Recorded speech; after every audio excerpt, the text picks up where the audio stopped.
Hello, everybody. My name is Suede, and welcome to my stream. I just realized I'm not in the most comfortable chair. I'm going to switch chairs. One sec. I'll leave the mic on, whatever.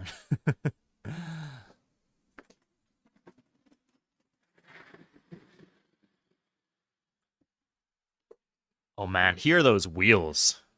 You can tell it's a comfortable chair, can't you? Okay, so for today, guys, we will keep going with that Mongol game. Um, I'll load it up for you guys so you can see what I'm talking about if you missed the past two streams, but it's one we've been having a lot of fun with. But there is something I wanted to talk to you guys about first, and that is speedrunning. So there is some speedruns for Civ 3. I actually did one on this channel a while back, and I did a bit of speedrunning, but I didn't. There's been some developments with like how the runs are done, which I found to be not very. I mean, fun is subjective, of course, but it's not something I can participate in definitely. Like, you need a very fast computer.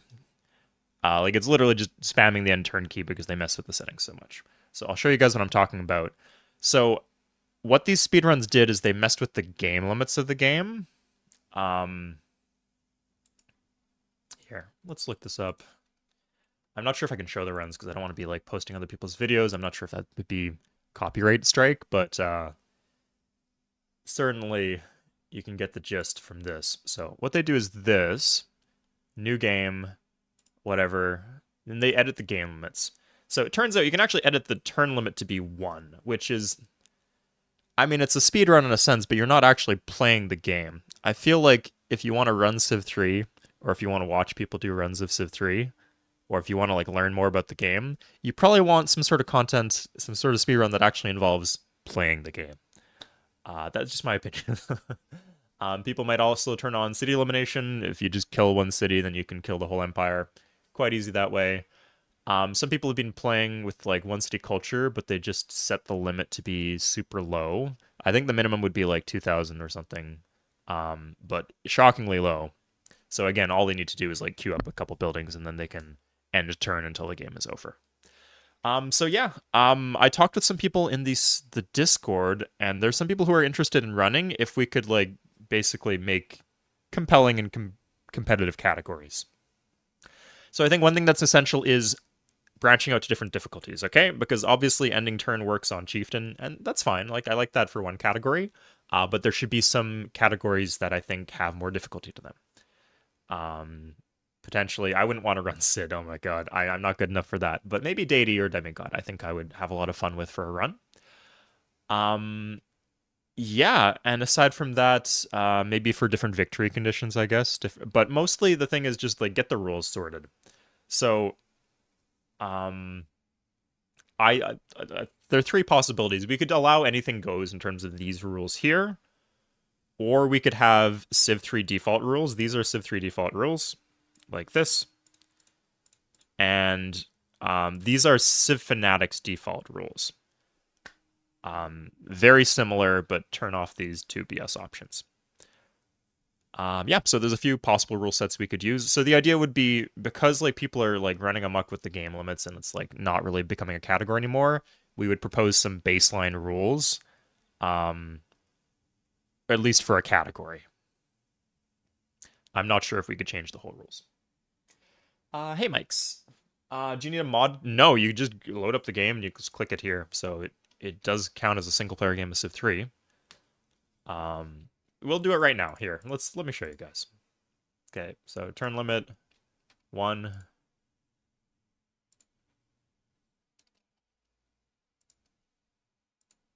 What? Oh, okay, it seems to work. Okay, that was the speed run. 2 seconds. Kind of far behind, and a guy did it in 1.5.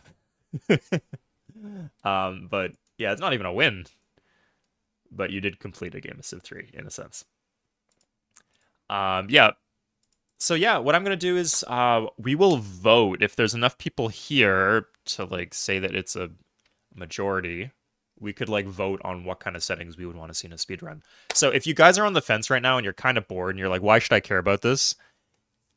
I haven't been running either streams or videos. I haven't been doing many games of single player Civ 3, and this is something that I'd be interested in doing competitively. I have a strong competitive drive. That's why I love multiplayer so much. So if this catches on and like some people are running against me and it becomes kind of fun like that, I would be posting more single player content. Okay. So if you want to see me post more single player content, just like put on your investment cap for like just like 10 minutes or something, and vote on these changes with me, and then I think that would help a lot. Just in case you're wondering, oh, Saucy-san, what's he up to? Oh, thank you, Saucy-san. I'm doing that right now. He used to play a lot of multiplayer. He's a good guy. Okay. Don't ask. Oh my god. So yeah, I went to this Discord, and there's 3 mods for Civ 3. And they're all active actually. Like they were responding when I called on them, and they said, if I want to like try new categories or rules, I'm welcome to do so, and they would be kind of on board. And Zavlon said he could do it alone if need be. So yeah, we do have like the technical support if there's people interested, from speedrun.com, because these guys are the mods on speedrun.com. Oh my god, where is it? Civ 3. Okay. So it should say, yeah, these guys, it's the same from the Discord. So first thing first is, what kind of rules would you like to see for a Civ 3 speedrun? So either this is a new category or we're just changing the base rules. I don't want to like destroy anyone else's runs if they're happy with them. So it'd probably just be new categories. But like a standard set of rules. So we have 3 options. We could do, I think as a baseline, for me to participate, I would need the game limits thing to be like just no editing the game limits, because I just can't compete because my computer isn't fast enough simply, if the game limits aren't like that. So we could have standard Civ 3 rules, default rules. We could have CFC standard, which is this, or we could have anything goes in terms of these rules here. So I'll make a poll on that in a sec, but let me explain what those options mean. For CFC rules, we'd probably use the Hall of Fame rules.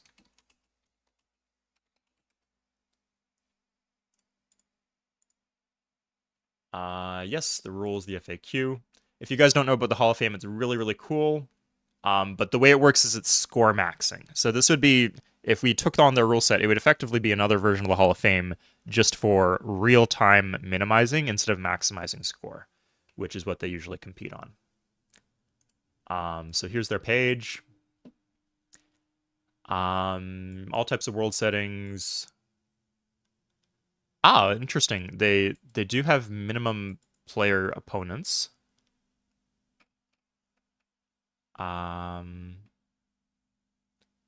Oh, interesting. And these are discretionary.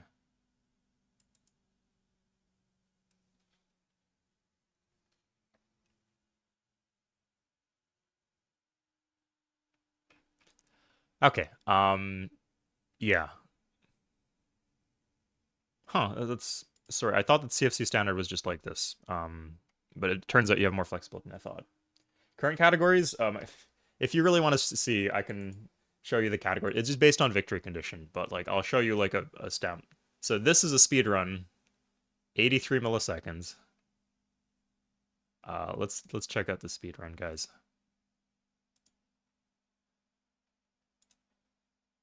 So they set the turn limit to 1.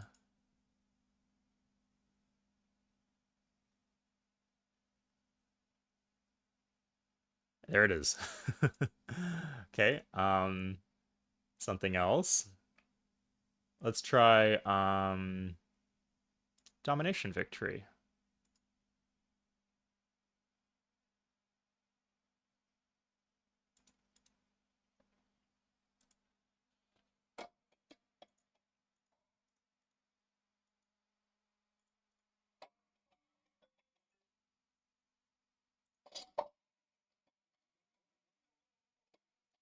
Okay, so this is a sample domination victory speedrun.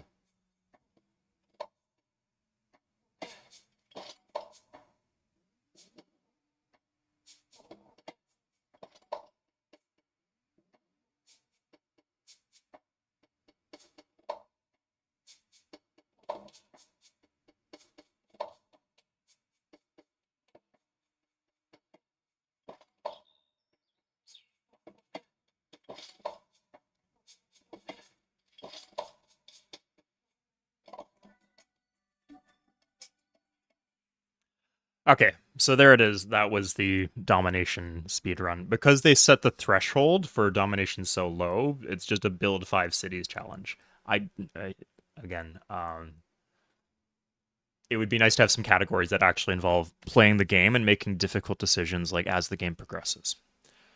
So yeah, my 3 proposals would be default rules, Hall of Fame rules, or any rules go. So I'm gonna let you guys vote in chat. Um, yeah.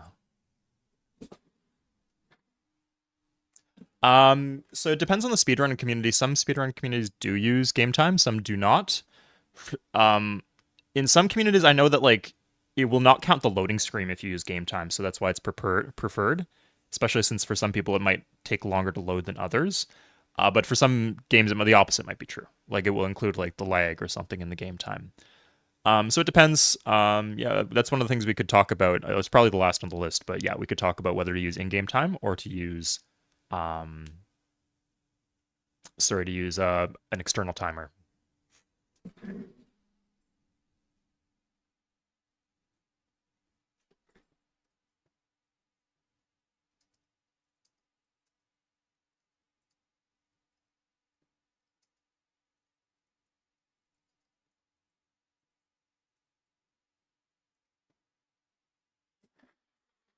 Just note that I'm going to give you guys a list of rules. All of these are going to be under the assumption that you can't tamper with the game limits anymore. If you like those categories where they're like setting the turn limit down to 1 or the domination limit down to 5, you should comment in chat. But the vote will be for the ones that are more serious.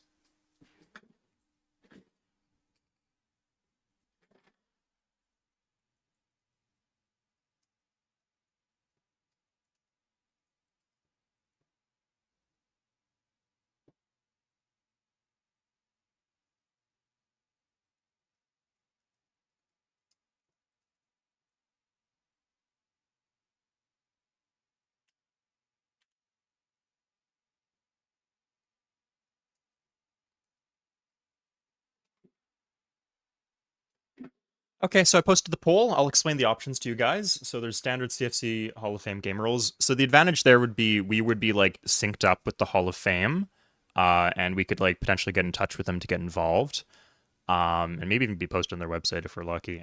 But yeah, it would be more harmonized that way. And I do think they have a good set of rules. I think it was these two turned off, but I just checked and it said there was some flexibility. So I would have to check with them if I'm imagining the default rules.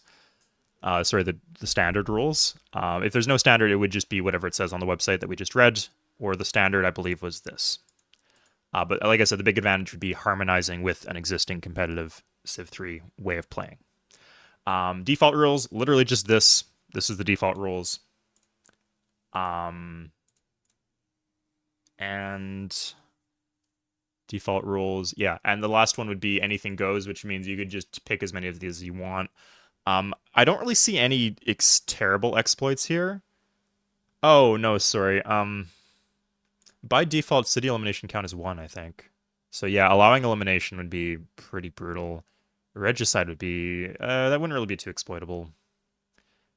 I don't really want to watch a speedrun with Capture the Princess or victory scoring, but I don't know, maybe you guys do.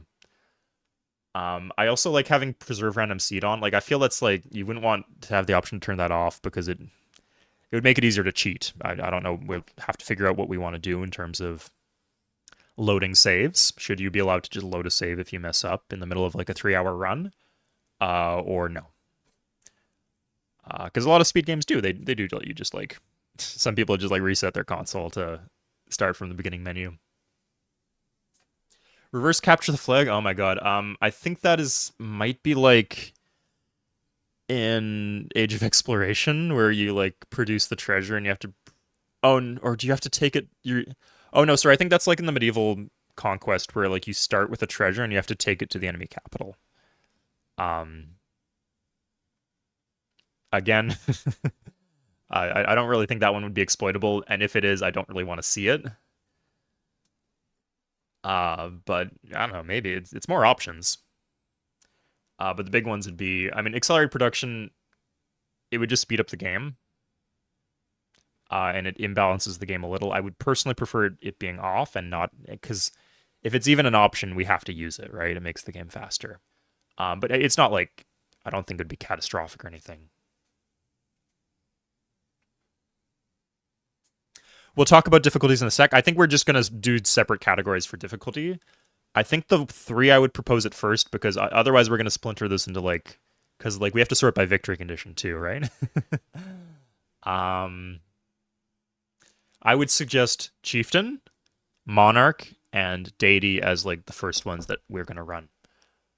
Monarch, Chieftain, no resistance. Monarch, there's some resistance, but pretty trivial to overcome. Deity, you have to actually think about what you're doing. And you have to play well, but not catastrophically hard or gamey.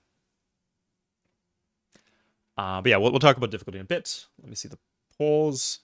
Okay, right now, CFC standard is winning. One person voted for any rules allowed. Yeah, I feel like both could be good.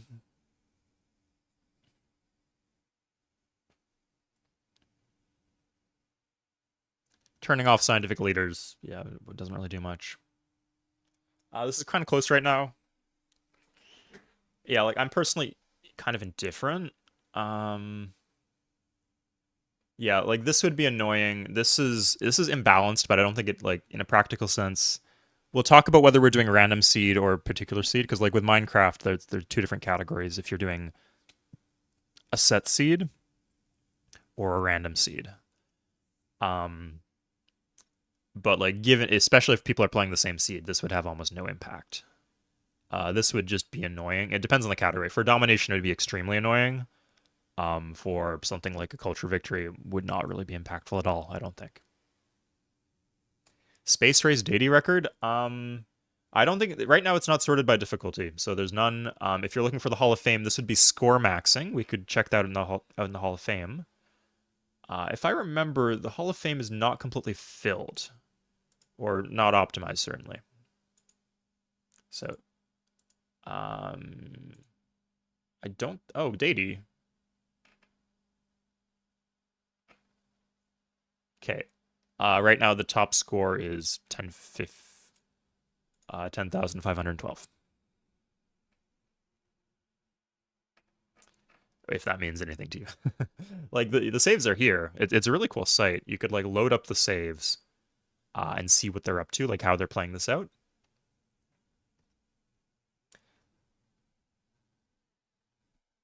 Two more votes for any rules allowed. It doesn't really seem to change much. This is on the fence right now, guys. If you're voting for any rules allowed, unless there's like 10 more people who come out of the woodwork.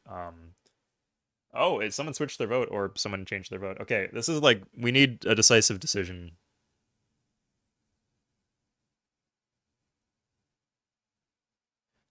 The other thing would be like, should we prefer? We could also break this down. Like, would you prefer fixed rules? Because like as it's written, the HOF seems to like imply some sort of flexibility. Yeah, like you can't use these. And I don't think you can use that. I don't understand what they mean here.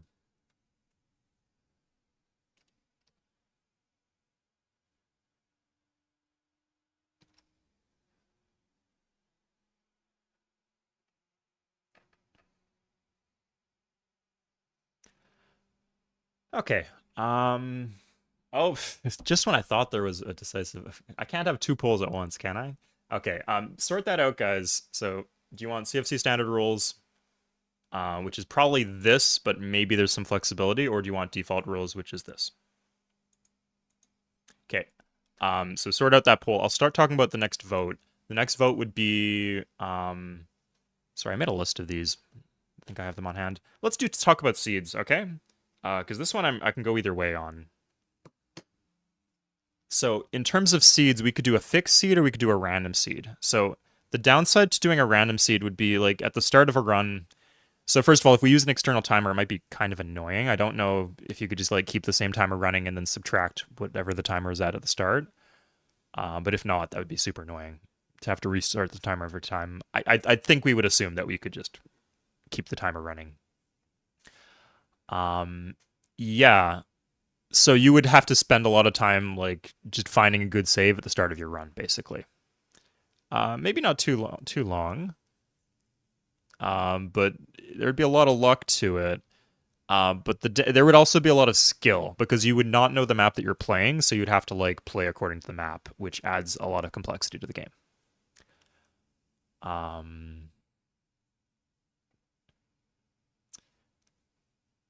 The alternative is we could do random seed. That would be or fixed seed. That would be. I mean, it's not the same seed every time. You could like explore and try to find a better seed, and that's how you could innovate. But yeah, like in the end, like you'd spend a lot of time like trying to find a new seed because you wouldn't just need because even a small difference in seed quality would make a big difference because it's less skill expressive if you do fixed seed. It's also easier to copy other people's strategies with fixed seed. And I think computer speed in that case would be a bit more important. But it would lead to faster runs. There is like a lot of you could definitely play the same seed in different ways. Like if someone finds like a good seed with good land and luxuries and some space to yourself, that could be played in a few different ways, or even a few different victory conditions potentially. So it is still a compelling category in a lot of ways. Okay, we still have no consensus on what kind of rules to use. Oh, I haven't voted. I guess I'll vote at a certain point.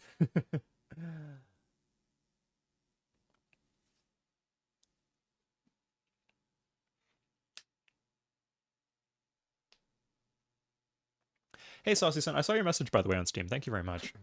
We're talking about speedrunning. Please, for the love of God, someone just vote so we can we can move on to the next category. Okay, I'm seeing default game rules. Someone just voted for default game rules. Yeah, fuck it. Let's do default game rules. Okay, that's my vote.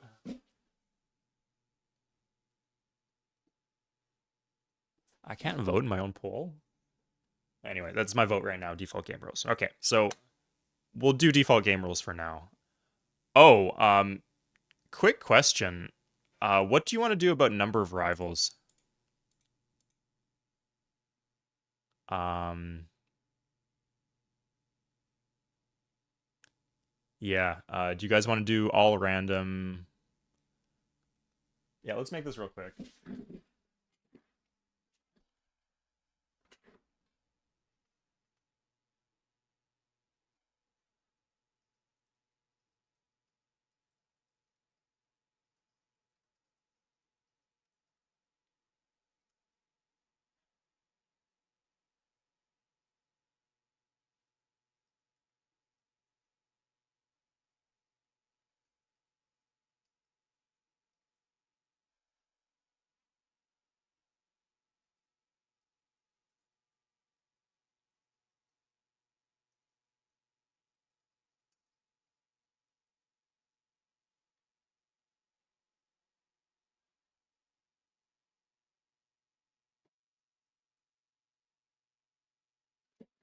Okay, how many people should you have to play against? So, there's three options. You could say the minimum, which is like just one person. So if just probably all the categories would be 1v1 if we choose that.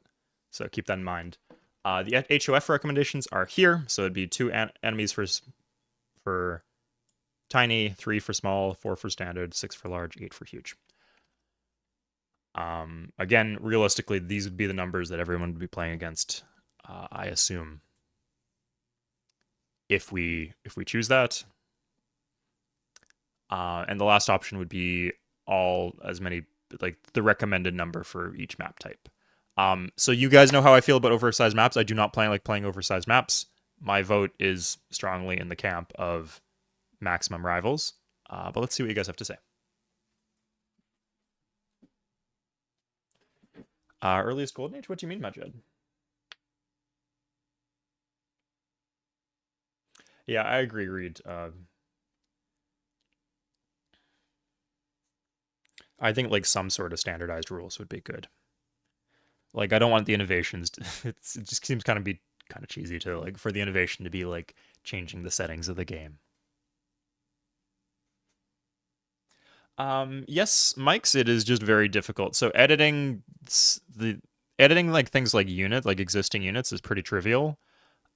Creating anything involving the Civilopedia is very, very difficult. And you can't create a civ because all the art assets are tied to the Civilopedia. You can't create a civ like this is tied to the Civilopedia, right? Like this animation or whatever. You would need to edit the Civilopedia to edit a new civ, and that's quite difficult. But a lot of people have already done it, so if you want to just steal their work, you could probably do that. There's like hundreds of mods on CFC. Earliest Golden Age achieved? That's not a speedrun category, no. Thank you very much, Greg.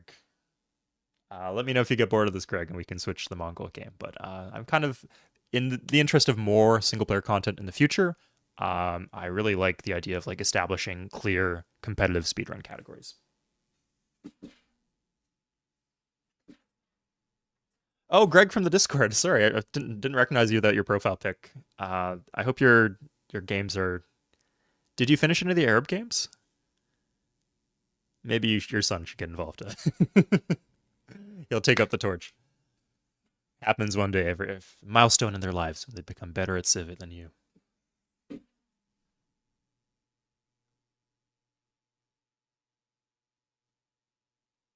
CFC. I thought it was just like this. I thought these were CFC and that this is default. But I'm checking the Hall of Fame now, and they're saying that there's some flexibility. Like they disallow the crazy stuff, thank God.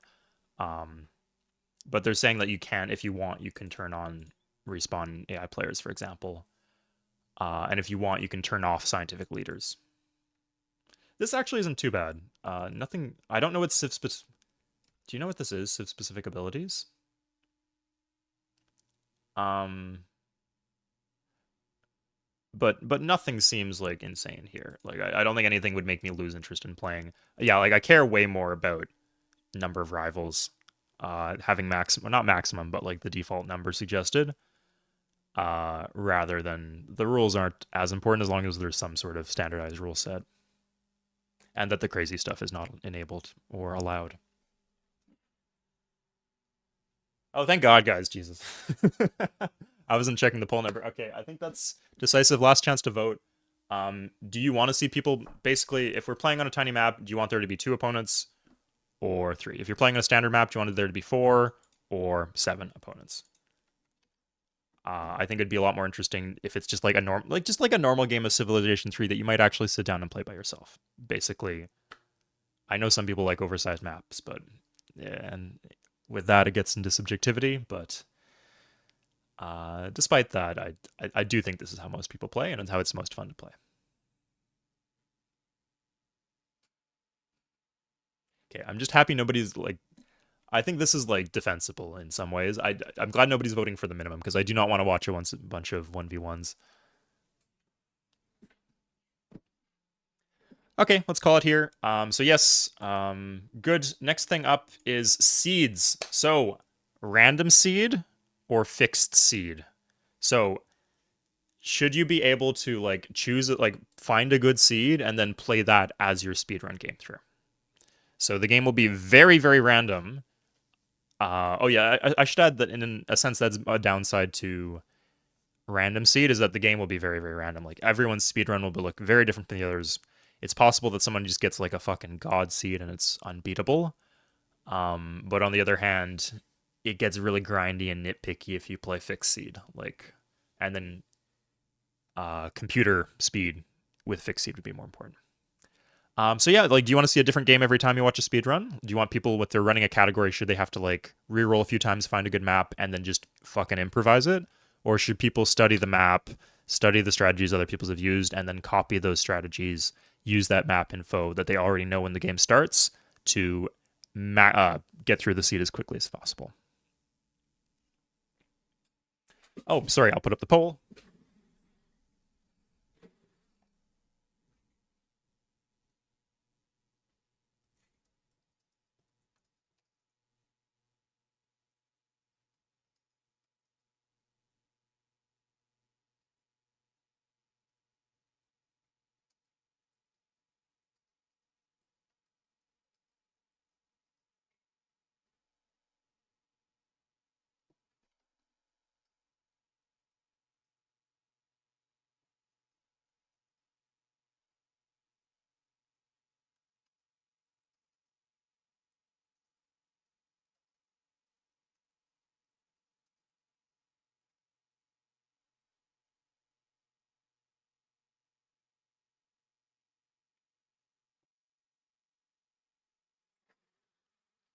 Okay, keep in mind, I say you can find a seed in advance.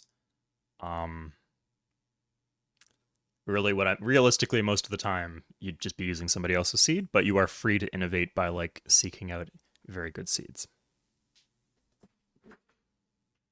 Of course, Nico. Have you caught anything in between? It's I guess it hasn't been that long. I started the channel in 2018. Yeah, it hasn't. Oh God, it's 2024 now. Oh my God. And like I started, I think like pretty early in the year. So yeah, it has almost been 6 years. Damn.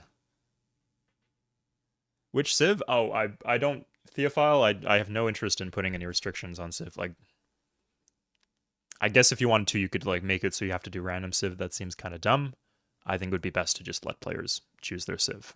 Sorry, this is for speedrunning. We're trying to make a set of rules for how we could do speedruns, if anyone's tuning in late. So yeah, like I'm not voting like what should we do right now. I'm saying for speedruns, what should be the rule? I'm gonna try to run these. I've got a couple of other people interested running against me. What should be the rules that we're adhering to? I haven't been outside, Majid, but I'm gonna go to the gym after this. I've got like a tank top on actually. So we'll see how the weather is. It has been a surprisingly warm winter, like concerningly warm winter. But like it's still like a little uncomfortable outside. Thank you very much, Abstract. Great, yeah. What difficulty are you on now? Oh, I wasn't planning on speedrunning today because we're already halfway through a game and I don't want to like just leave it. But in the future, like speedrunning streams, that would be a good idea. I know a lot of speedrunners do it, and it'd be a fun way to get me invested in single player games. A fun, novel, new thing to do, and a competitive edge to it. And I like the feeling of celebration when you like ace a run and you're like world record or personal best. It's fun. Yeah, like a lot of other people, is I don't actively follow any particular communities, but I do watch summoning salt videos. Oh, I remember that. Was this in the Incan game? I remember doing nukes in the Incan game.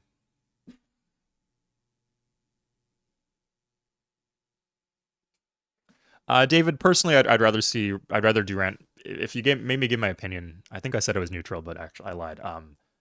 Now that I've thought about it, I think I would prefer random seed. It might just be my bias because my computer is not very good. Although this computer's better than the other one. I just can't end turns very quickly. Um, yeah, and I suspect like at the very high level, like once all the other strats have been optimized, it would come down to like I would hate for like someone to just copy all of my exact decisions, and then just end the turns faster. Although I shouldn't like because of multiplayer, like I'm good with hotkeys.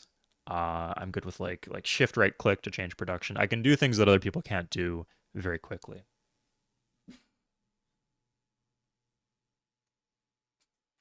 This is neck and neck right now. I'm actually gonna call this. We're gonna do both. Okay, we're gonna have one fixed seed category and one random seed category. Again, we don't want to split this too much because we're splitting by victory condition, we're splitting by seed category, and then we're also splitting by um we're not splitting by rule set. Sorry, fixed seed, difficulty, and then victory condition. Okay, yeah. So how many victory conditions or how many difficulties are there, right? There's 5, 8. Um Yeah, 8 times 2, that's 16 times, so 2 is seedless and or fixed seed and non-fixed seed. And then times, what was the other thing? Oh, victory conditions. Yeah, there's like 8 different victory conditions or 7, and then you could just do whatever victory condition. Um, so yeah, there could be like upwards of 70 categories, and I don't think there's enough people to fill out 70 categories. But yeah, I think this one is worth it. This one, in that case, I think we just like when nobody's gonna run warlord. There's no real point in that. Chieftain for no resistance, something in the middle, and then something hard. Okay, great. Yeah, my vote is for random seeds, and I think with that vote, it's like exactly 50-50. So that's what we're gonna say. Let's write down these decisions. Um, so stream decisions.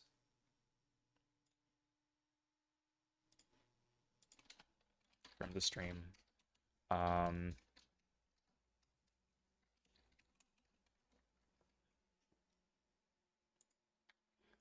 want the Civ 3 default rules. That was what we went with, right? Default rules. Um, I guess that would include no.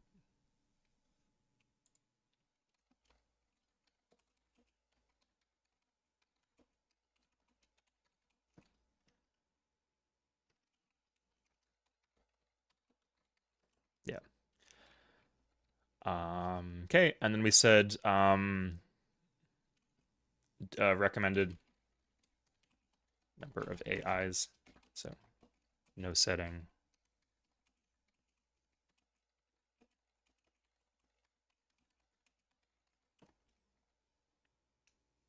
Okay, and we were split.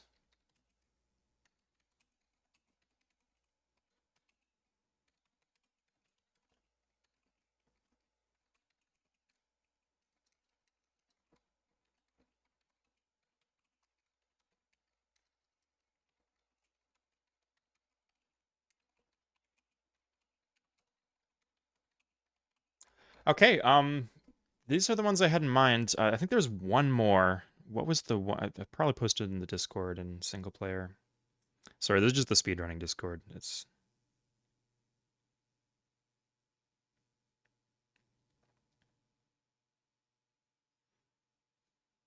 too much activity in the Discord. Okay, maybe it's in the single player.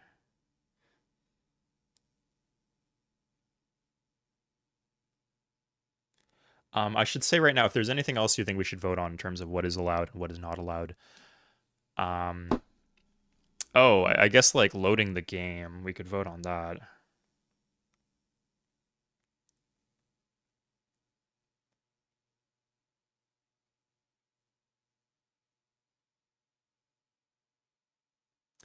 Is there anything I forgot that it's like essential for us to vote on in terms of categories and stuff?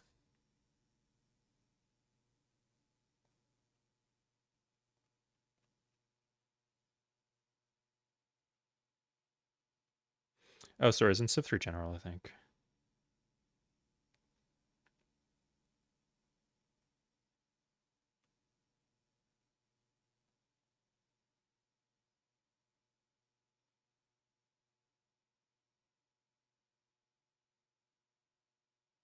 Okay, so game rules, seed allocation. External versus internal, timer versus in game. Okay.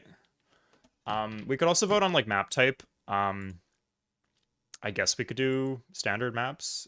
But as long as it's against 4, I don't mind doing tiny maps as long as it's against 3 people and not 1. Yeah, so I'll say if you guys, if you think we should do like particular map types, like if you think we should just do like standard, yeah, like standard size, you can write in chat. Otherwise, we'll do anything goes, which will realistically probably mean tiny maps. Both because less opponents, but also because it just loads faster. Okay, and the last thing would be, so yeah, like if you have a strong opinion about map size, write in chat. Otherwise, we're not going to hold a vote. Last thing would be in-game timer or external timer.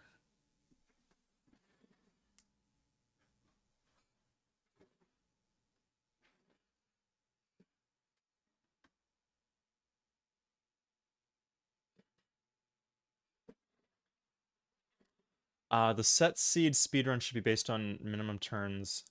What do you mean? Sorry, Melodious. I'm not sure I understand. So speedrun is based on time, not based on how many turns you take.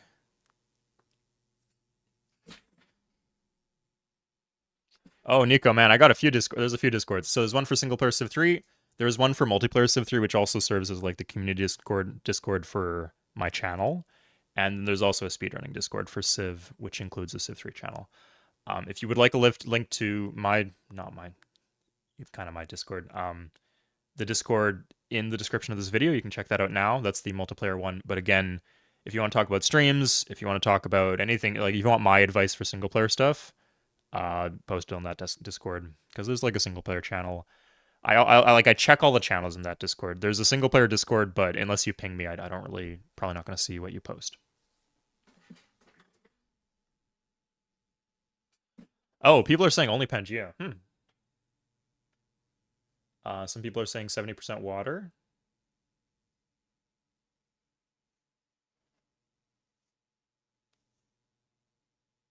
A category for turns and a category for time.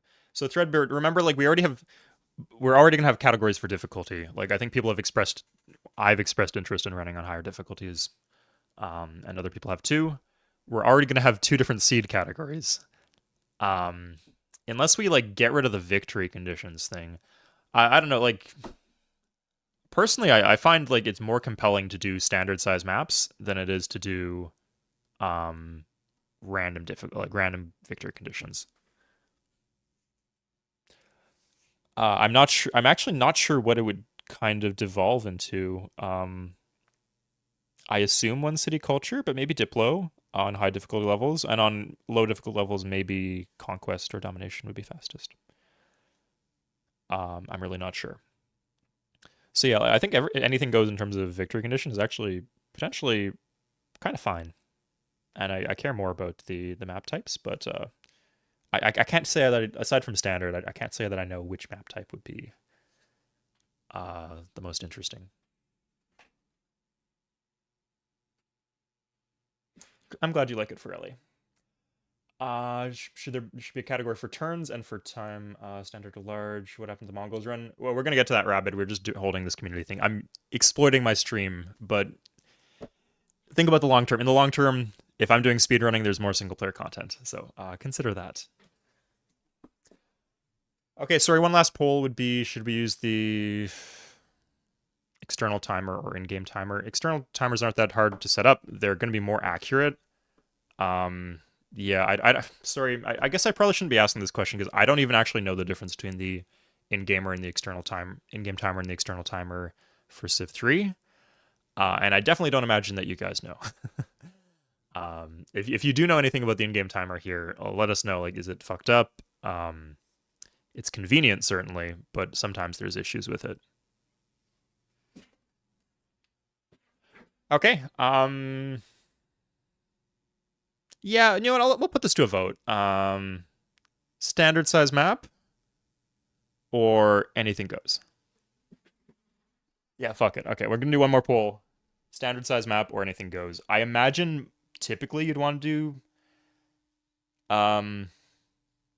tiny if it's anything goes, but maybe for like the super high difficulty levels, having more civs is actually more people to trade with. So potentially in that case,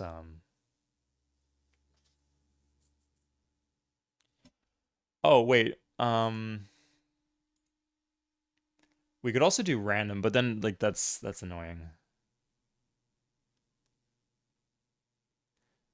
Okay. Greg, I was gonna say the opposite. That I feel like Pangea maps they like take out the naval component in the game.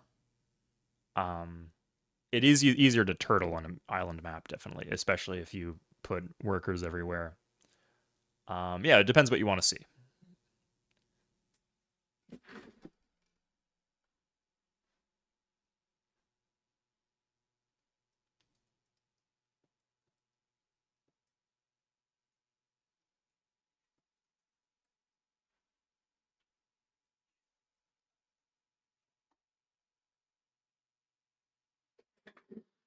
Okay, here we go. So map size for speedrun, what should be the requirement? This is the last poll, and we're gonna play the game. So vote in it. Should we do standard size maps or anything goes?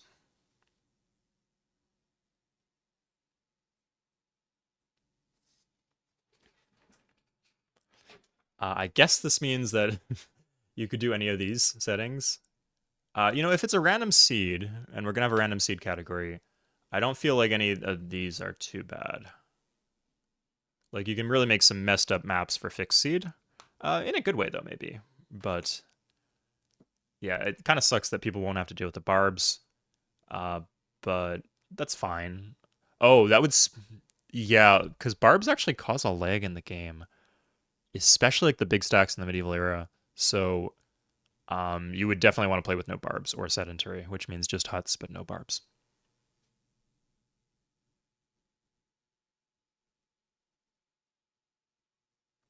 Um, so abstract, it would have a big impact because tiny maps load faster. Bigger maps, like sometimes it was taking like 30 seconds between turns, a minute between turns. Also, you could just imagine if like you get a wave of war weariness in a huge map, and then you have like 50 cities disordering in the same turn. That's going to be like 1.5 minutes just like rotating between your cities for this pop up to appear. Um, and if you made the same mistake on a tiny map, it would just be 10 seconds, 15 seconds maybe. So yes, it would just based on that alone, it would be much faster to play smaller maps. Like not even getting into like the fact that you're playing against fewer enemies. Um, it simply is just faster. The flip side to that though is if you allow any size that does include more diversity, because I think for like some particular categories like diplomatic, and higher difficulties, you do want more enemies, so you have someone to trade against.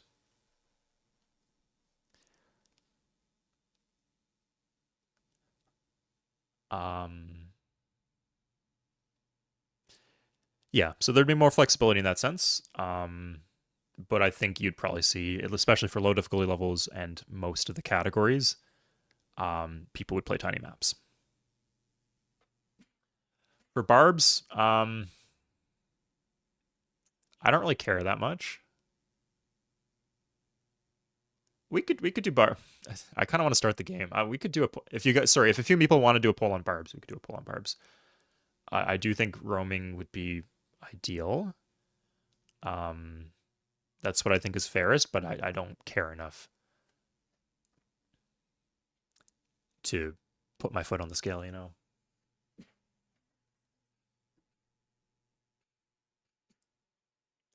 So for speedruns, no. Like you'd either want standard or you want no like pick whatever you want.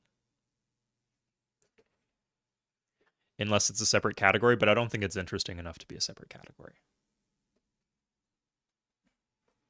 Okay, people say they want standard size maps.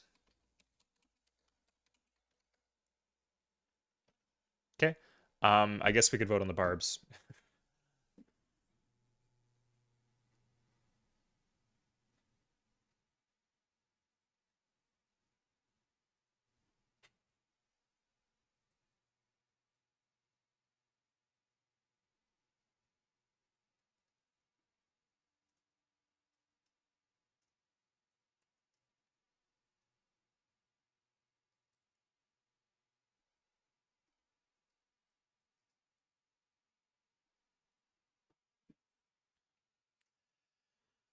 Yeah. Here I'm not sure what I'd vote. I think if in a perfect world I'd think roaming, but like I don't want there to be like too many arbitrary restrictions here. So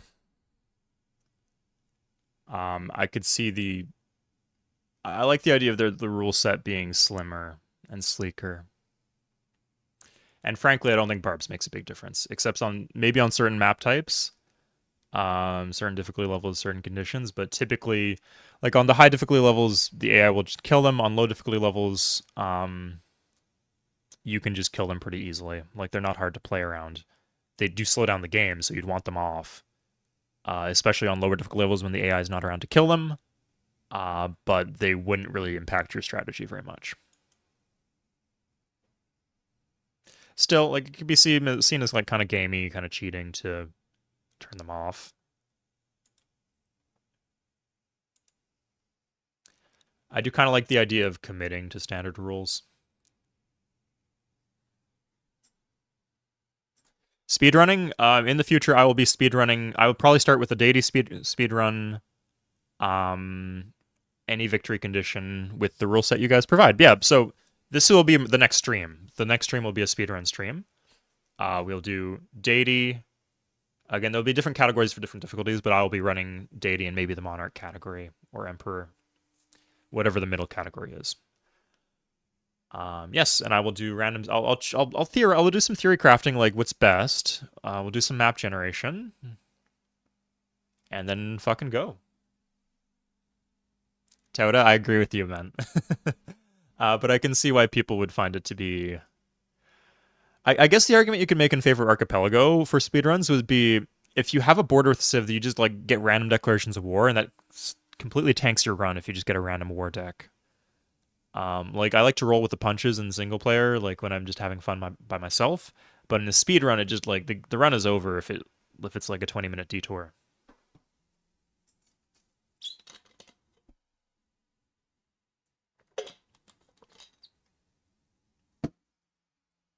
It depends, Melodious. So for map size, I think that was true. Although 90% of the games would be on tiny. For barbs, I think almost without a doubt it would be sedentary or no barbs. If they play an expansion Civ, they'd probably want sedentary.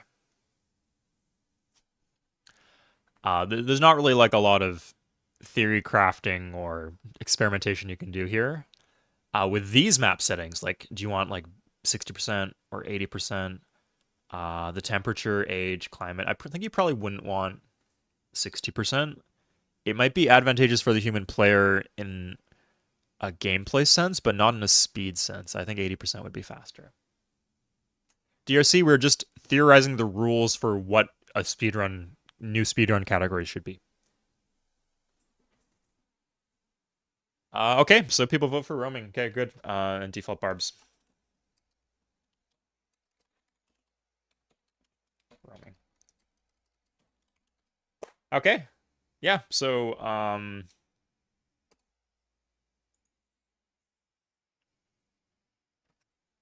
there it is. Okay, we're done. Yeah, let's move on to the Mongols game. I mean, I guess if you guys really wanted, we could like just run a speed run right now, just real quick. But I wanted to play some Mongols. It might be good to like we've established a category. Maybe it's good like at the end to just like do like a quick little monarch speed run.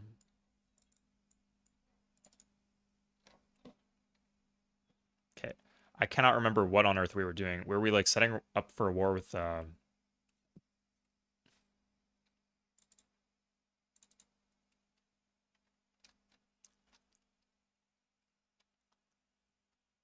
we've had our golden age.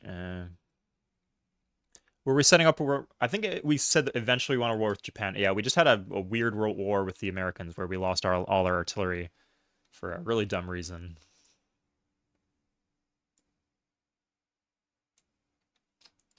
But generally things are going okay.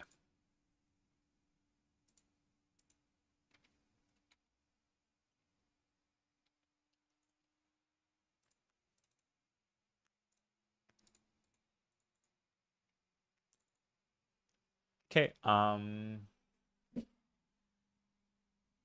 Rapid base, I do, but I have a higher standard for what I consider to be like a fun game on that series. So post it in the Discord if you want me to have a look at it. But yes, in theory, definitely I would. Okay, we're gonna go through everywhere here. Oh yeah, some of these cities are using specialists that they don't have to use. 3 shields per turn. Oh boy.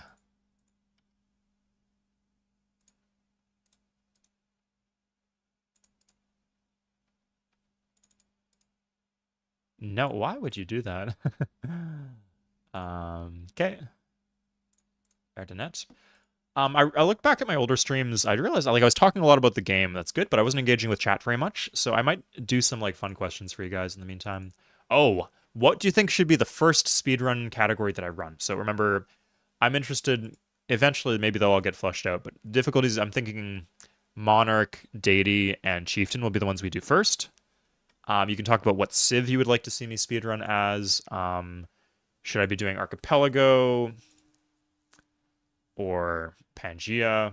Yeah, just see like what kind of speedrun. And would you like me to see me do fixed speed or random seed? I guess we'd probably want to start with random seed, and when we find a good seed, we'll be like, oh, let's come back to that.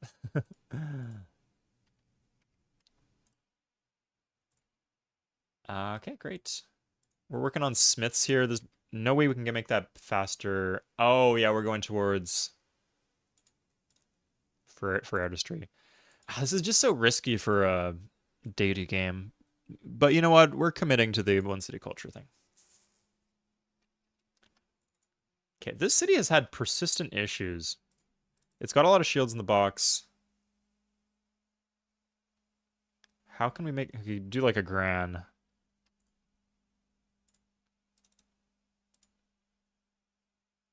No, I think we just need to not build workers and not build settlers and not slave in it. Okay.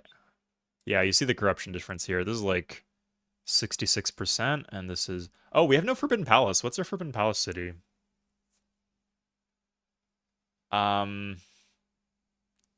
Weirdly, actually, maybe Ulaangom. What do you guys think? Courthouse into Forbidden Palace. Fuck it, let's do it.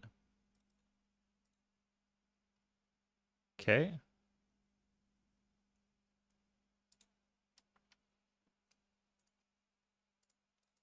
This one has it. Yeah, we got a big empire to manage.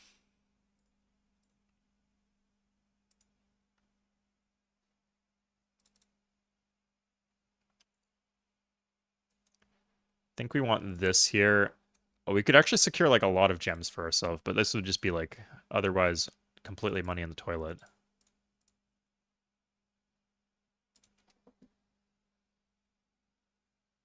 Total Civ culture. I hate. Oh, okay. I did ask for suggestions. If people want that, I can. But oh, that's a good question. Like that one would actually you'd need some unintuitive game. Wait, we can just abandon the city. There's nothing here. Yeah, that should maybe do something to corruption.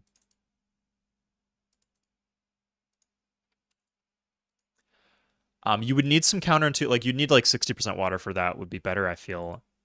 Or maybe the way you'd do it would be just turn off. No, but you can't turn off other victory conditions. That's interesting. Okay. I actually like that we did standard rules now because you can't just like conquer the world and then just build solo.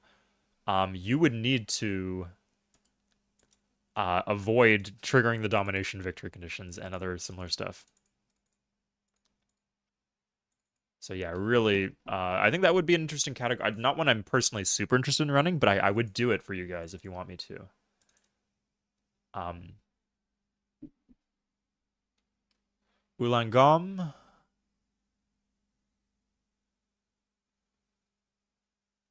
Uh, I don't think that works. We would lose the palace in our cap, and we'd lose the doubling effect on our palace. So based on that alone, we would not win on culture. Yeah, that would, yeah. So just based on that, it's not worth it. It would also just be a waste because we're doing wonders in our cap for a while.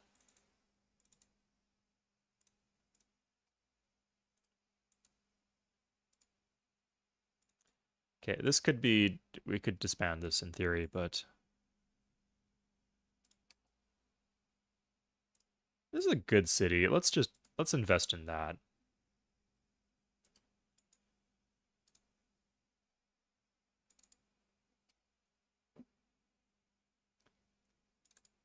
Um, we don't need to buy any universe. I guess we might as well buy them as soon as possible.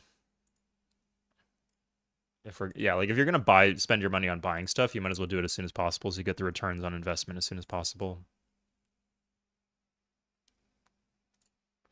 Okay, it looks like we kept most of our armies too. We can load more units into them. It's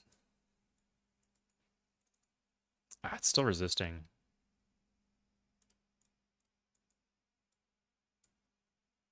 I'm not sure how likely it is to flip though. I'm even like okay if we lose Detroit. Yeah, no, let's do this. Let's just buy this university. It's expensive. Growth in 4, growth in 3. Good. Yeah, that city's gonna blow up. Is like as soon as we get, that's the kind of city where if you get railroads, the city's actually super good.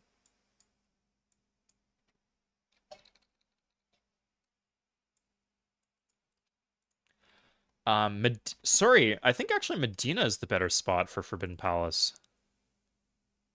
Why can't I build it there? Have I already had like a chop? I shouldn't be able to build somewhere else is building Forbidden. Yeah, it takes 9 turns there. That's just straight good. Um,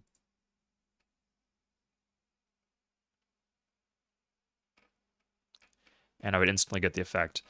And you might like think the regional effect isn't very good because it's like not a lot of my empire is in that direction, but like the regional effect is pretty small. Like you want it to be close to your cap. It would make a few cities better. Oh, it is like pretty damn close to my cap. Oh, and then the local effect wouldn't be very good. I guess maybe it's not letting me build FP anywhere. Why not? Do you guys know actually here? What's going on?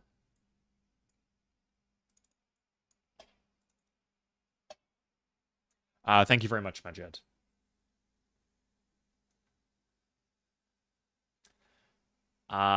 Yeah, we did. So the artillery just got destroyed, just straight up, like, because they didn't have the tech for cannons. Uh, the artillery's gone. Like, we can't. Typically, like, if you, I don't pay too much attention because if you lose the artillery, you can just get it back. But that's not the case. Not letting me build it anywhere. I thought some of these cities might have had like a chop or something, because you can't chop towards a wonder or small wonder. Oh, it's queued here. Oh my god, that's brutal. Shift delete. Yeah, I caught that. Okay. Um, something like Tabriz might actually be good. Wow, there's one BG here. I think this is a nice middle ground.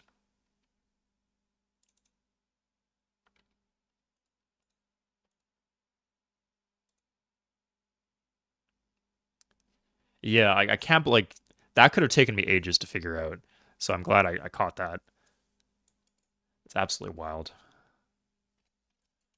I think here we want the courthouse. Yeah, let's just spend our gold. We're gonna get a lot of gold because we're min-teching pretty much. Yeah. Oh, we could just buy this. Yeah. Okay.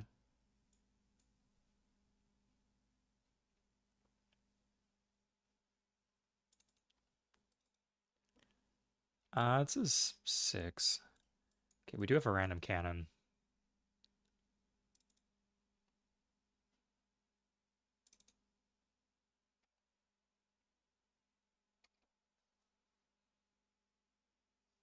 And thank you very much, Majid, for 10 super chats. For being my, it feels good to have like a patron. I feel like a Renaissance painter.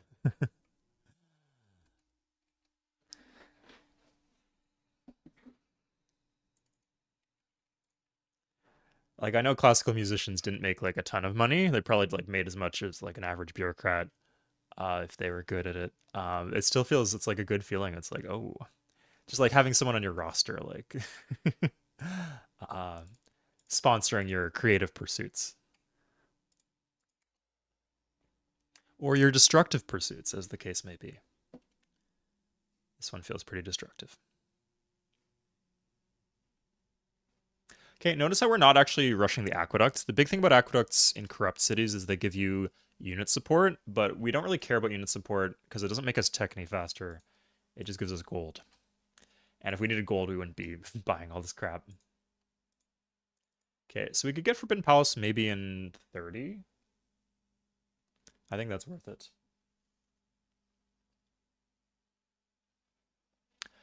Oh, sorry. One thing to consider is Mecca has the... Sorry, this is actually the obvious candidate.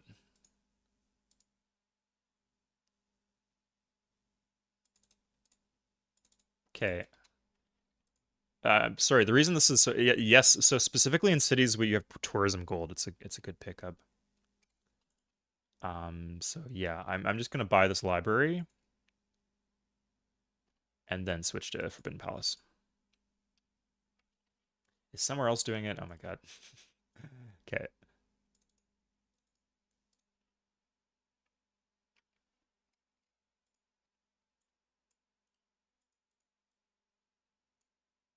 China's dead, right? That's not gonna flip to them. Oh no, they're not dead. Yeah, it is technically possible that this flips across my empire, which would be an enormous pain in the ass.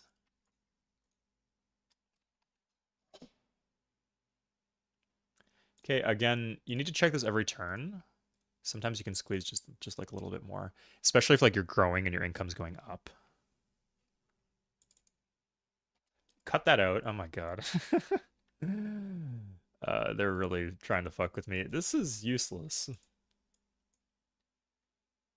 Americans trespassing or retreating? I think they're retreating. But they don't usually declare war like 5 seconds after you make peace, so. Huh, oh, okay, looks like we would benefit from some commerce buildings.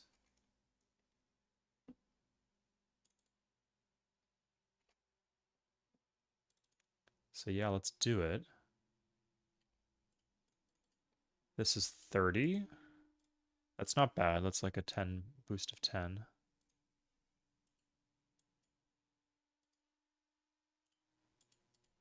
Okay, and here Forbidden Palace. It's good.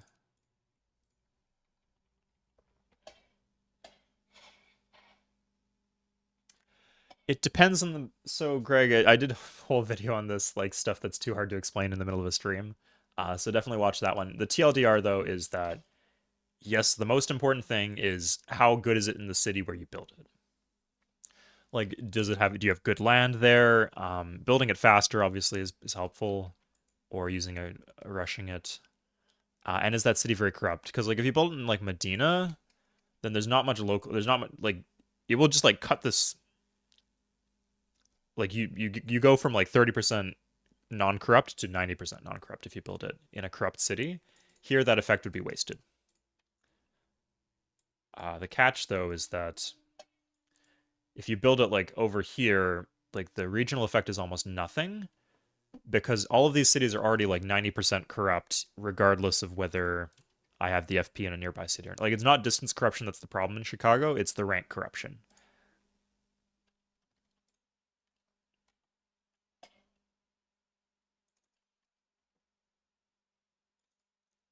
Oh, this is a good return on. Yeah, it's a pretty good return on investment. Good. Tabriz. That's done next turn.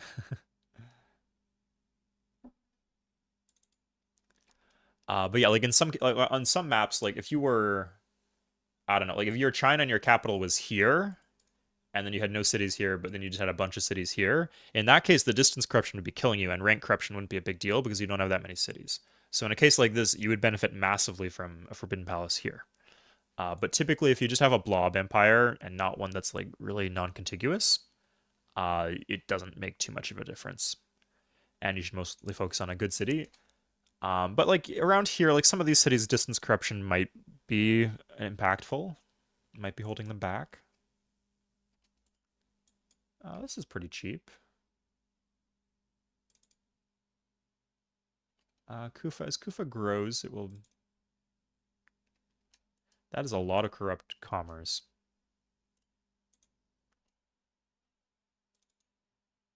Oh, there's no library here. This is okay. This is a good place for a library. And we get a border expand. We can always check out your mama. Um, Not great.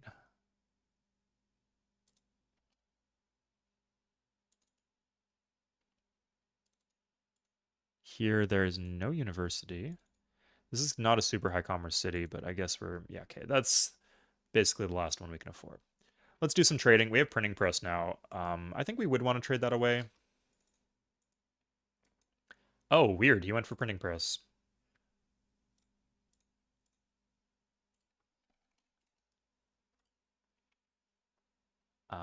Because it's Japan.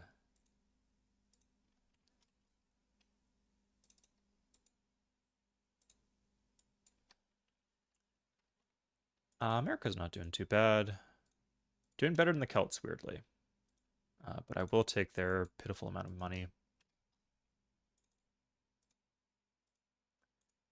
Okay, oh. This is an interesting one, because this gives her a new tech from the new era. I think I just want the money, though. Like, she's not going to declare war on me. That is just money in my pocket. She will get the issue is she will get a tech lead on me. Okay, and at this point... Okay, now Egypt, I do not care about being strong. So I can just give Egypt spices. Totally worth it for 224 gold. But because of the per turn here, like this is just more than it seems. So this is 800, almost 900 gold. Yeah, I'm gonna do it. Someone like eventually someone else will do it, so might as well be me. So what did she get? She got, I think that's good actually, because then she will just do this. Yeah, that's actually for the best. She'll just do this stuff here. It might become easier to buy nationalism. I was too broke to like buy anything. Like if she got steam power, I guess I would have tried to buy it. But I'm not sure I would have had enough money. Did Biz get Newtons? No, I got Newtons. Ha! If you missed the last part, I only got one additional wonder, but it's Newtons, plus the Pentagon. But I did do a lot of conquering. Fixed my economy. Lots of good stuff. Interesting we have the Great Lighthouse here. No wonder the base commerce is so...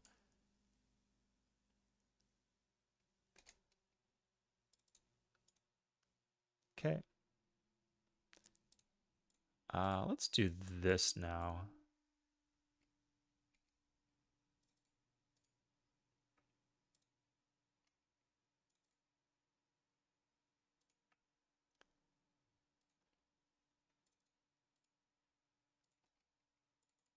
Okay, and we get to start markets in all these other cities. Like, if we go to war, we're going to want these markets.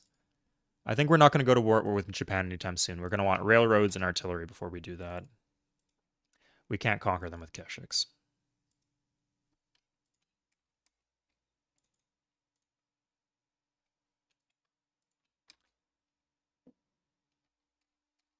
Okay, now let's get that sorted out before that becomes...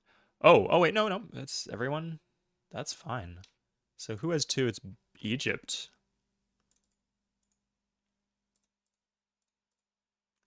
Interestingly, she is in the next era. And she only has one of each, so I actually have to do this now. Otherwise, she might give it to somebody else. That is... Far too much gold.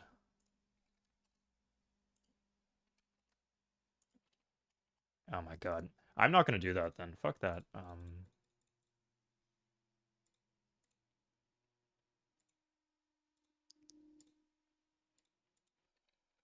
So the reason is I have a bunch more cities than her. It scales based on number of cities.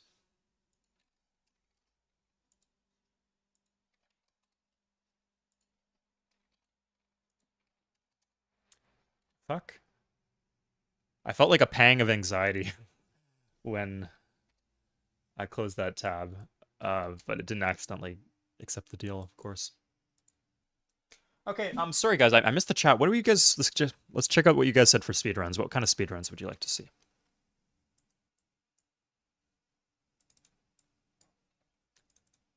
Just some quick worker moves before I forget. Okay. No problem, Maz. I'm sorry to hear that there's an issue there. Weird about the chat though.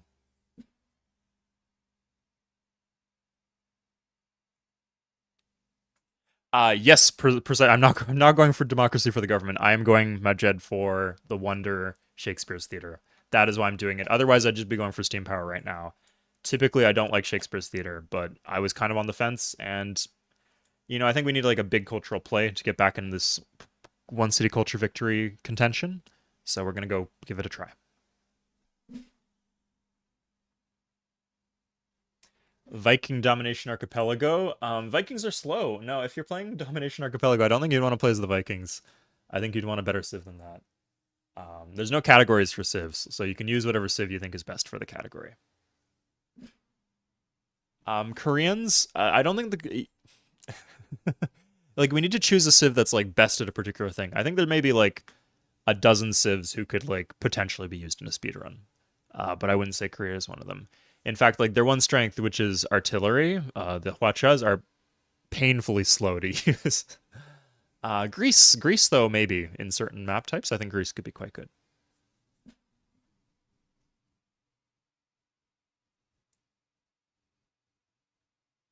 Some people are saying archipelago.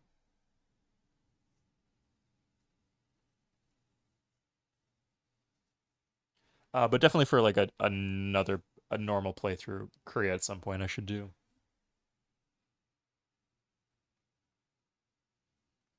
Is there any rep hit for abandoning cities? Only if you have foreign citizens, not your own cities. So for me, like this was a city I planted, so there's no penalty to it. I'd be a little bit more careful if it was a foreign city.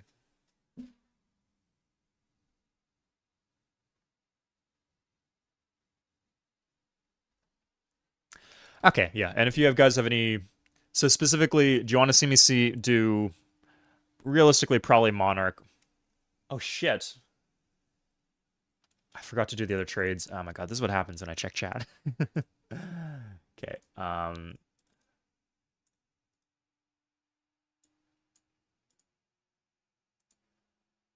Sure. Good. And then Rome. Yeah, like I got one off Egypt and I've fucked off. Really? Oh my god, okay. That should do. Oh my fucking god. A whole turn waste. Like I just lose a whole turn. I don't think it impacts your tech, but Jesus Christ.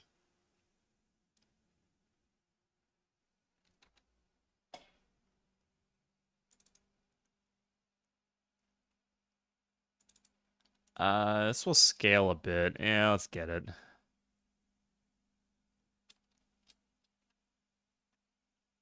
Okay, I think at this point we should start walking our workers north.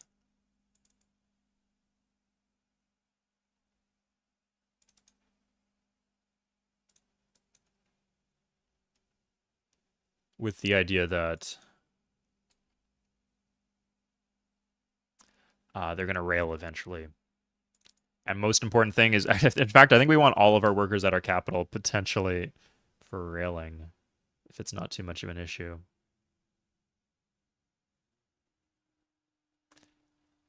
What? Unreal. Man, okay. Oh god, yeah, it's because I only have 7 now instead of losing the library. That's just such a kick in the balls, losing the library. Whatever. Like, the cost of rushing the library is like a third of the cost of having just bought the additional luxury off of Egypt.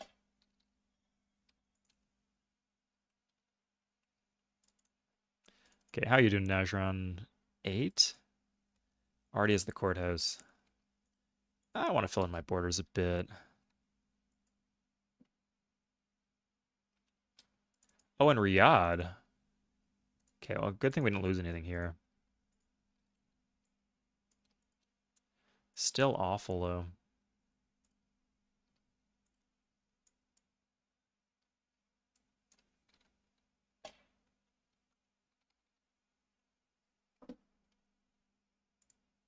Can this get any higher? No.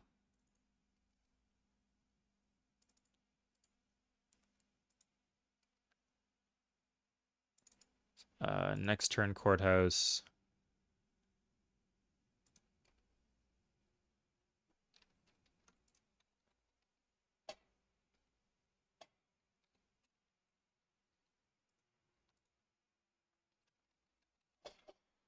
What would make a good civ run for? So, if you want my opinion, I guess we're allowed to do any map type. I think one city cultures could be fun on high to mid difficulty levels, definitely. In terms of civ, you just want the best civ possible, and there's like a dozen options for that, I'd say, depending on the map. I would like to do personally. I would like to run random seed, fixed seed. If other people find some good fixed seed, might have a try with them. But I know we could use the random seeds as like maybe one random seed is like a good fixed seed too. Yeah.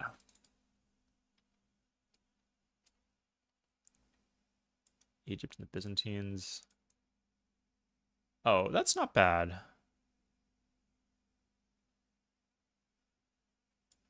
A shame though that I almost could have got silks. I'll take our money though. Biz and the Romans, that is fine. Concerning though. Wait. This is an opportunity. We have to wait till they get fascism, but once they get fascism, we're gonna pay them to fight this war.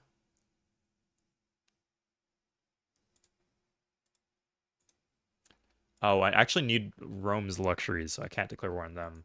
Maybe Byzantines? I don't want the Byzantines to get dogpiled, though. I feel like they're an important counterbalance to Egypt.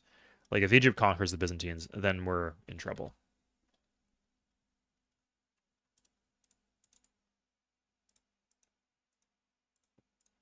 Nope.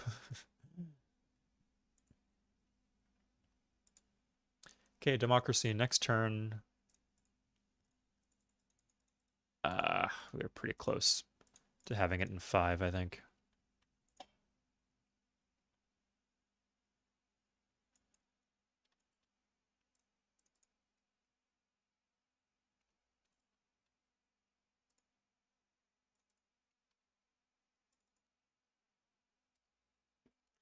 Courthouse doesn't do too much there, actually, so that's not too big of a deal. Okay, free artistry. I think this one's faster in democracy. Yes, we get it in 4. Okay. We can also sell democracy for what that's worth. I don't know how soon Japan did printing press. Okay, so yeah, like I would do that because I don't think he benefits from democracy at all. Unlike the medieval techs. Sorry, unlike industrial era techs. Maybe we can stack cannons here. Like these upgrade pretty cheaply.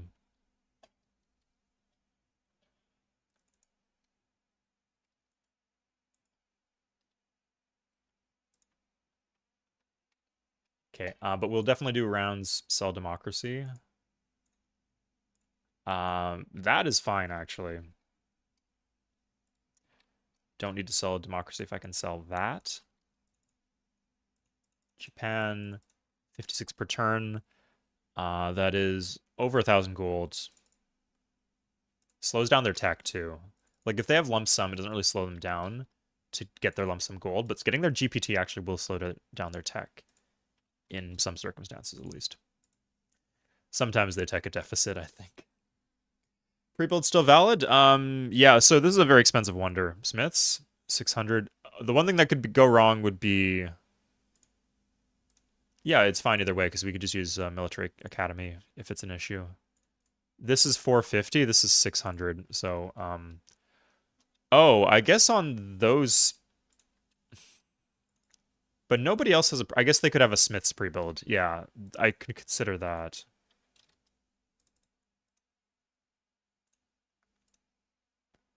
That is a lot of gold, though.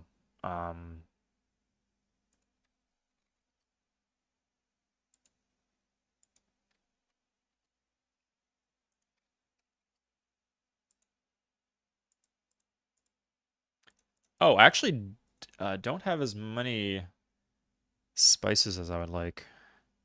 Okay, so what is the read right now? My read is that I'm closer, I have a better pre-build towards Smiths than anybody else, but I'm not sure.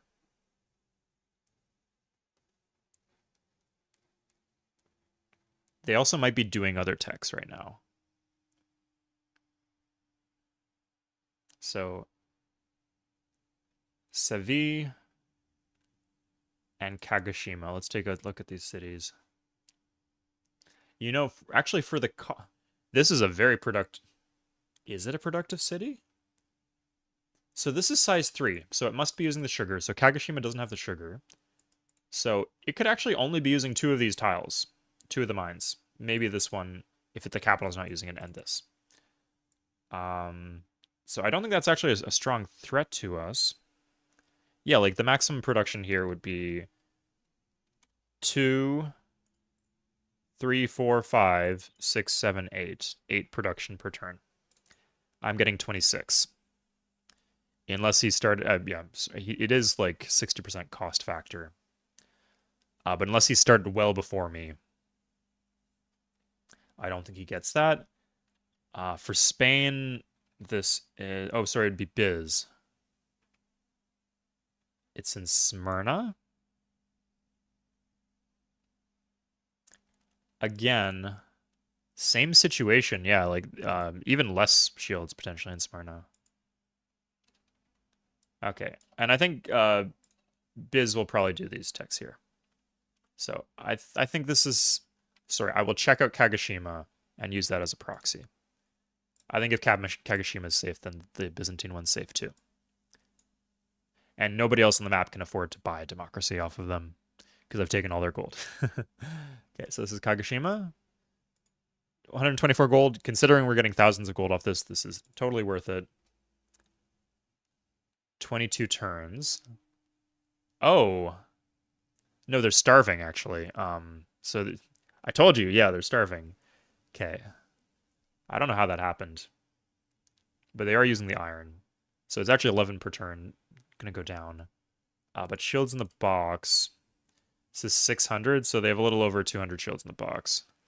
Oh, no, sorry. 60% cost factor.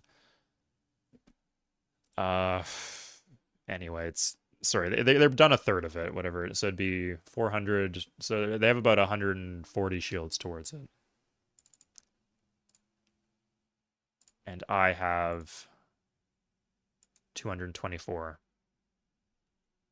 Yeah, okay, that's fine.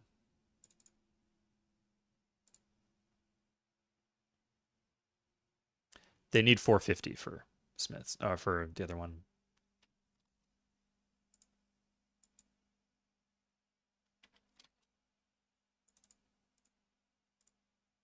Okay.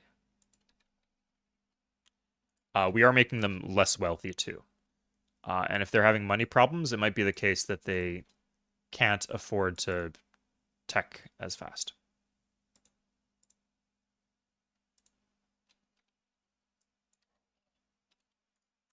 Okay. We're just going to set some of these guys to, like, just do things very near the capital so we can cancel them if needed. Still racking out those Crusaders. I guess that's one benefit to delaying steam power. Get nationalism. Nationalism is too expensive. The most... They just value the 2 abilities that nationalism unlocks so ridiculously highly that that's to be expected. It's annoying.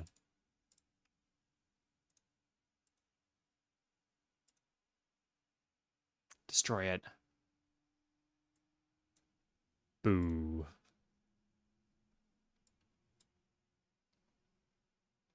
Okay, sorry. I guess we need to buy the library. Library or temple? I don't think... We'll do library for the scaling, I guess.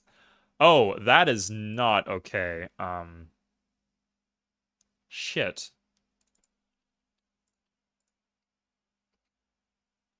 Yeah, we don't want that. Oh, that's such a pain in the ass. They're just gonna have a billion musketmen now. Can't believe I let them do that.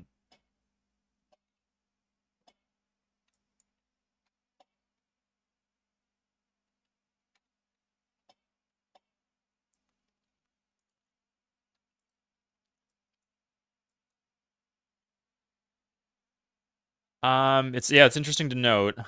Um, Chicago might be in trouble too. If all that war was for fucking nothing, that's a real pain in the ass. But really, this guy's lecturing me. Oh my god. Improving tiles in his land, and he's fucking giving me a pep talk. A talk into a stern word. This fucking guy.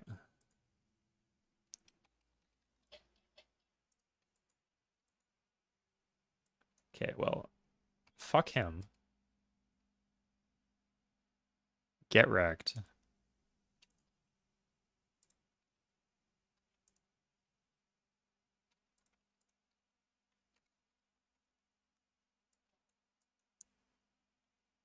Okay, so we're doing, after this, we're doing steam power, industrialization, scientific method.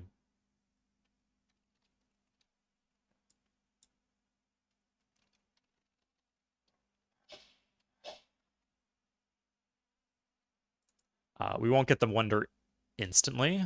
I guess we're gonna get more production in our cap too. Like, this is a good cap, especially with the rails.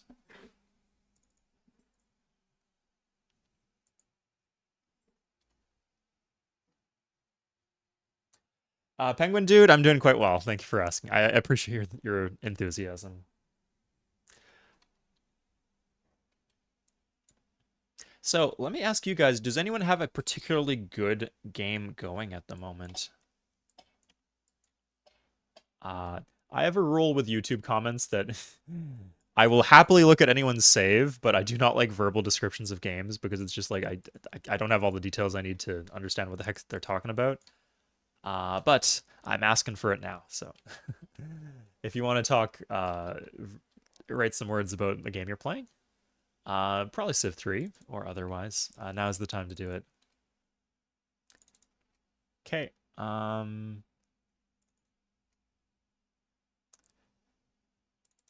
Fustat is the one where it really benefits from the library.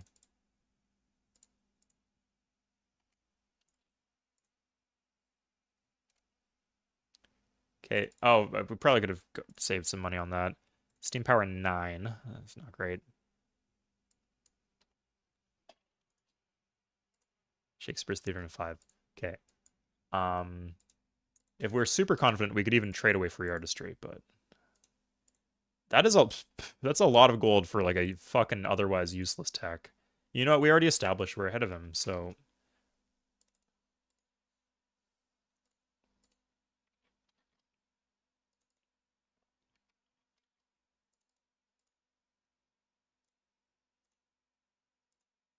sorry. It's a lot of gold to 2 civs for a useless tech.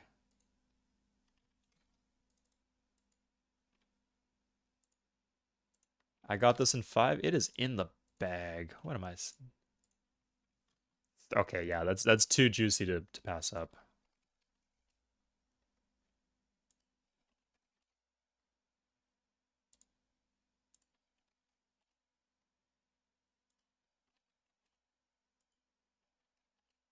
Um, I'll say of the bunch, Japan is the most likely to declare war on me.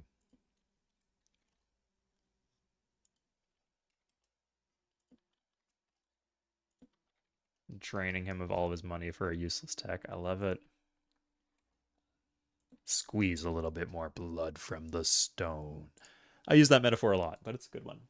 Elephants go burr. Yeah, I'd love to do. I think there are some valid speedrunning uses of India, so I'm gonna keep that in mind.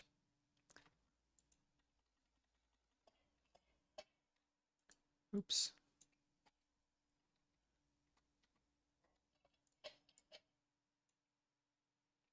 Don't do that.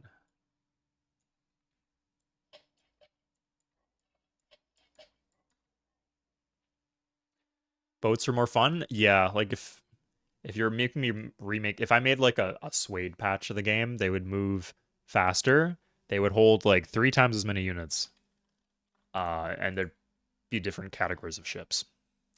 Like a defensive bombard ship that's like very strong defensive bombard, or sorry, a bomber. You need at least a bombard ship, a fighting ship, and a transport ship. That's my opinion. Oh shit.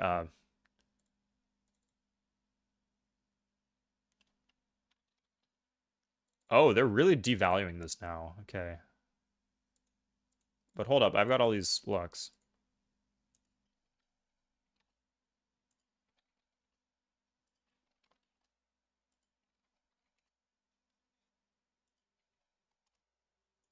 I could also pretty trivially get gems. Like, this isn't a hard thing for me to get.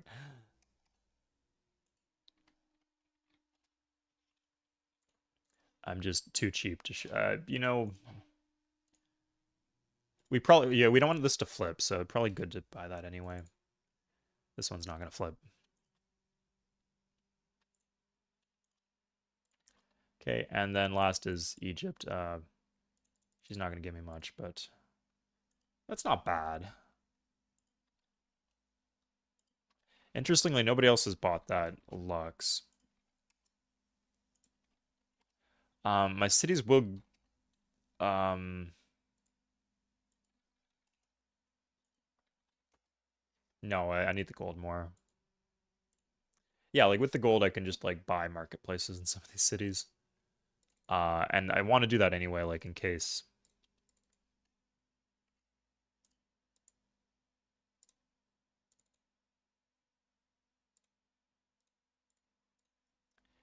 If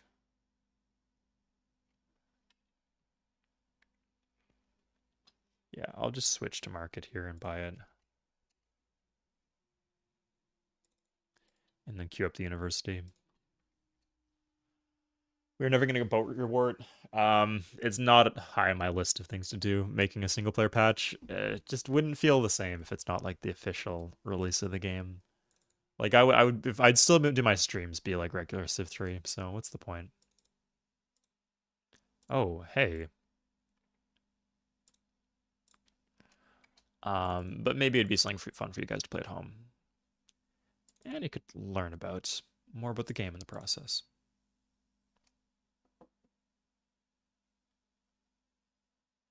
Okay.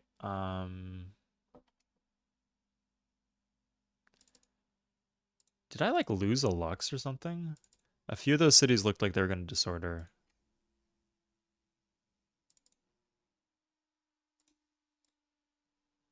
Oh yeah, I didn't get the slopes, but I don't think I lost any. I didn't like trade away the gems, which is something I was considering. Okay, so this is sorted. Sorry, sorted, not sorted.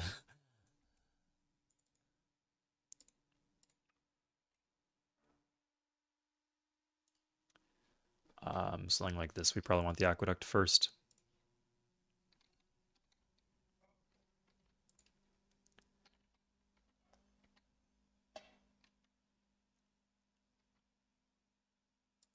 Steam power in 8.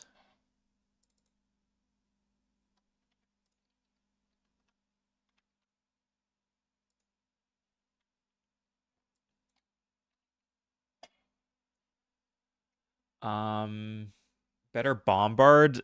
That's not the. There's no lethal bombard on ships, and it would be degenerate if you did have it. So I don't think that's the issue. Yeah, it's just not fun. Like, I guess you could make it so like they could aggressively bombard your coast and fuck up all your production. That doesn't seem like a fun gameplay strategy, turn-based strategy gaming experience. But definitely like being able to like boat further away and boat more units in a boat and like land another continent without needing 5 billion galleons would be a nice improvement.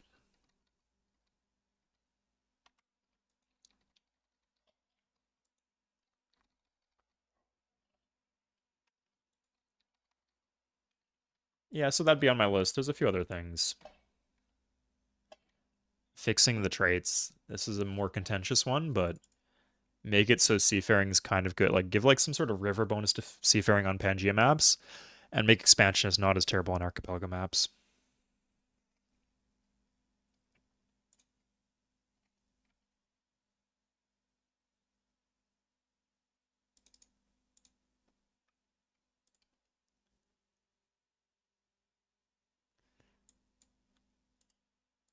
I guess this is technically liable to flip 8 units. Was that in the original patch of Civ 3? Is that true? Why would they fix that? Like, how do they consider that to be an issue if they did?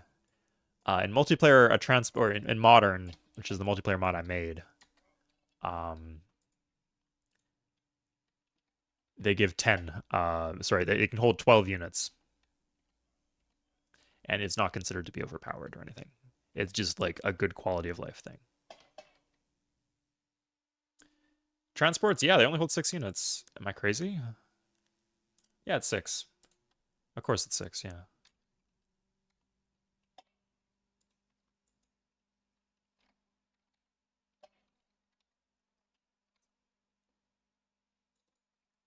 Just 2 more turns. We're there. Um, that scared me. That made me shit my pants a little. I hope America didn't pass. This is 1 turn away. Holy shit. It is a very real possibility that America like passed, or someone else. Like these 2 civs, free artistry. Oh my god, I didn't fucking check Egypt. Actually, I sold them free artistry, but I didn't check if they were how far they were into Smiths. So because like it's like 2/3 the cost. So if they're like almost if they were almost done Smiths, they would just have Shakespeare's Theater next turn. So this is scary for us. And here I am just doing worker moves anxiously. Come on. Not right now. Thank God. Okay. Here it is. People, we're on course. We didn't just waste like 18 turns of tech. Okay, we could do the market. The market's good when we're in wartime. I think I might just buy the market here. Yeah, let's just do that. Is there any other culture building we can get? No. But that's fine. Yeah. And then we can just start on the next whatever thing. The pre-build using military academy for, I guess, for universal suffrage.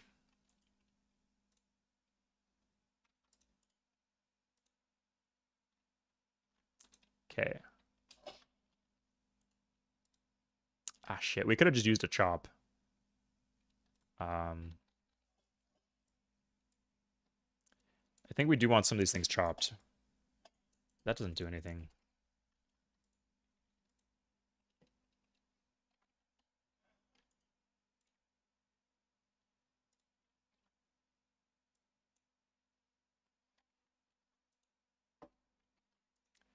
Everybody join the big stack. Yeah.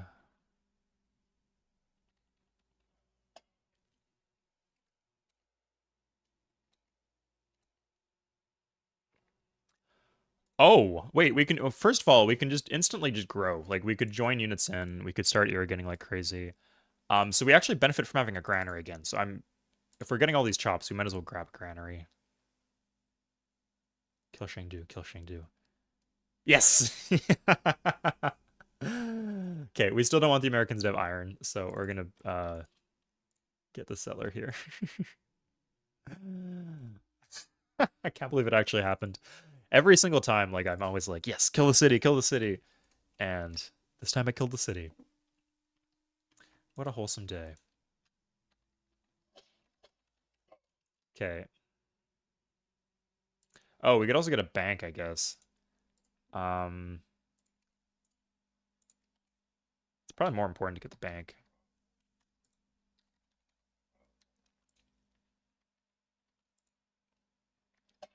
Steam power in 3, timing should work out here pretty well.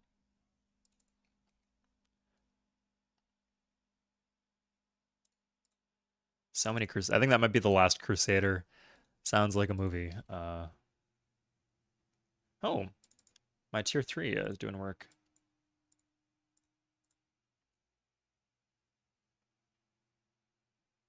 I got a lot of gold on hand.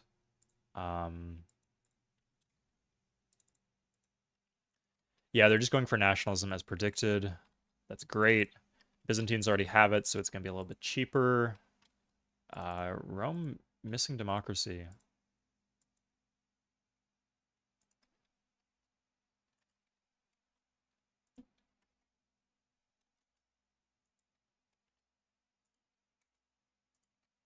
Not going to say no to that.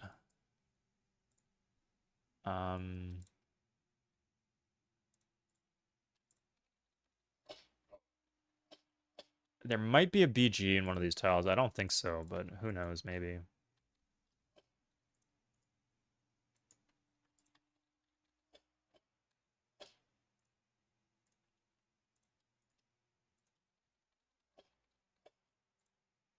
Okay, that's a lot of chops.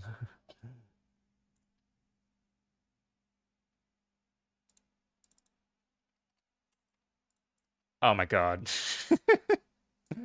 I I need 5 more shields per turn now. Jesus. I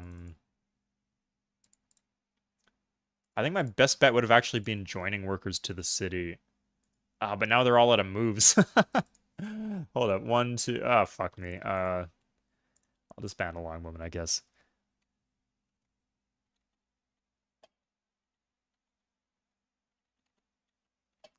Okay, well, there's no hidden PG, I guess.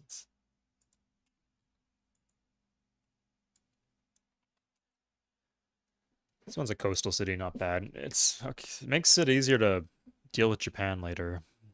It's like a good choke point. Like this one was awkward because it threatened a bunch of cities, but that's not so bad.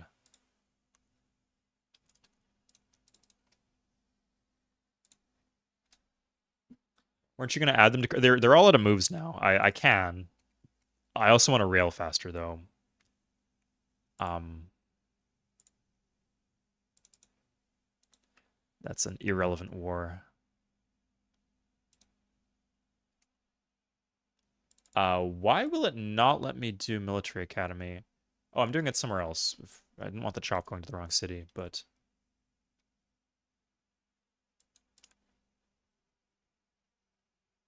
okay.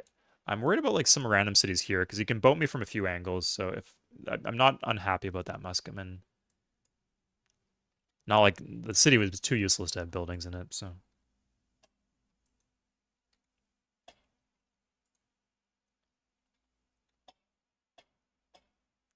Okay. We're actually going to add domestic workers because they... Wait, do we even have... I don't... No, we don't even have maintenance issues. Still. Okay, and we have the market there now, so happiness isn't an issue. Okay.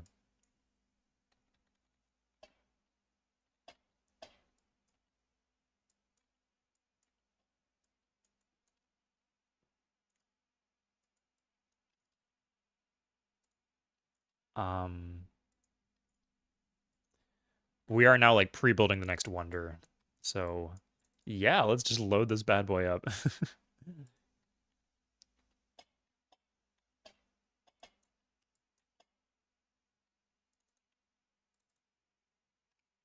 Okay, that'll do it, and then we'll take... This is all getting irrigated, so the city's gonna be fine.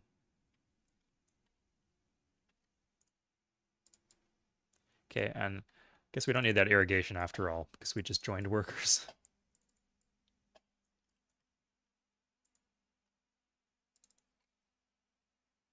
Okay, 28 shields per turn. So surprisingly, at size 20, we're not actually getting that many more shields per turn than we did when we were at size 12 with all those forests planted. But we have 7 extra food. So this would be 35% production if we did all the forests. But we're going to get steam power. How to move a heli? Control X will do it. It's like move units in stack, but it works with airplanes. Heli, you said, and then you could also do just rebase. No. So what happened was I was chopping this forest here. Majed, and I didn't want the forest to go towards Neom. I think it actually would have gone towards Karakoram based on the spiral pattern. But the chop will not go to a city building a wonder or a small wonder or wealth. So if you want the chop to go to the right city, you can do that. Okay. Let's not throw 500 gold in the toilet. Exactly 500 gold. Wow, impressive. Celts and the Chinese, it's fine. They want to be boating into the middle of the ocean. 8 turns. That is completely fine.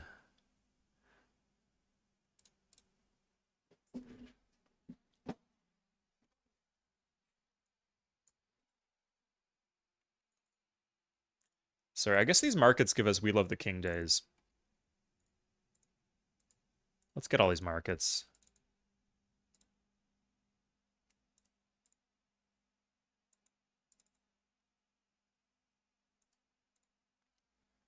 $1,000 gold per turn. Yeah, here's where we are. It's a pretty big map. Like map size makes a big difference. And we're playing well. The Republic is powerful. What can I say?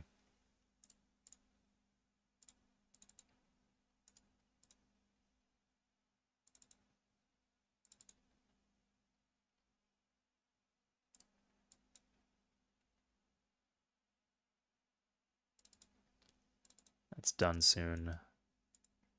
This is a frontline city, so it's an important one. Okay.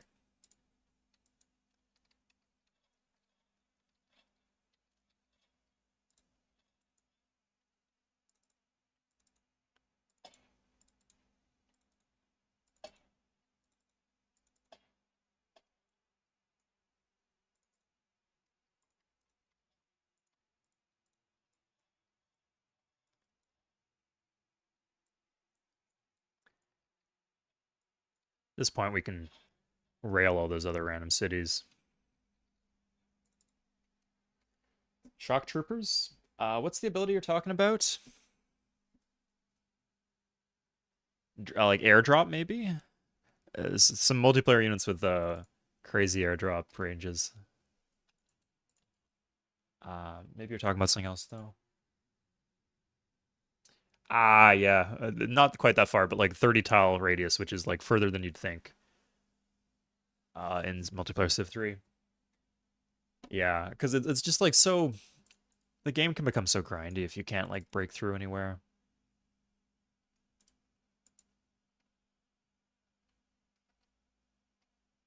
Japan and Rome. That is good. That is very good. Yeah, Japan, go send your units in boat. Fuck off and fight Rome. I was considering paying you to do that, but I don't need to now, and I don't need to declare war on Rome, who's giving me luxuries. So that's good.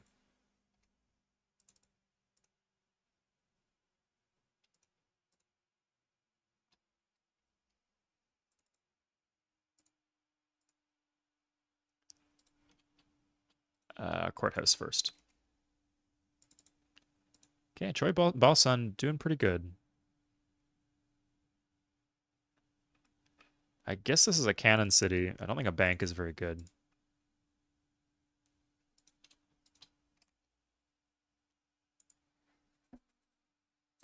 TOE, yeah, that's the path, right? We're going for culture, and there's no cultural buildings in the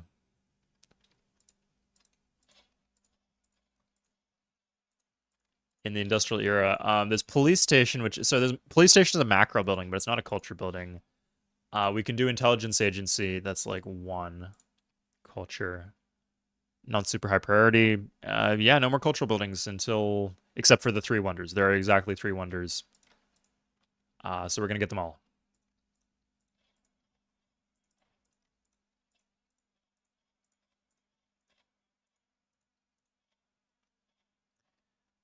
If I'm not careful, we might actually get military academy before.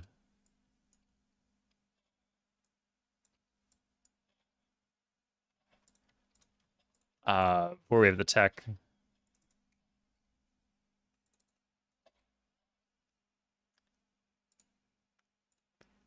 No. You got gold. Not that much. Still, navigation is basically not a tech at this point.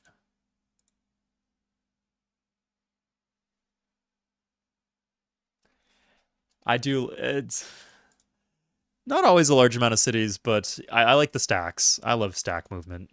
I hate the fact that the waves in the other games. This is as civ as it should be. Incense Ivory. Okay. It's just been 20 turns. India actually has a lot of gold randomly. Do they have per turn gold though? No. Still, that is a useless tech. Free gold. You guys have to trade. Like, so much. I see you guys not trading when it is just like literally free money growing on trees. Okay, I actually might be the only civ with steam power.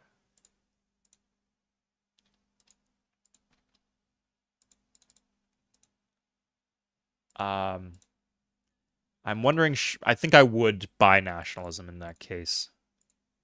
I don't know exactly what it would do. As long as she holds her harbor. Yes. If she got fucked up by Rome, that'd be an issue.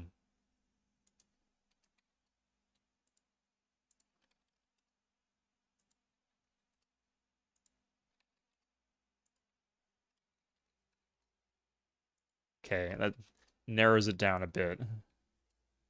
Okay, yeah. Definitely, okay. I want this. I can't really do it a ton with the gold right now. It will, like, devalue steam power to the other civs, so they might not be able to give me as much gold. But I will still sell it to them. Because I want them... Like, it gets them a tech further, but it also, like, drains their bank account, so... Okay, Egypt has more gold, so we go to her next.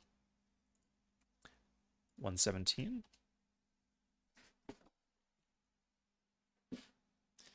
Yeah, I felt that way too. Maybe if I invested more time in the newer games, I'd feel differently about them. I'd find things to love. And that's something that's worth doing in the future, maybe. I think with Civ 7, I'll probably buy the game on release. Or maybe I did once like get a game from a developer as like a review. I did a review from it. But I got the game for free as a result. Maybe I could do the same thing for Civ 7. Like I do have like a YouTube channel for Civ 3. If I got it for free, I would definitely be motivated to do that. And plus, if you get in early, like first of all, everyone's still discovering stuff, and I feel that's the most exciting time for me because I like to discover things. I like to playtest things. But also, it's easier to get traction as a channel. Okay. Yeah, I think there's just three civs who are, maybe Spain a bit, but mostly just Japan, Egypt, and Byzantines. Kind of weird how the Byzantines have, like, they look weaker than Spain. It's odd. Spain has nothing though. Okay, so I got my seventh luxury. That's an essential one.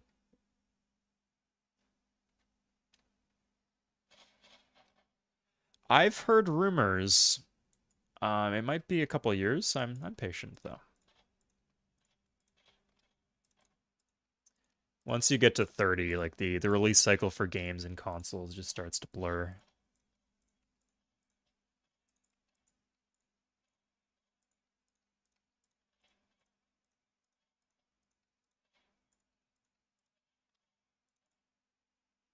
Yeah, this still should work. Still have a ton of gold, so let's spend it.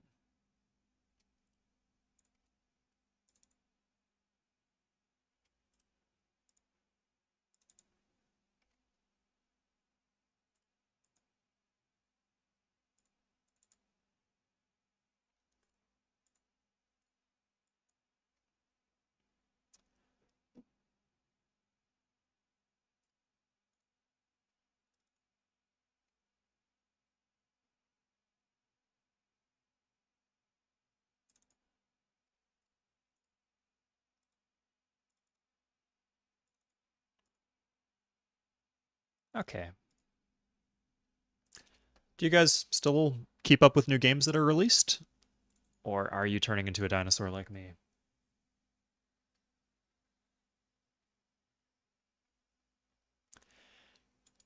I do like that the game is both a very hard and a very easy game. Like it rewards you a lot for just like learning the game.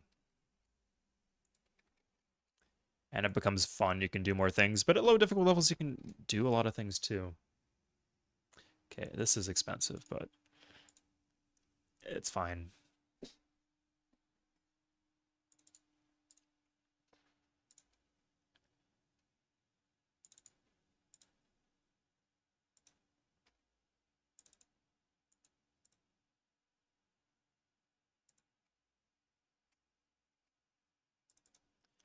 I will say I probably would benefit from some additional workers.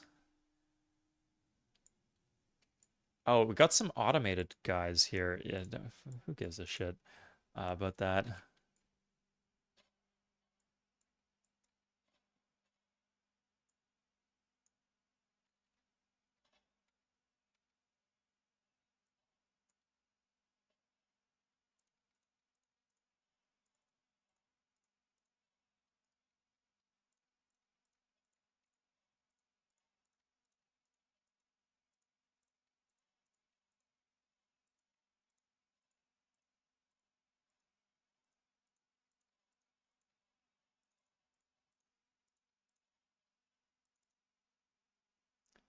Okay, cancel this one too. Yeah, it would be a good city to build workers in.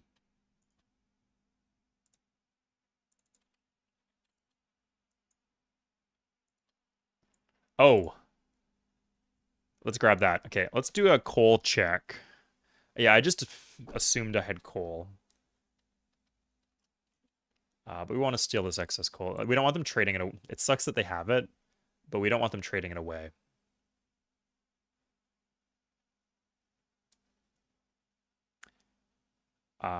So coal check, nothing up here. Celts, none. We have one coal. I think. Wait, hold up. Yeah, sorry. Chicago is our one coal, I think. This is why conquest is important. You never know. This one's pretty easy to plant, but same, still. Principle of the matter. Okay, I'll check the rest. India, none. Oh, sorry, India actually does have some, and Rome has some. Good. We want these sims to be strong. Egypt has a fuck. No, okay. They could have built the ironworks, but they didn't plant in the right spots. These each have a coal. They have two. There's a lot of coal on this map. I guess there's a lot of dead civs on this map, but yeah, all of these civs have coal, and then Spain has two. I guess it's just me. Like the place where there's no coal on the map is where I'm from, which admittedly, now that I'm looking with the this turned off and all the jungle cleared, is pretty damn good land. uh, Still though, uh, dicey. It could have been a bad situation, you know. Start strategy for oh, interesting, Penguin dude. I haven't played Civ 6, but I'm sure people in chat might be excited to hear it.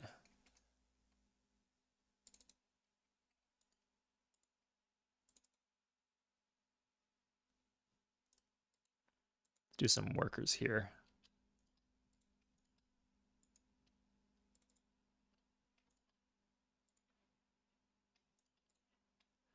Okay, down. Where's our here?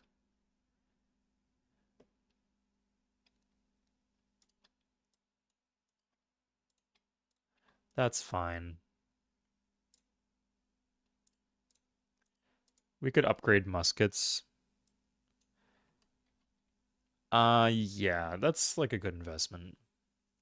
We have Leos, remember? So these are cheap. Let's keep this city from revolting. That's why I'm getting the backup. Like, there's not much we can do about it. I guess we could take a look at global culture. We could starve the city. I don't care that much. Not a lot of foreign tiles. Mostly foreign citizens. And we could check the culture ratio.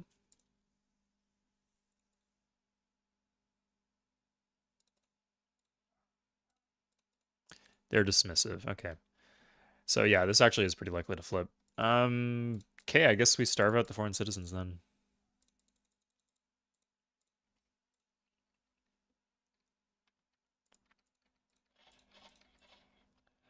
It is an important city now, so we need to take that into account. Let's clear this pollution, which will actually increase our commerce as well as everything else. So I'm worried of our production getting too far ahead of our...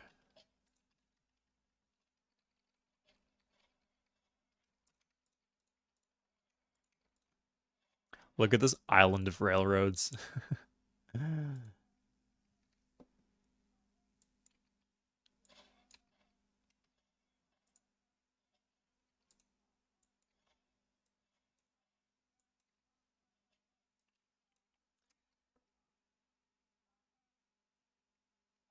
Oh, nice. That's a good city to have our rifle in, too. If we planted here, we could have done the ironworks, but sadly, the game does not allow you to plant on mountains, so that'll have to wait.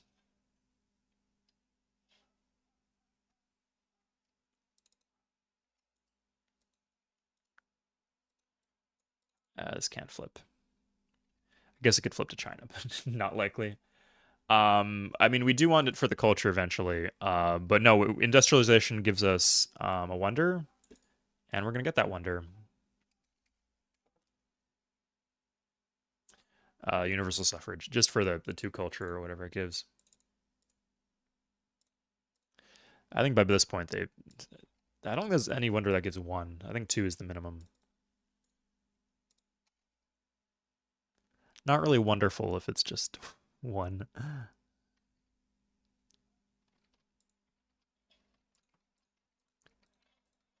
see if we can get military academy in 4. That'd be the perfect timing. Kind of imperfect timing because if we mess it up, then we lose our pre-build. Let's see though. Is Civ 3 feminist? It is reasonably feminist. Okay, I was like, how much do they think that suffragettes contributed to the culture of the world? And in my case, to the Mongol Empire. And they think quite a bit.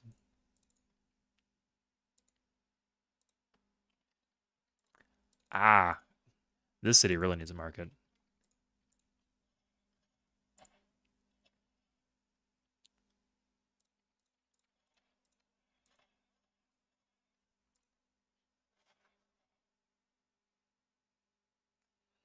Um, it'd be interesting to like play Vanilla Civ 3 and just like see what the differences are.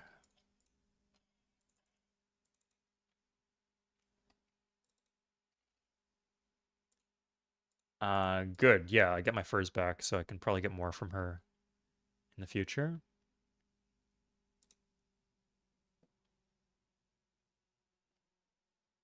Oh, this is supposed to be starving still. Yeah, I think we starved out one American citizen, right? Yeah, so keep it going. Shame it's got to be that way, but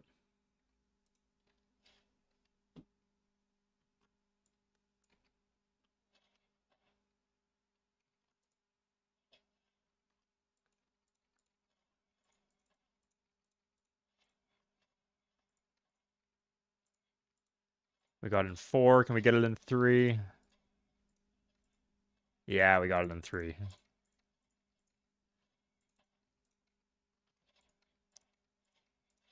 Nice. And this is pretty top of the line in terms of production without factory.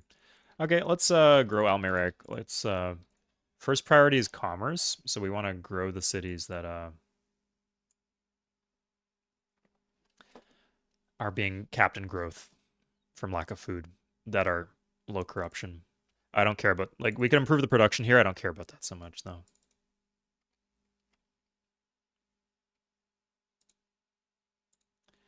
Such a random ass deal, man. Okay, Forbidden Palace for what it's worth. Really great candidate for buying a university here now.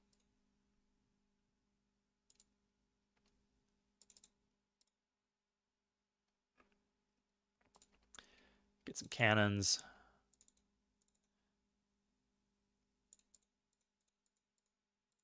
I wonder if does We Love the King Day make it less likely to flip? It probably should.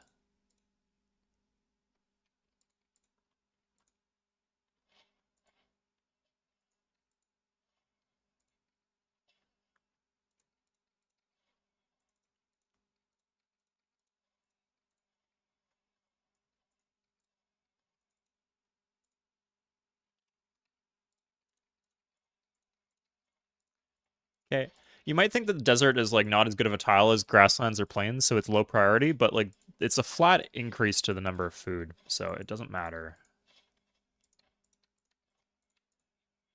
Yeah, sorry, lots of worker micro here, guys. That's just that phase of the game, though. And we have a big empire. This is why I don't like playing big maps, but here we are. Okay, industrialization next turn. That's a shame. We almost got to the turn sooner. Don't think it would have mattered for a pre-build much, though.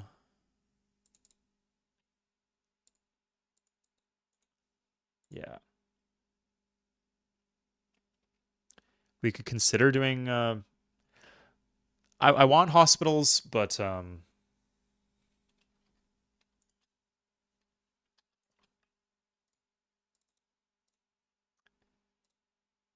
Okay. We are halfway done, and this makes it 50% faster, and then the coal plant would make it double speed. So we'd have 100 shields per turn minus whatever we lose in pollution. So is that faster? And we just lose 2 turns in the process. I think it's about even, so we'll save the maintenance and the everything else.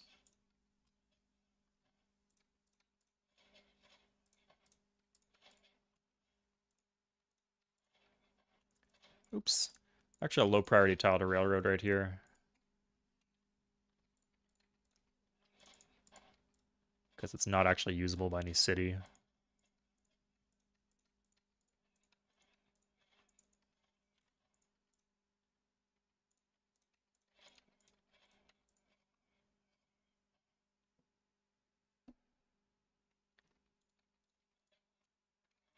Yeah, I agree that Civ 3 definitely feels like an empire building Civ. And not like a fucking... Um, what's that type of game where you're like matching or like you're not playing fucking bridge, right? Sometimes those other strategy games where you're just trying to match up bonuses can feel like you're playing bridge, basically. Or some other type of that kind of card game, you know? And those card games are fun too, just not in the same way.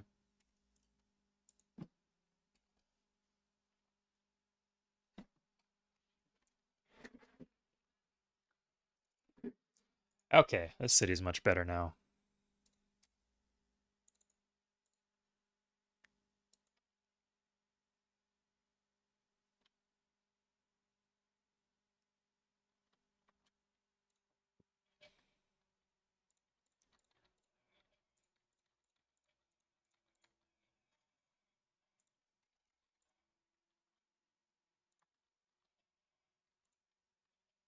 We do have a lot of other res, so I guess we can't be too salty about the coal.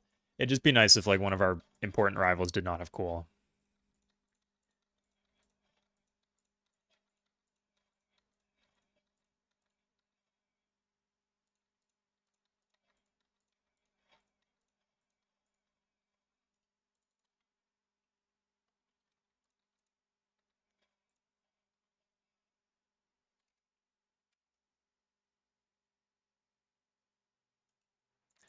That is not really what I want, but whatever. I guess we have a longbowman now.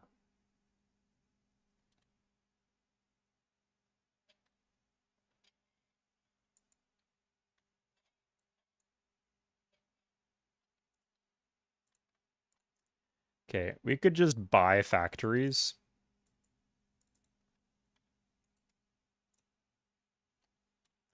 If we're gonna do it, we should do it now, you know.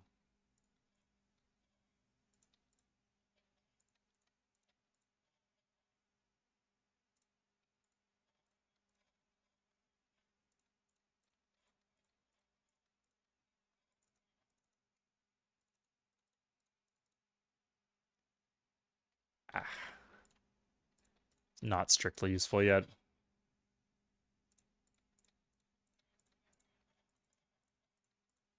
Okay, this is turning into a lot of worker micro, and the important worker micro is already done. So let's just deck out this city.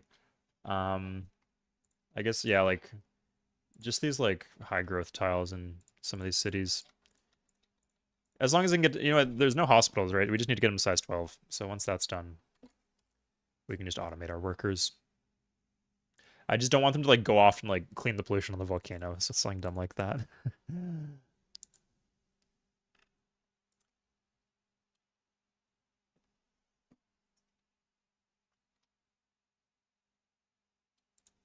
Suffrage in 7. Like, if I can get something good here, yeah, I shouldn't write off the possibility of trading techs.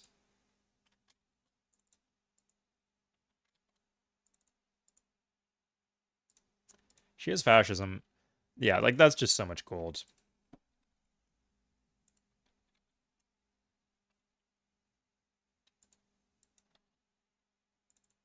Probably should have checked Japan. Um... he remembers Arabia, but nobody else in the world does. That's hilarious. Um... I think I will not give him industrialization. I just want him to be far behind, so. Good. We can check Spain. Spain's actually got a lot of golds. Yeah.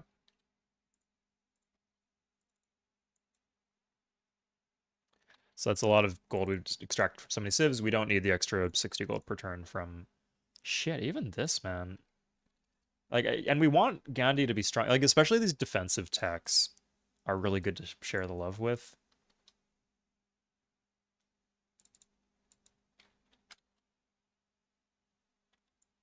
Oh.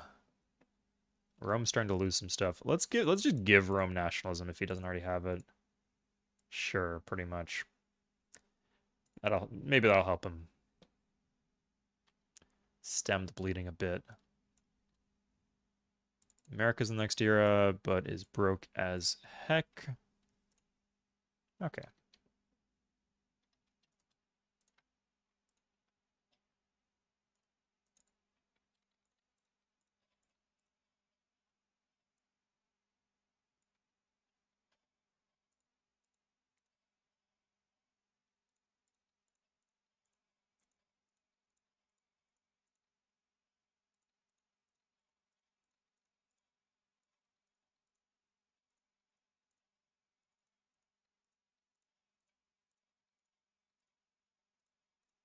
Finish one of these. Okay. And Basra. Just these low food cities make them have a little bit more food.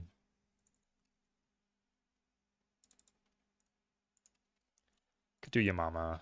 I just feel weird about Yamama being kind of vulnerable, but that should fix it. Might as well do this too.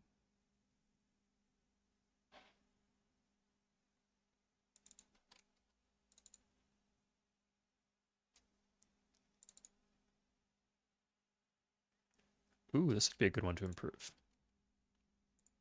Okay, medicine. This is going pretty much as fast as it can.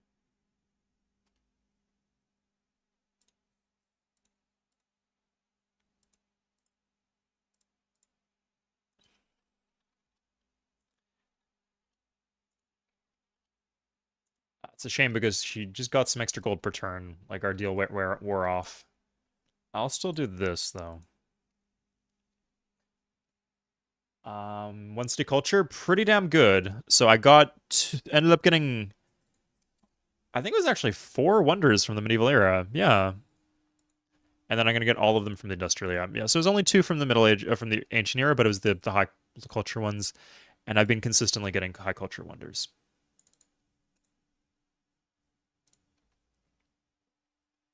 Japan on the Romans. That is fine. Thought that was already the case, honestly. Maybe I haven't been paying attention.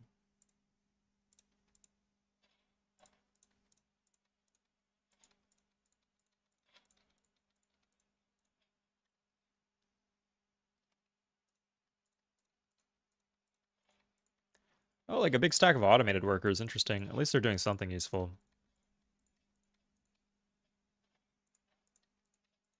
Wulangon kind of turning into a decent city. Yeah, we've definitely reached like a less eventful part of the stream and the playthrough. Let me guys know what you think. I'm welcome to chat. You're welcome to chat about whatever you like right now. War with Japan seems to be unnecessary. We're just not ready for it. It's not necessary. I think with artillery would be our biggest power spike. We're also just like finishing up like a bunch of buildings. Like we were fighting for so long that we just didn't do like libraries, universities, courthouses, and markets in a lot of these core cities, and we're just catching up now. So now that we're caught up, we can consider fighting Japan, but I think we want to wait till artillery.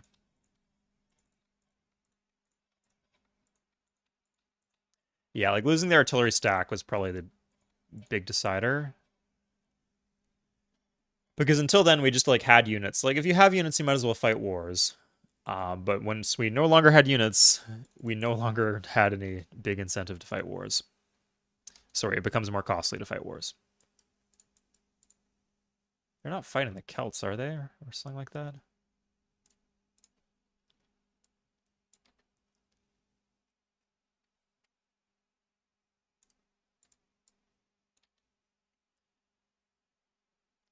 Roman Byzantium, that's probably pretty good since Byzantium was the one taking cities. Here's medicine. I probably lost a few hundred gold on that. Don't think medicine does anything for me at the moment. I can sell it. Yeah, I can sell it. But Japan is more broke than they were before, even. Pretty broke. Turbo broke. Although doing better. Falling apart, but I do want him to be strong. I don't want him to die.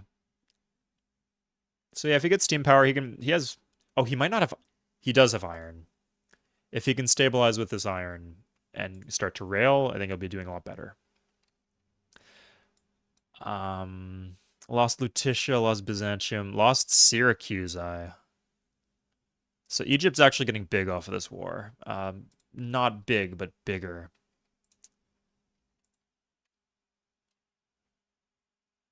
But like at this point, it doesn't really matter. Like I've got such a tech lead that like it's just that their economy being stronger is just more gold in my pocket.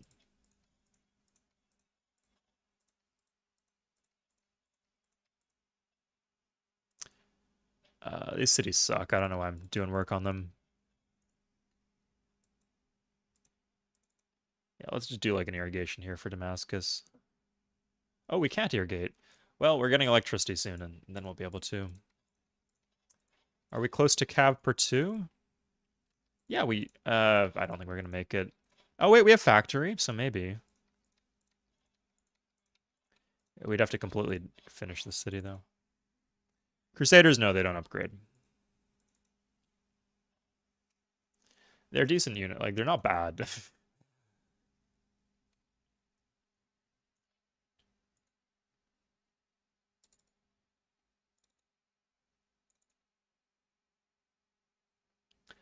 We got 2 Mongols now. It's definitely an improvement.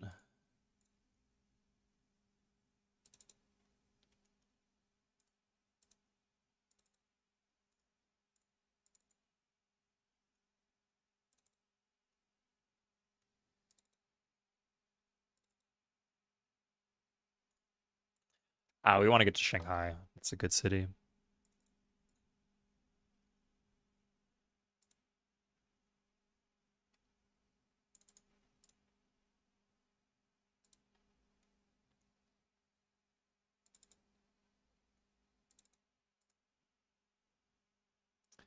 Okay.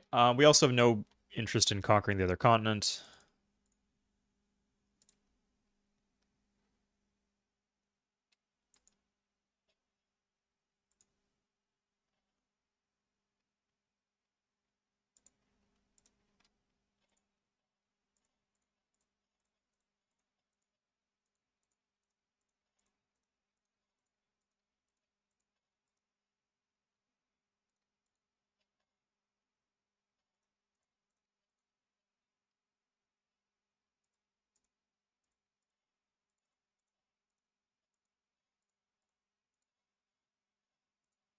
Oops, we're supposed to be trying to fix Neom.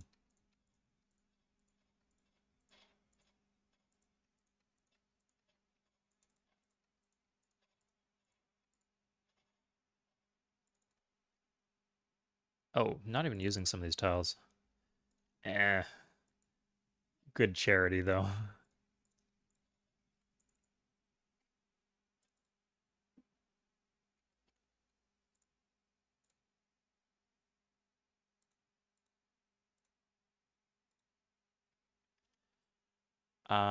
That is fine. Interesting how is America? I didn't guess they have boats out. Oh, that is like a breeding ground for conflict potentially, so I don't mind that. Like a lot of civs have direct borders now. They got two each. What incredible balance. Ah, Egypt's up here too. Okay. Um,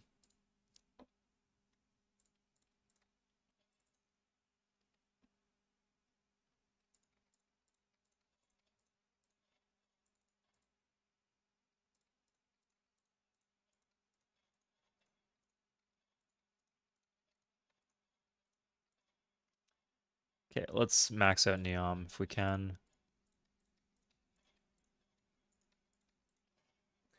You still make hospital?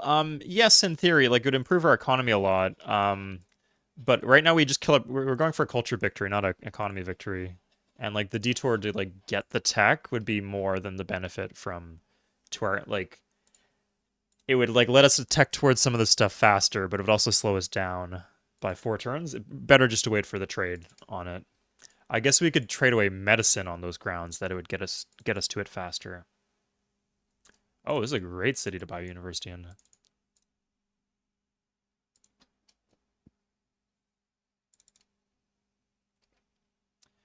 And this city is just okay to buy a university in.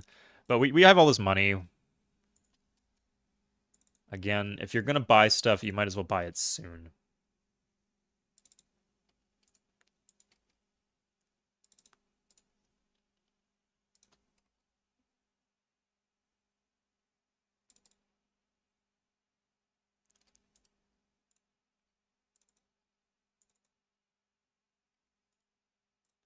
Yeah, it should do. Maybe one more. This one's pretty all right. Okay. Interesting how Najran actually has all the buildings at this point. It's actually a pretty decent city. Like, it looks slow, but that's just because it's doing factory. Okay, and we do need this for the gem, but also we don't want to lose lose the city in a culture flip. A lot of fireworks, yeah. And we only have 7 of the luxuries. If we had, oh wait, we might actually have 8 now.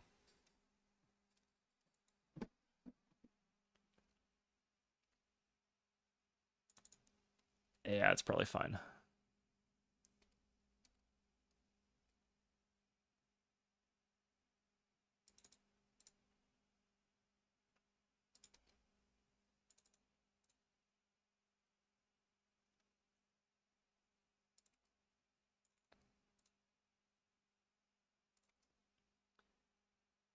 Now cities once we have this big stack of artillery, cities like Azuma will be very easy to take because there's 2 range in artillery. We can just shell it and then take the city in the same turn. How's Fustat doing actually? 30? Yeah, I think 30's a good place to work. Okay, let's see if they have more gold on hand. Oh no, she has less actually. Did she pay someone off or something? Broke as hell. Pretty damn broke. Spain? Okay, yeah, that's...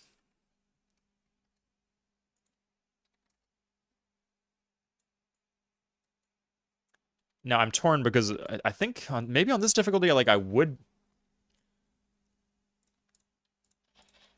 Yeah, I probably shouldn't be doing this, but you know what? Just because it gets me to hospitals faster, I will. That's not worth it. Japan. This is just so little. 500 gold. That's like one university. Pathetic.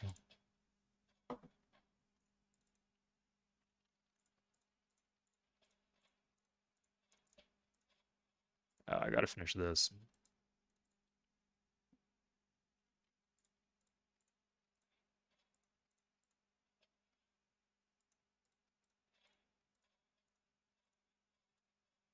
Now, do we have Cav per 2? We are super close. Hold up. Oh my god, fucking single player really sucks. Uh, is there a BG?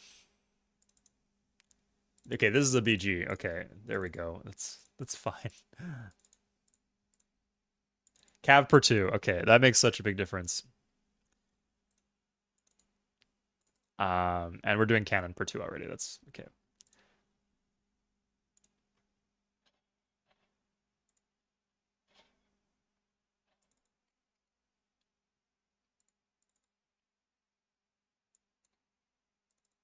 Okay, we're just gonna queue up the important, like the ones we like want done eventually. Probably not that actually.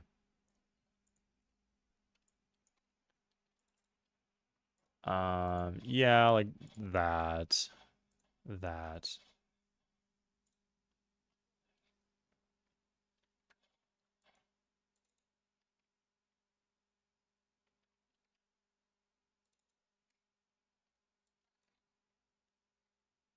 Oh, we can't irrigate that. Interesting. Okay, what cities need? Yeah, like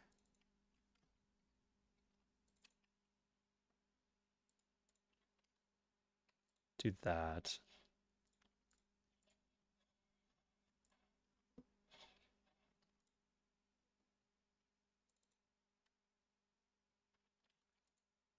Oh yeah, like cities like Yamama actually.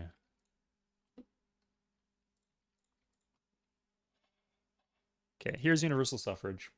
How much tourism gold now? Good question. Not it's hard to tell. I guess we could set all these guys to entertainers, and that sounds exhausting though. uh, quite a bit. We have 225 gold per turn here. Nothing insane.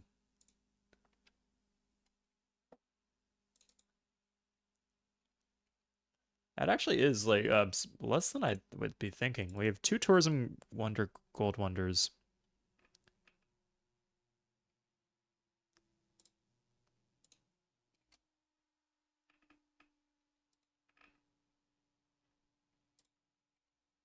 Okay, there's the factory.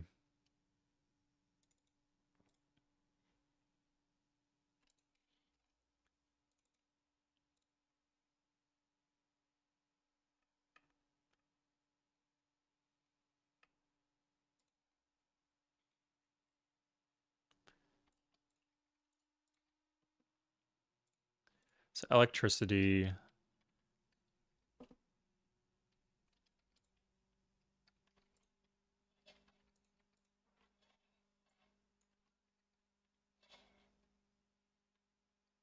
Okay.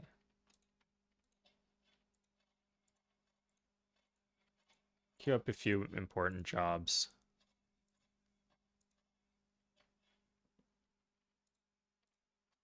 And I think we can just do, is there like an automate for railroads? Control N. Let's see what Control N does. It sounds like they're railroading. Okay. Yeah, like I think a lot of the most important jobs are queued up. Ah, fuck Chicago. To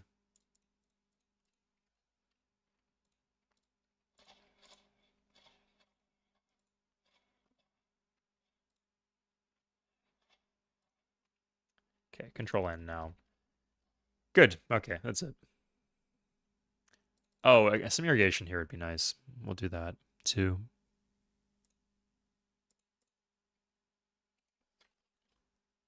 Can check if Japan materialized more gold. They did not.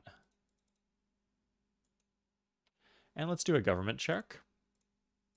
Spain is a democracy. Japan is a democracy. America is a democracy. Celts are a republic. Byzantine's fascism. Why is Japan? I guess Japan, maybe they're having happiness, war awareness issues. Why are they so, if they're democracy, why are they so broke? A lot of these civs are democracies, actually.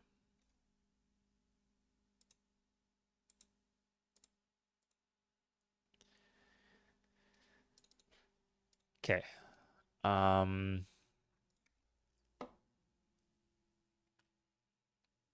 guess we just grab a real quick, cheeky coal plant. Yeah, like we're gonna need it for the next two wonders, so I think that's worth it. Oh shit. So Damascus, we've had issues with population in Damascus for a while. Oh, I can't irrigate. What the fuck? Electricity in two. Ah, okay.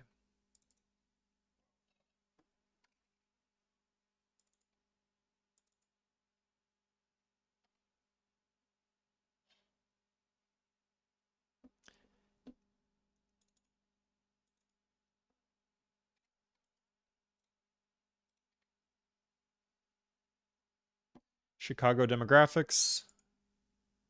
Um, 40% Mongol, 60% American.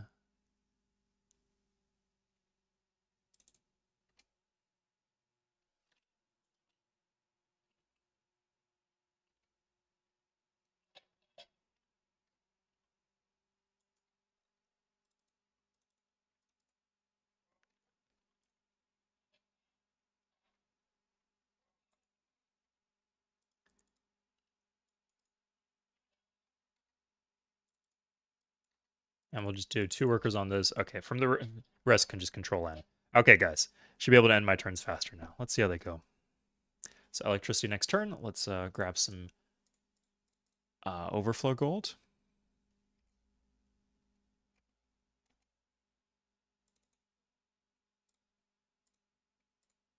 Five turns for scientific method.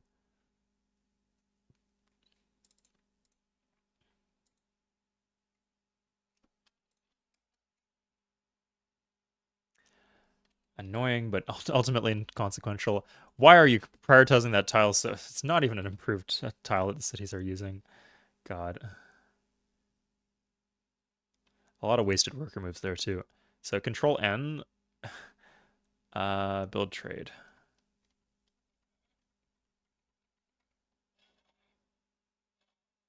Fuck it. Okay. 18, 20. Yeah, we're not getting the returns on these. Are it was like 6 gold per turn or something return if you do the math. So why bother? Oh, this is perfect timing. Good.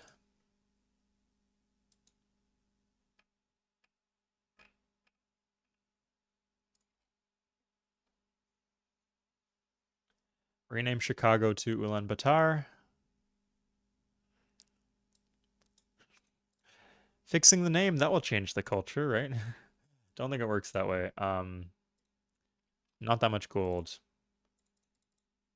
Has communism and a bunch of gold. Interesting.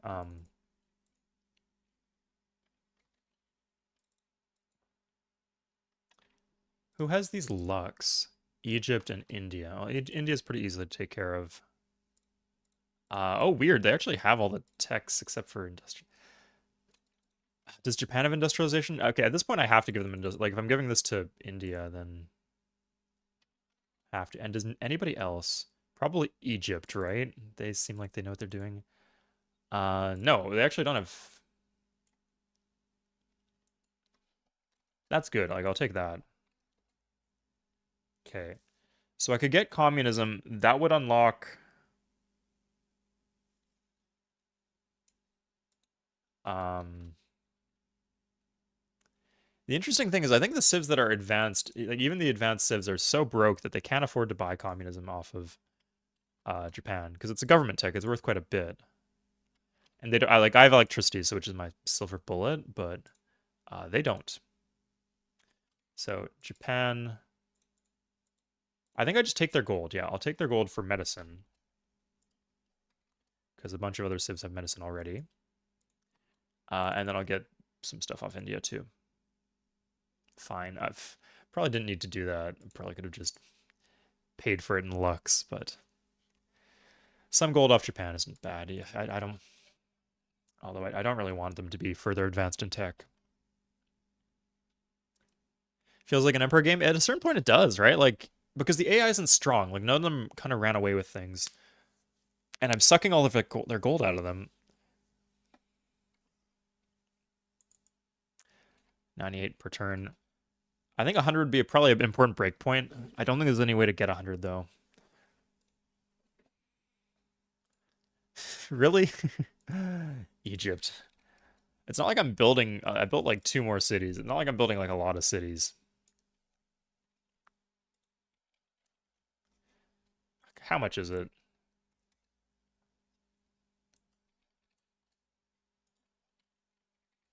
I need what I need.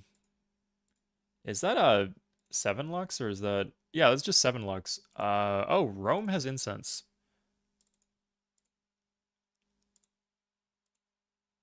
Yeah, and I already give away medicine. So good. Okay, so we love the king days everywhere then.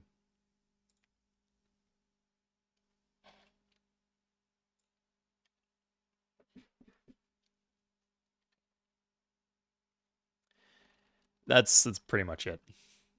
Penguin dudes. Is it? Can I not? Control N is no longer working. Okay, I guess they're just regular automating then now. Um, Corruption here is pretty low. It's because the distance corruption is lower, I guess. Interesting. Yeah, we are just regular automating at this point. Fuck it, Japan and Biz. That's we can work around. We can work with that.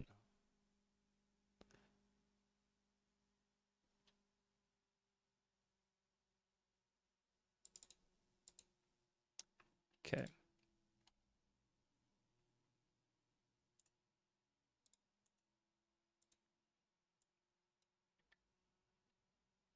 Ah, they were roading towards the coal. Like, oh, I guess road network means uh hook luxuries, which is something I benefit from.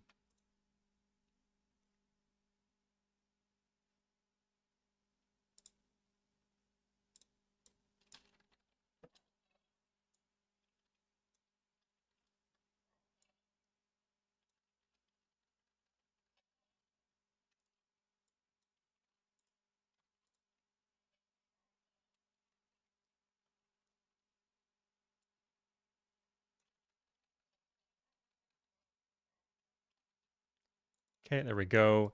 Yeah, that didn't slow me down at all, but I think military economy is 400, right?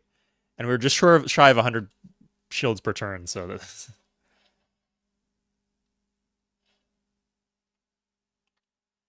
God, some of these workers are going some bad places.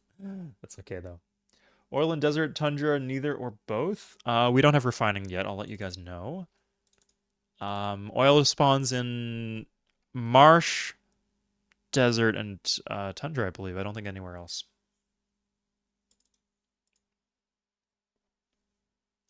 Yeah, definitely not hills or mountains.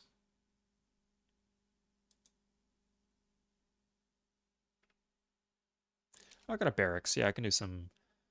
probably don't really want rifles. Calves will do the trick.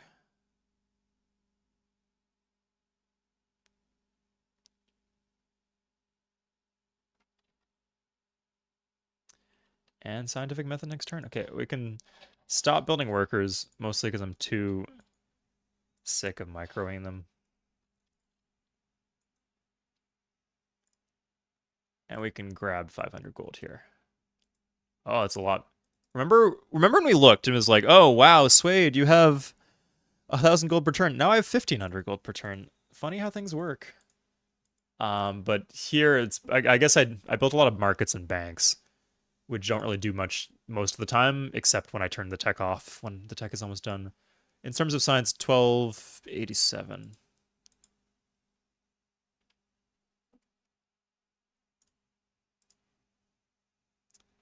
Yeah, I guess I can... buy these random universities. It just doesn't do much.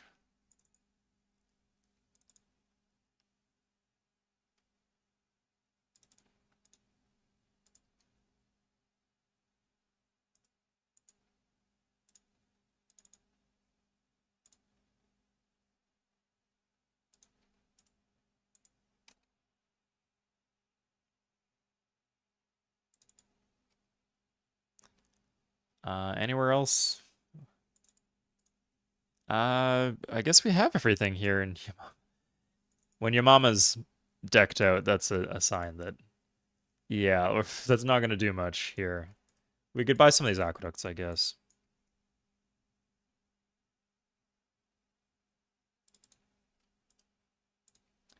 Market's always good. Oh, so, sorry, I have my tech almost off. No wonder the universities don't seem like they're going to do much.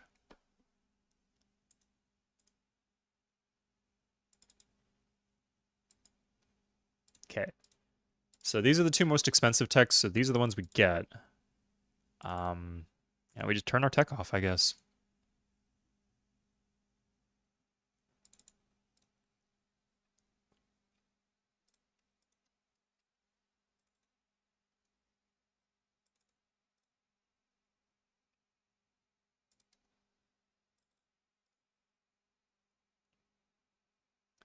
Okay, here we can do harbor.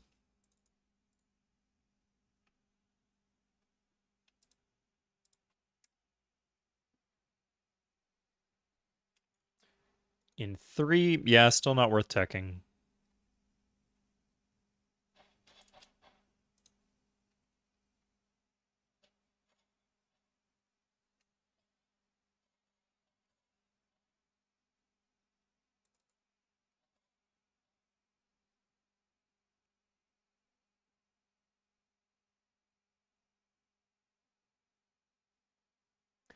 If we want to buy markets, now is a good time.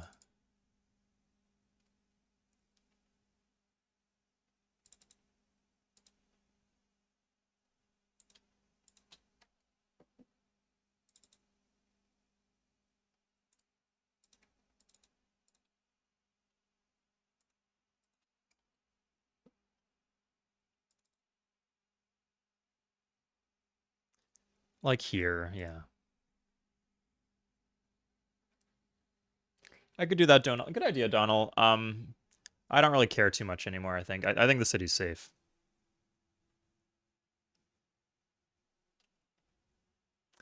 They're mining that tile even though it's never going to get to use that tile. It's kind of insane.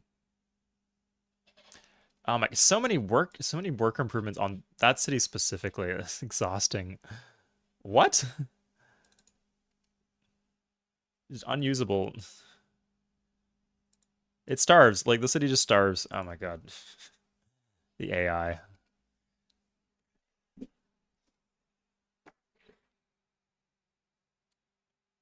Okay. Now that this is done, let's grab ourselves. We can finally put an end to the resistance.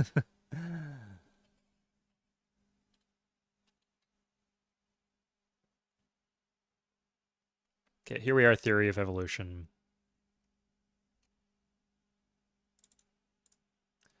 So we've just been like wonder here. We haven't had any downtime where we're building military units or anything. Electronics, yes. And parts. Okay, that will speed up our workers, so it's good to have.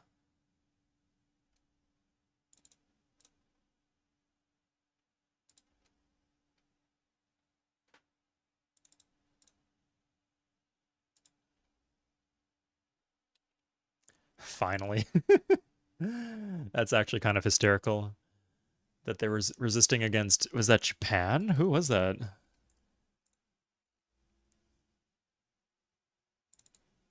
That's no good. And I am full teching now. Yeah, that's no good at all. I guess we just have a lot of universities.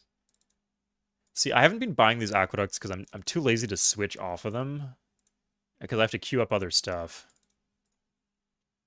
But I think we're at that point.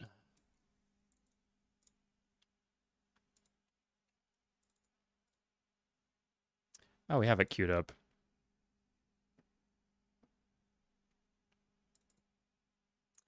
Could do a library here.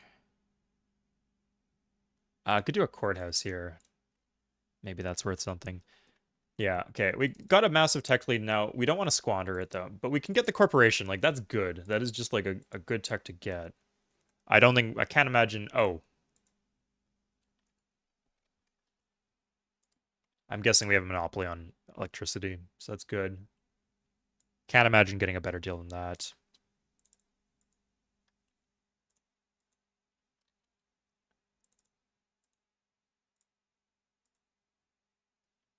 Uh, does not have any gold. Good, that's what we want.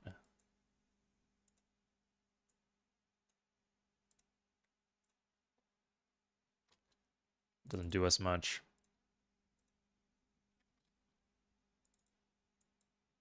Celts have been left behind at this point, although they picked off some more cities. Maybe that will. Remember when they were like a big scary civ that like fucking rampaged through the north of us? How times have changed.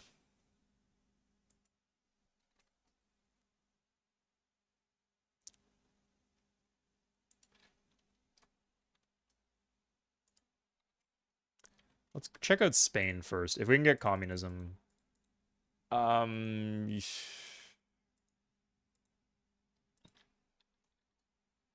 yeah. Oh, yeah, like this is a good thing to get because it gives us another development building. We can get police station.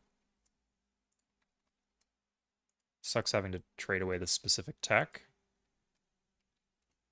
because it's a useful one.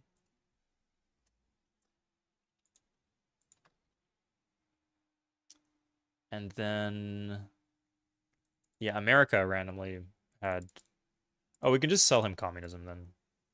Oh, but he won't offer as much for it, huh? Will he do this for? Maybe he will. Okay, no, he just will. Remember when you like ask for something, they'll give you the maximum they're able to give you, or they'll give you like if they have like if they're willing to give you 500 gold and they have 300 gold, they'll just offer you 300 gold. But if they're willing to give you 500 gold and they have 500 gold, they'll offer you like 375 and you can like negotiate the last little bit out of them manually.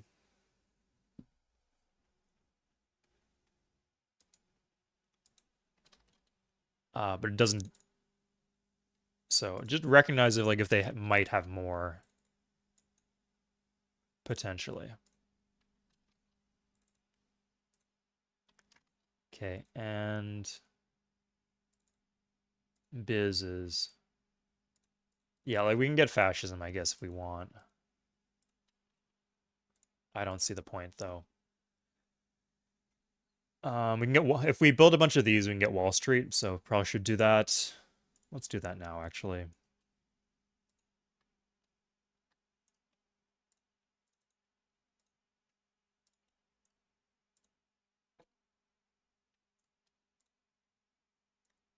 Alternatively, just like buying police stations in these cities that like have a lot of commercial potential, but also a lot of corruption is powerful.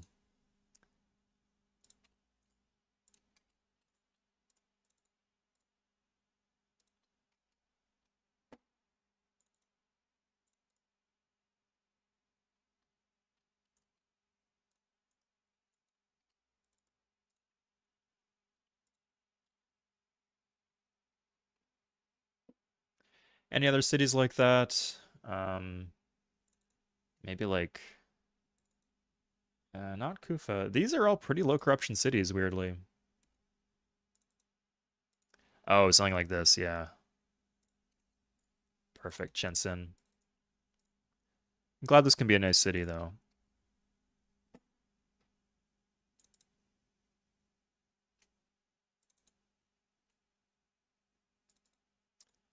Maybe Basra? No. Why is my oh, isn't it the We Love of the King days? Why is my corruption so low all of a sudden in every single city all at once? I guess Yamama then.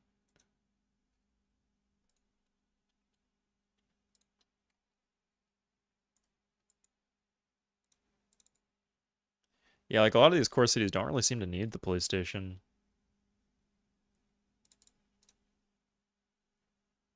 Ah, here. Okay. This one's perfect.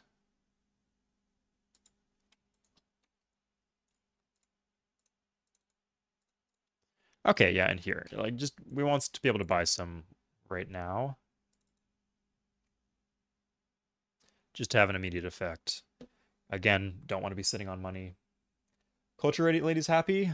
Um, let's see. Like, what's our progress right now? We are about a third of the way there. Interesting. Now, obviously, your culture does increase kind of exponentially, kind of not as the game progresses. Oh, this city. Yeah, this city totally benefits from this. Yeah, this is exactly the kind of city we wanted in. And then let's just get a fucking pair of factories.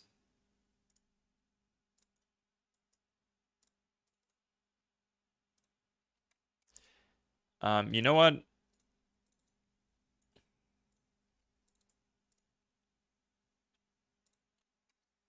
Like the factories, like once we have the Hoover Dam, those get doubled. So the factories are especially good for us.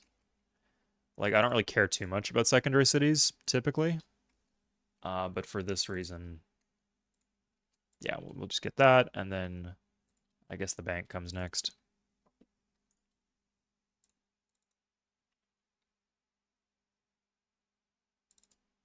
Okay, and then here we do stock exchange and police station. Speedrunning, it is absolutely time. The pretty sure all speedruns are time. I can't think of a.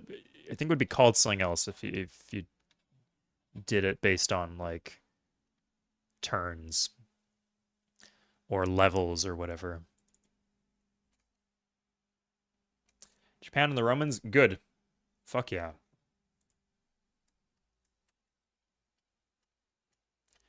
There's a longbow in there, but otherwise those are all good. Good pre-queues.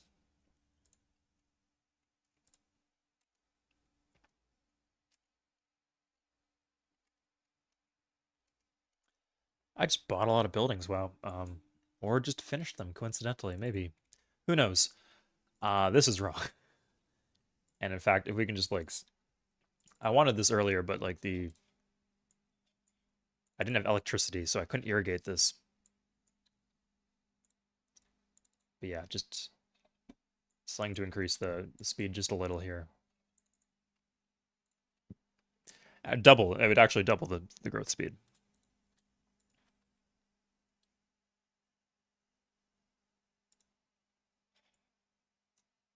Let's do two of them actually. We have a lot of.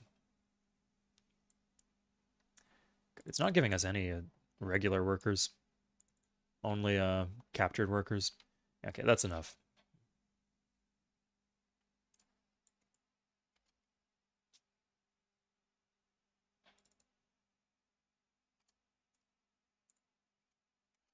Okay.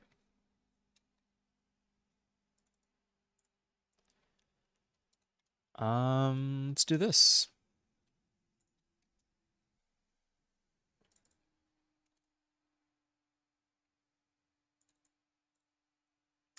Bank is good. The city can grow now. Could justify a courthouse.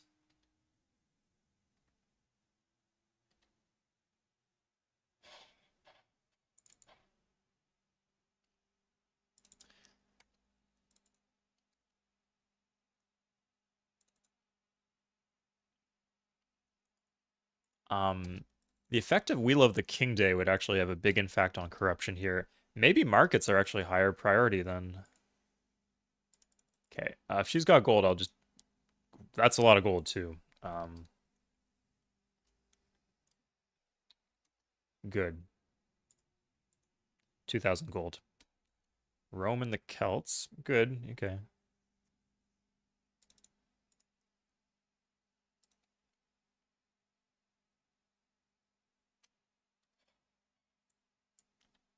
Let's finish this. And then, yeah, clean up this pollution.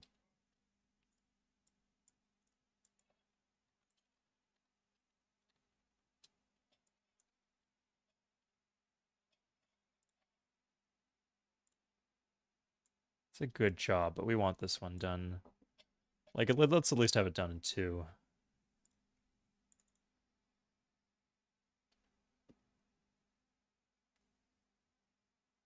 Okay, let's see the impact on... So the impact is actually massive from We Love the King Day. Okay, I guess I've been underselling the value of markets, which seems impossible, but here we are.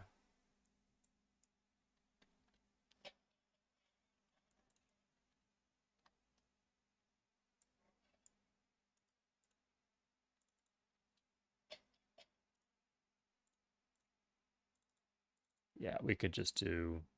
So here's a trick. You can actually apply it to the city. Like if the cleanup is done end of turn, you'll actually will get the shields this way.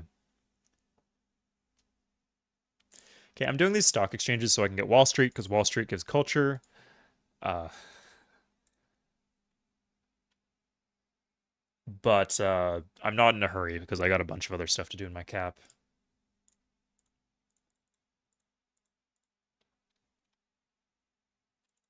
Yeah, you see everything's good there. Do some automation. Some of these are not pristinely perfect worker moves, but we'll deal.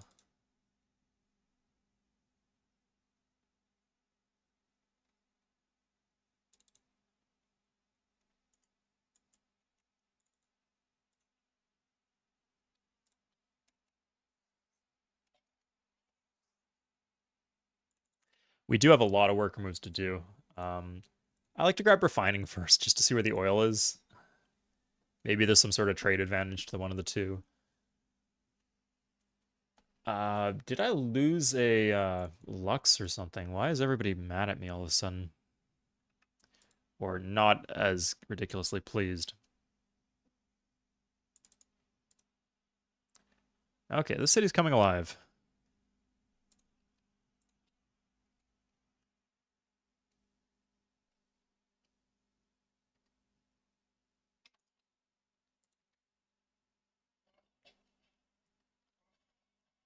Okay, I do have rubber. Makes the city even better. I think the shield from it got corrupted though. Where's the rubber? Okay, America has rubber. Now that's concerning. America has a lot of rubber actually. Concerning in the sense that it'd be a pain in my ass. I guess they have rifles. Yeah, it's not that much worse than rifles, infantry. Yeah, like giving them techs was more the issue rather than res. Okay. Japan, of course, Japan has rubber. 2 rubbers. I'm like struggling to get my rubber. Sorry, I guess I had rubber at home. And then there's one all the way around down here. Okay. This continent, I guess Egypt. Egypt has 2. Yeah, everybody else will trade for it if not. They still haven't hooked their iron again.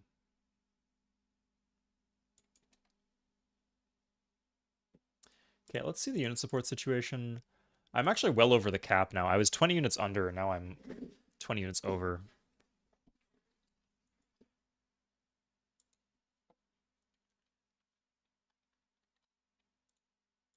Spain.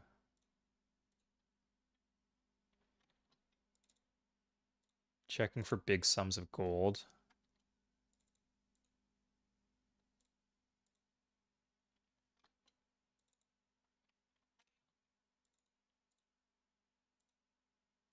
Oh, I don't have incense. Okay.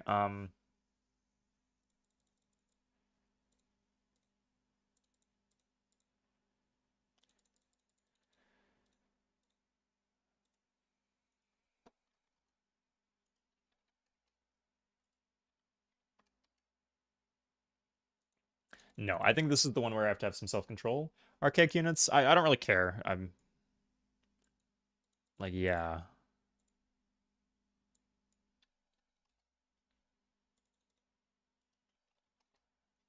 These We Love the King days are important though, so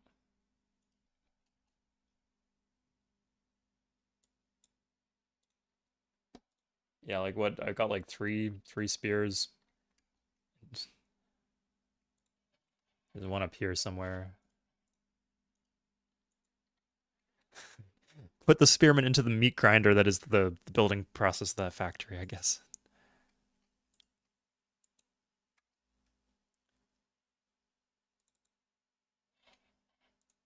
Okay. Then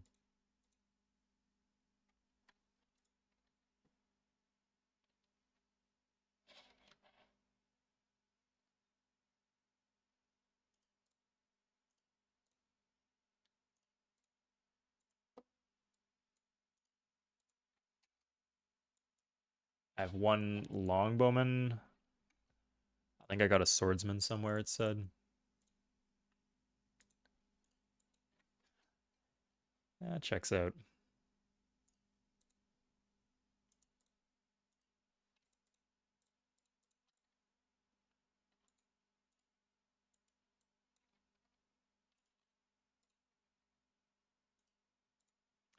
Okay, notice how I can actually, like, while this is animating, I can actually go into the building queue. So that's why one of the reasons I'm able to play the game so fast in certain conditions.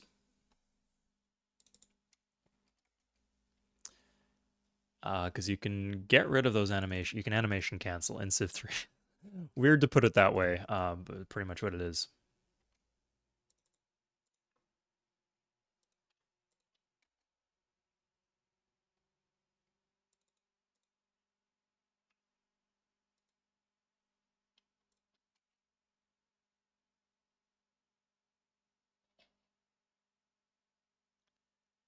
Okay, that's the sound of culture going, or corruption going down.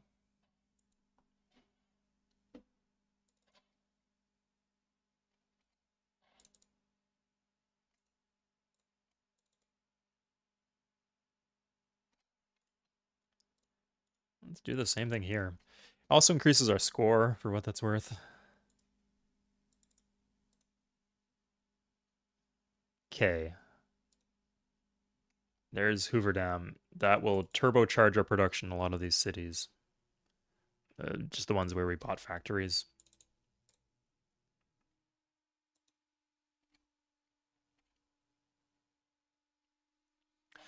No way in hell. Sorry, Threadbird. Not in this lifetime. I mean, it just like would mean there's no fighting. Like it just makes the game less dynamic.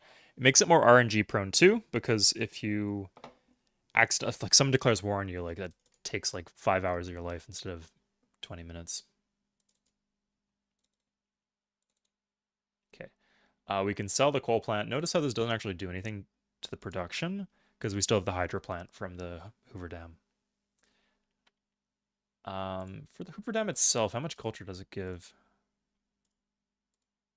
2. Theory of evolution, 3. Hmm. Interesting. We can go espionage. At this point, I think it's good to like fill in some of these.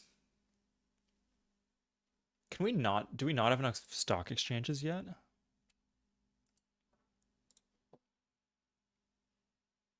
Okay, we're gonna get one more in Mecca soon.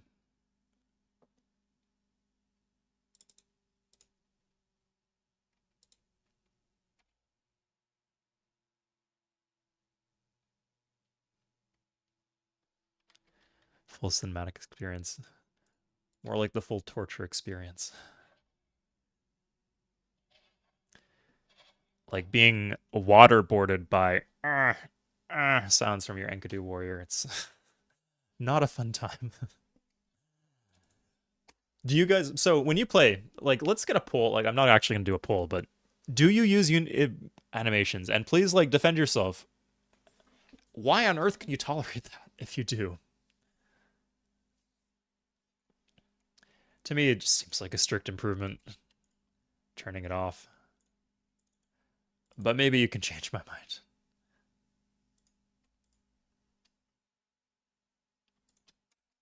Who knows?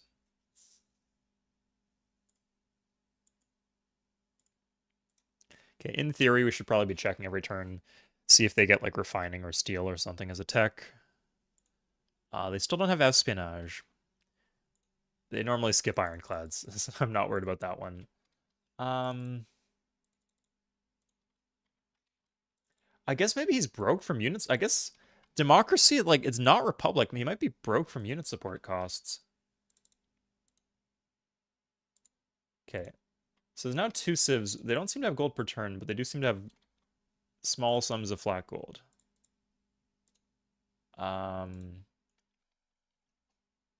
Okay, it's just the fascism getting confusing them.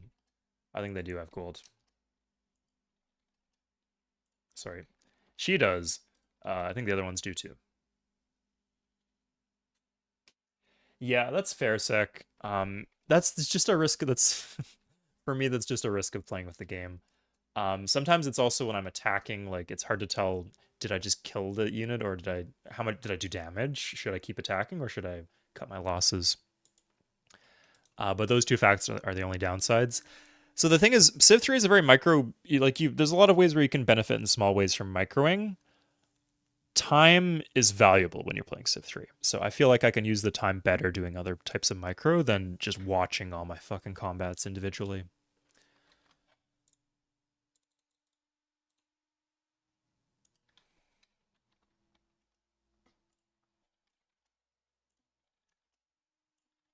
Okay, sucking more gold like a gosh darn vampire, as Olivia Rodrigo would say.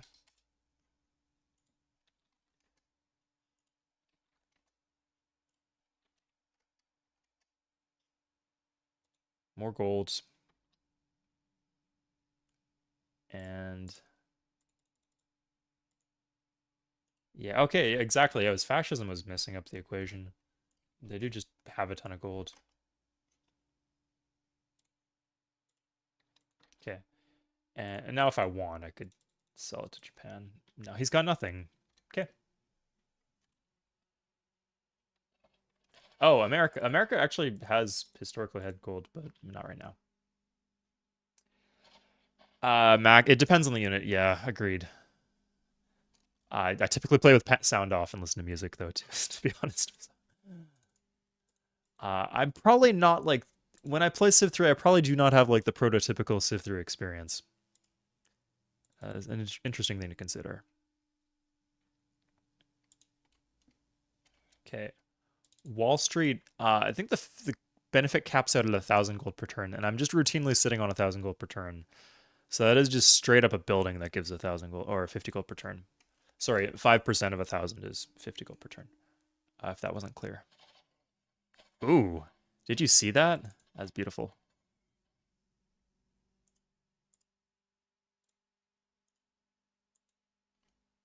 Okay, so yeah, we'll do Wall Street. Good.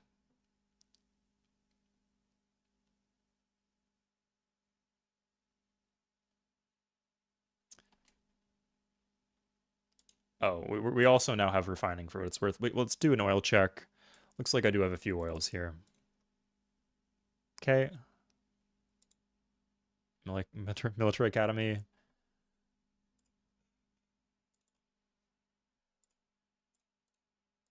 Why does it hate growth?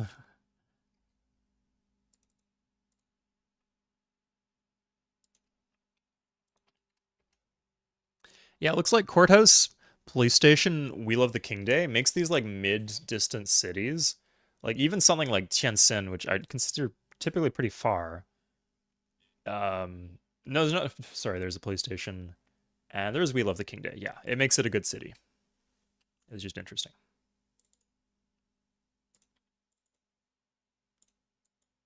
We could do that, and that would free up. Oh, we could just do that. Okay. Um,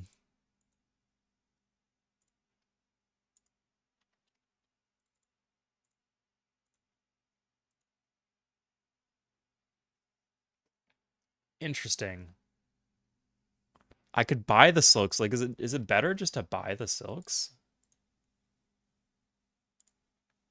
Oh, how does she have refining? Okay, whatever. Well, the cat's out of the bag now. I'll take the silks. And they won't give me fascism for that reason. It's okay. Fascism doesn't actually do anything. It is just a trading tech. Ah, okay. Egypt has fascism too.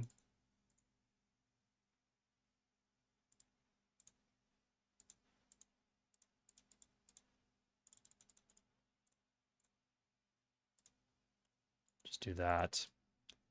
And have a check up on Japan. Still broke as hell. Good. I don't know why. How are these civs, like, how is Byzantines, like, how? How are they doing better than Japan? Seems like they got a good core here.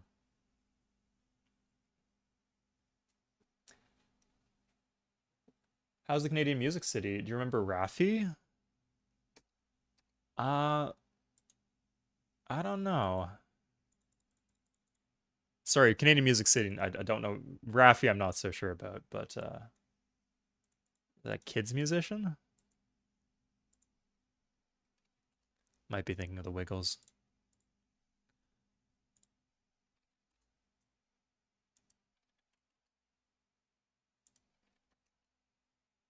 Um, honestly, so yeah, there's not a lot of live artists that visit, and when they do come, they mostly come to Toronto and Vancouver. Like they'll do world tours, and it's like America, and then dates in Europe, and like a couple in Japan, and then they do Toronto, Vancouver. Um, I think in terms of like vibrant, bustling scenes, they're hard to find.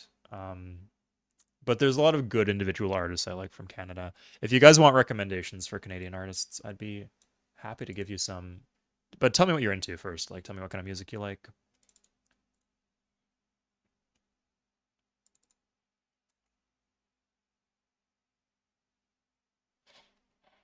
I've never lived in Quebec. Like, I know the music scene in Montreal is really, really good, but I've never lived in Quebec in my life. So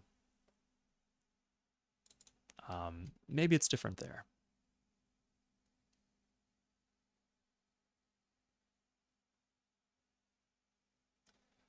Sec. So this is mostly it's trade income from other Civ 660. Like, I'd be running a 300 gold deficit otherwise. This is not as good as it looks. I guess I could buy, if I was really concerned, I could buy some aqueducts.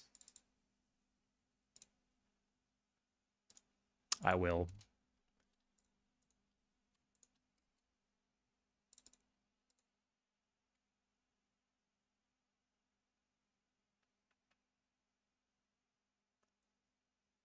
Um, I'm just growth. Oh, I have a river here. I'm just growth capped.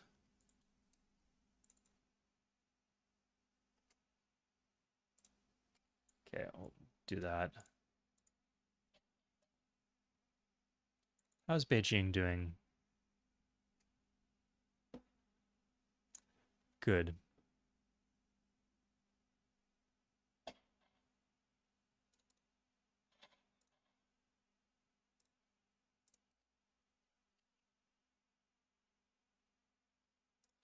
Yeah, I'd say for metal, I wouldn't know. Like for some genres like metal or blues, I couldn't really tell you any Canadian artists. Um, but yeah, for like folk or indie electronic music, I know a few. Pop.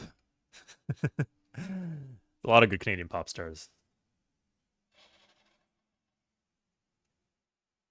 Yeah, if you have any recommendations for Canadian metal bands, post them. But I actually do not know any Canadian metal bands.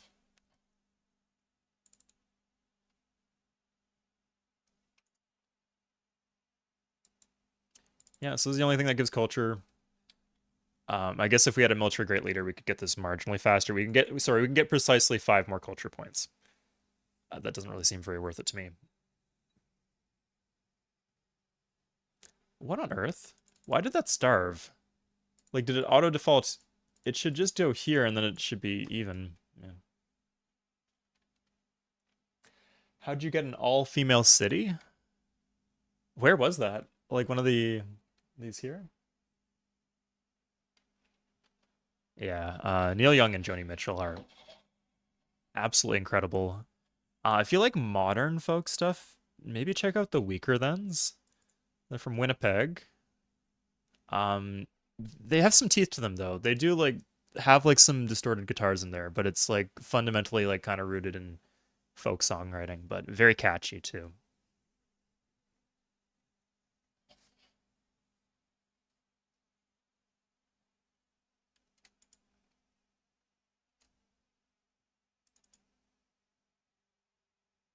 Okay. At a certain point, I'm not gonna do espionage. Sanitate. It'd be nice to have sanitation by now.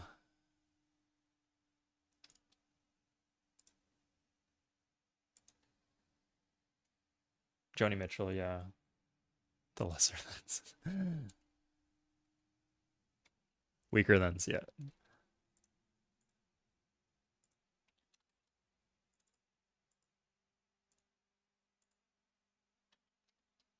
So they have refining. Oh yeah, they don't have any. They don't have any new techs.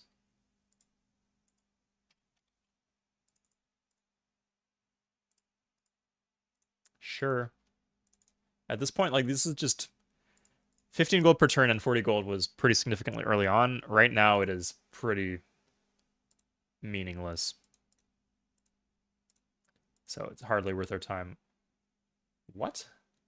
Do you have gold per turn? Okay, she does have gold per turn. How much?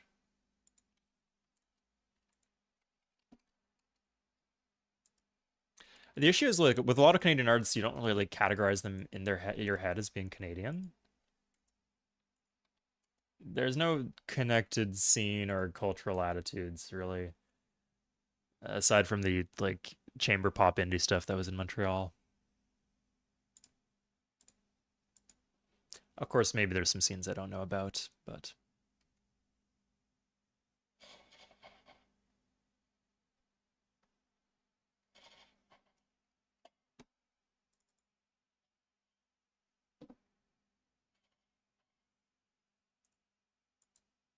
oops.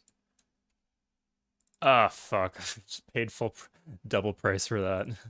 Brutal. Okay.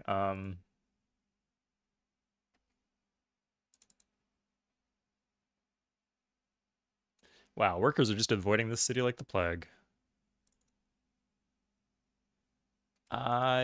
Yeah, we could we could get to size 7 here.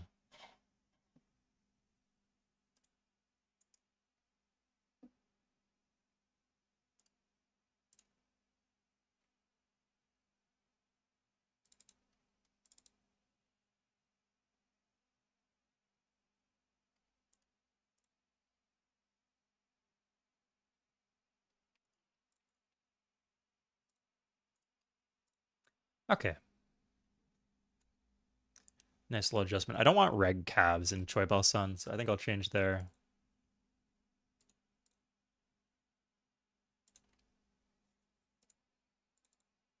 Okay, here's Military Academy. Um, what do I do at this point? This is my stock exchange is actually my biggest pre-build, so I don't need any of these, and I don't think I want to do stock exchange. I could just do. Oh, sorry, armies are my biggest pre-build, so yes, I do want to do stock exchange. Um, it's possible that. Oh, and with building, sorry, there's a few small wonders I could get suddenly. Sorry, just the one, I guess.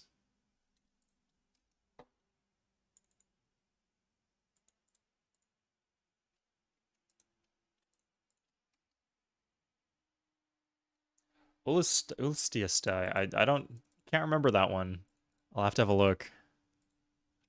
That sounds hysterical though. So Control L, good tip. Oh no, not that. Control L. Control F. I don't want to accidentally disband something, so I guess I'll take a chill pill for a sec. I thought it was Control L, maybe Shift L. Yeah, there it is. Okay. So you said Ulstai? Uliastai. Paradise, truly.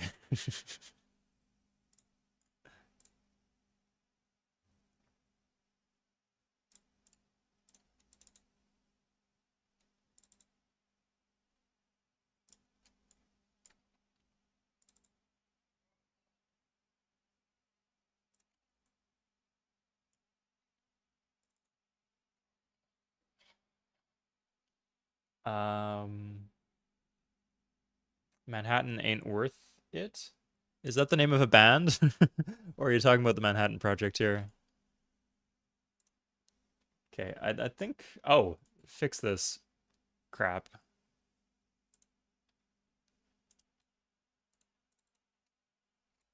Vet infantry would be nice.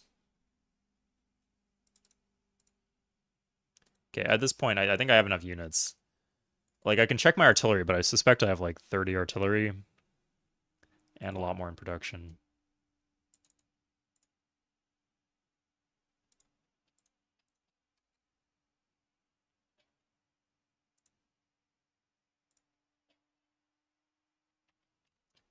Okay, just a quick check for espionage and a shit ton of gold, I guess. Okay, steel replace. She doesn't have parts actually, which the other ones do. So yeah, I'll grab that.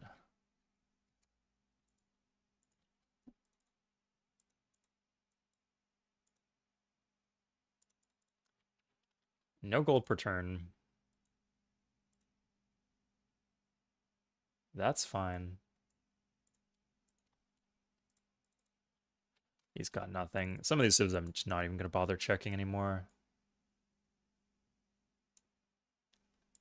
So the fact that these two are so close together are like they should put the never mind in between. This is criminal. It's happened to me a lot over the years.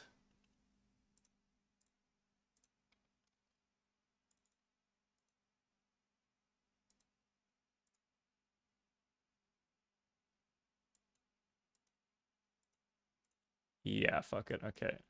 Just so it stops bugging me. So they stop offering it to me. No gold per turn.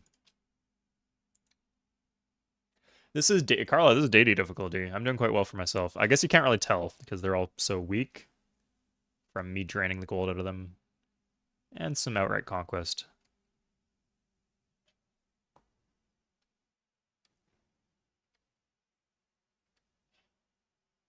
Okay, so right now my army consists of. Remember, these all upgrade for half price. So, oh, here they are.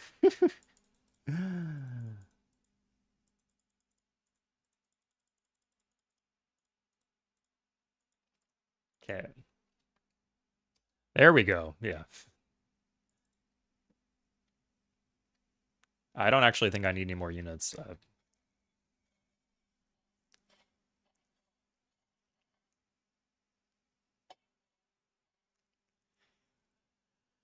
So I think I could plow through the Celts in a single turn. I'm not doing Diplo victory. You know, I'm probably going for UN for the culture though. So it's worth considering, but yeah, let's show you guys what how good artillery really is because I think some people doubt it sometimes.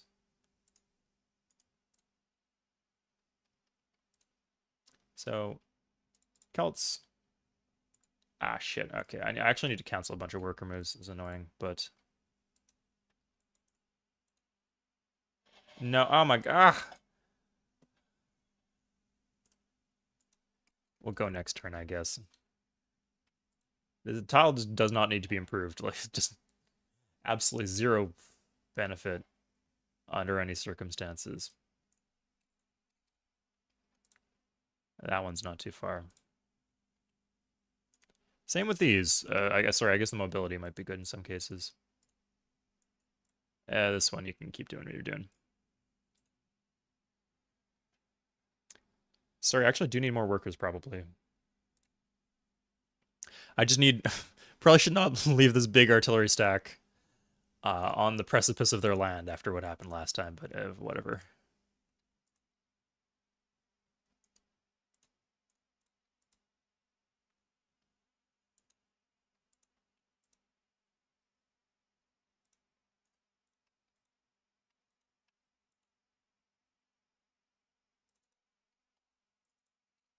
Okay, we do need that irrigation in a sense.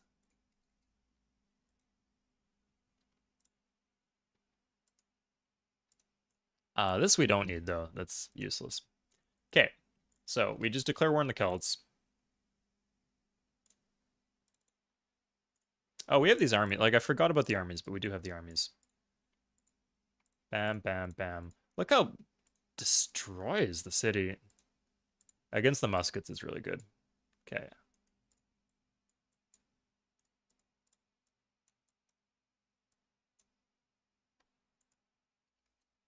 Great. So this is why we have the workers on hand. Can we bring more workers even? Let's get these ones.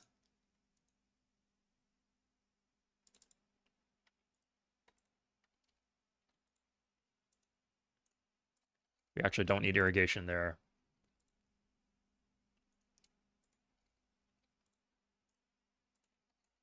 Okay.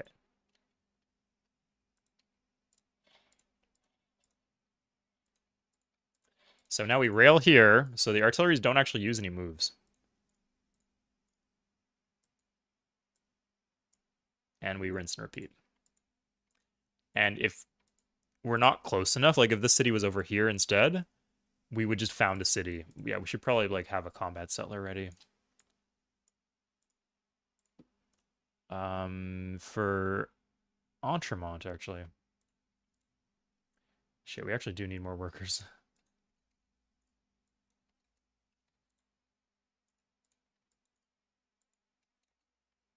But we have replaceable parts now, so keep in mind workers are twice as fast, so less of a big deal if we waste worker moves. Here's the gold mine of fucking useless worker moves. Okay.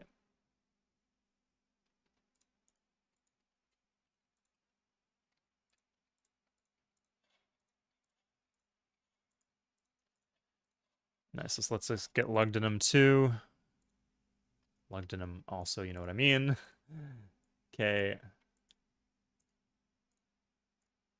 I actually already fired all that artillery. Where's the rest of my stack? Well, there's 5 here.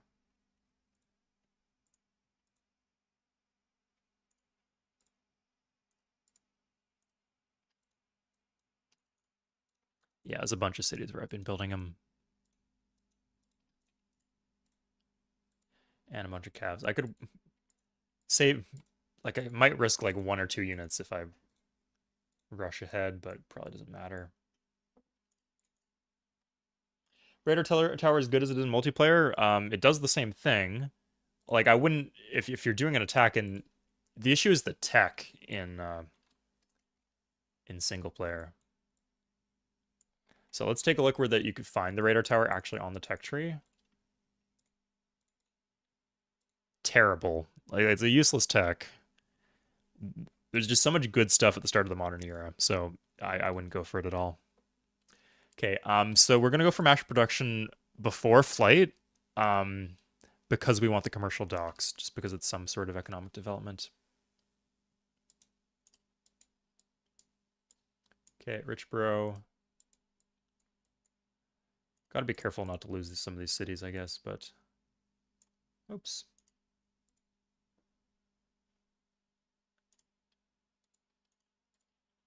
Yeah, we're not exactly short on calves. It's actually a lot of units in here. Wow, that one lost to a 1 defense unit. Okay. Great. And are we done? No, we're not done. We're not. We're only just getting started. We're actually probably going to run out of artillery soon.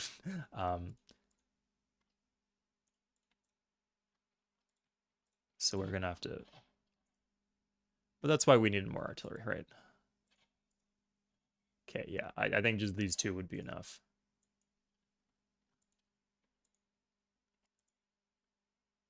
Maybe not even that.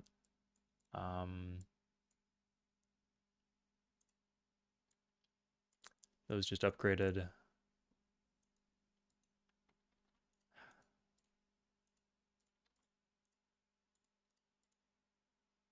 Is this really all our artillery?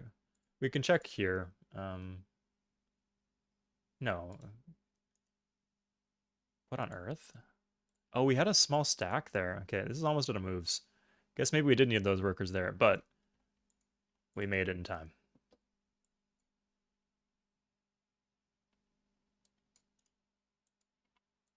I hate when it does this, or just giving me to another unit. Anyway.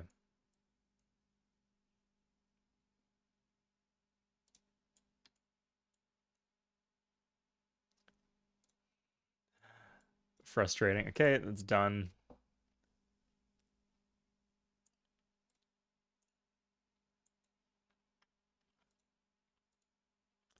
Like just there's typically like maybe one or two vets. It's nice to get the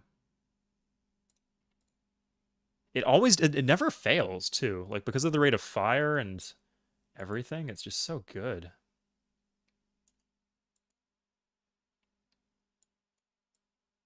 Shit. Okay. If we have more artillery, I want to use it.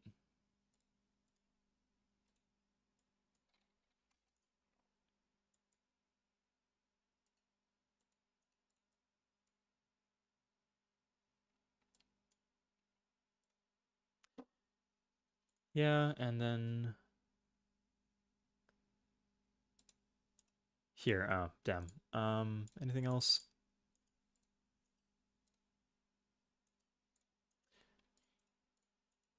Okay. Auto switch? Yeah. Or at least if it was just like more logical about which tiles that it would auto switch to, I'd feel better. Railroads, man, all the way across my empire, taking a city. Good. Okay, yeah. At this point, gonna deploy my units to put out.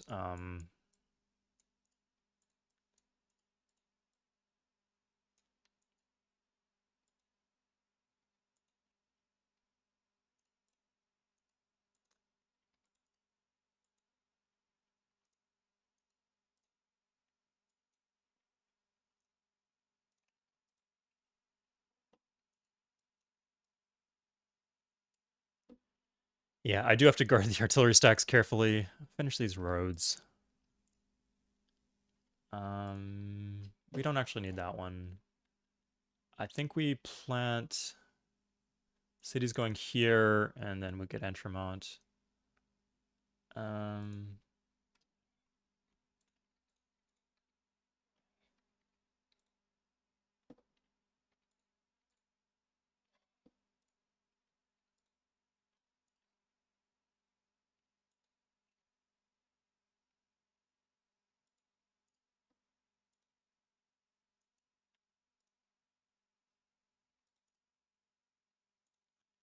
that should probably be mostly fine. Could also use the armies. The armies work well because the AI won't attack the armies. Yeah, it's just this stack that's an issue.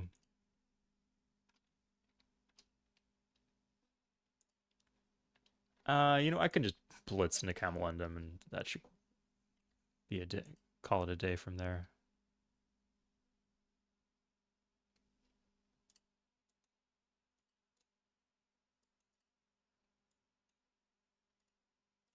Oh shit, I got all these calves. I was wondering what happened to that stack. Okay.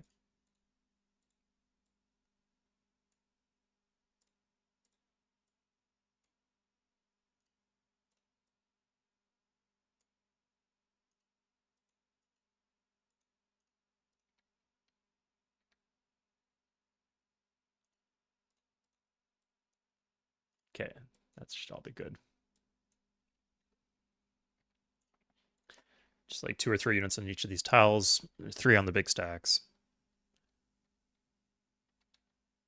Remember, he doesn't have the tech. He probably doesn't have replaceable parts, so if we lose this artillery, we actually lose it.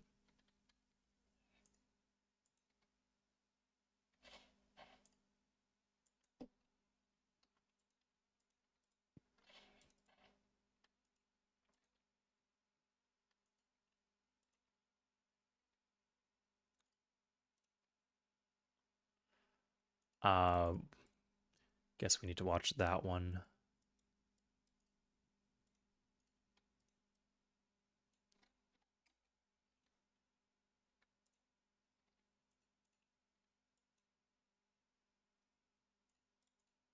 Oh, I just have an army. Okay, if I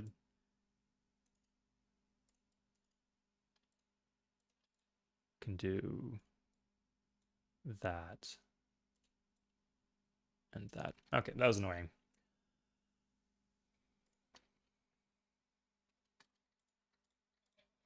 But taken care of now.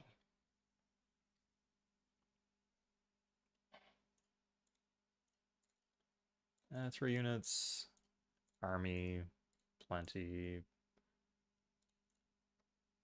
Let's just 2 infantry. I think we can do better than that.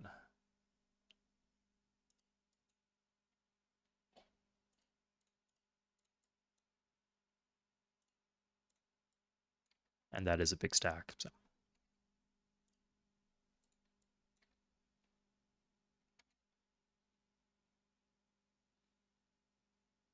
Okay, we have combustion, mass production. These techs are getting faster. Check this out. Okay, put down some resistance. It's good. Resistance over. Less to worry about. Only 2. Anyway, here's our combat settler. And we're just going to wipe him off the face of the earth right now. Or the face of our continent, at least. So plant here. He actually pulled a lot of his defensive units out of his city, which is good for us. Why would I need an alliance? Like, they're broke. They can't offer anything in exchange for alliance.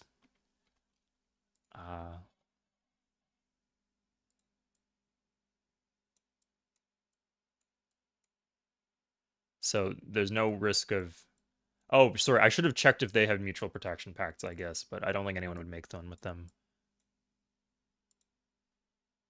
Okay, this is outside of the range of artillery, and I just want this over right now, so... That's done.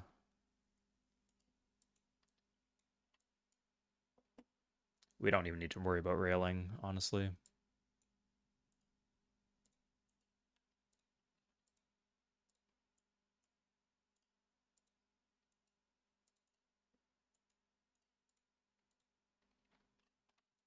But I will anyway.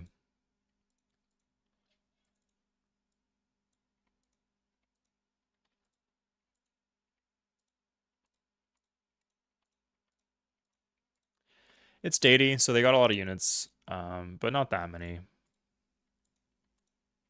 Because they've been fighting wars, and it's not Sid. If it's Sid, like, in a situation like this, they could even easily have 40 units in their cap. But it's not, and they don't. And, sorry, I guess they took a lot out. Yeah, they probably had about 15.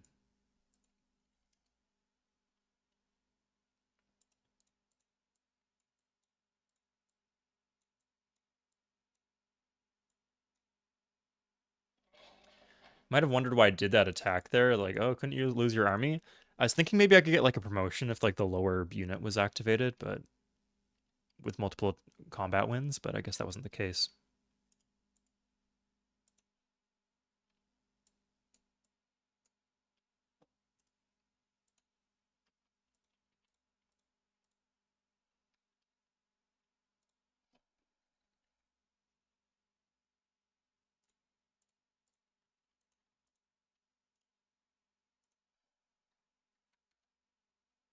Okay, get my worker back too.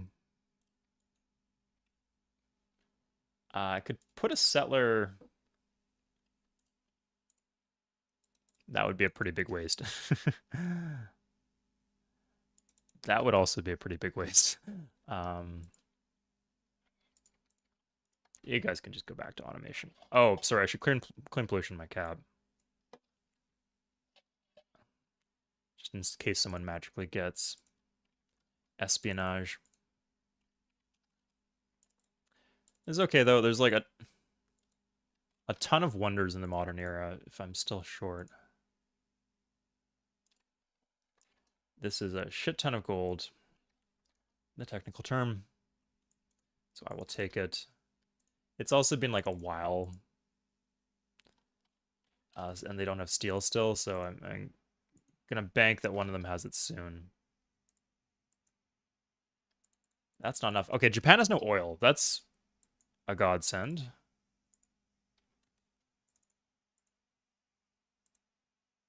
Why are you so broke? Weird.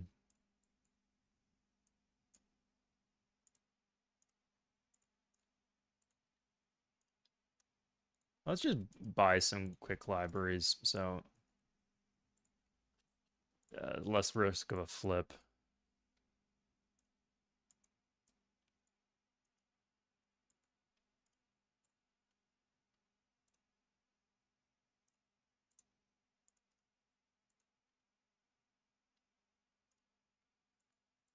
Easy there, workers. We don't want the workers flipping, and they don't do anything to stop civil disorder or, sorry, resistance.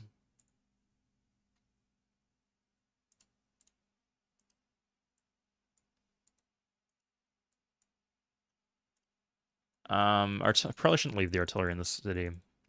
Again, no benefit, and then might flip.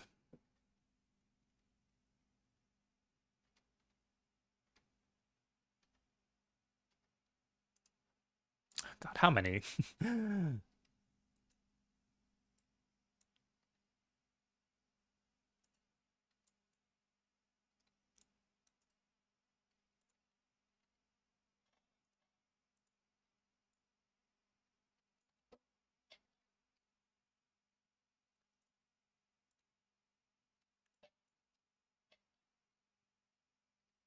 Workers, like the mixed stack of workers and artillery are actually like hell to micro because you want to do different things with them. Make peace. It's been 2 turns.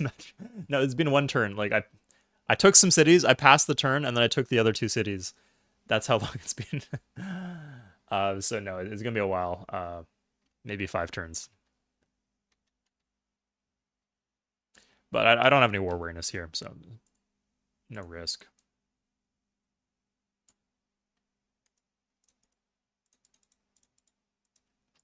This city, the resistance over, so I can put this stuff in cities that are resisting.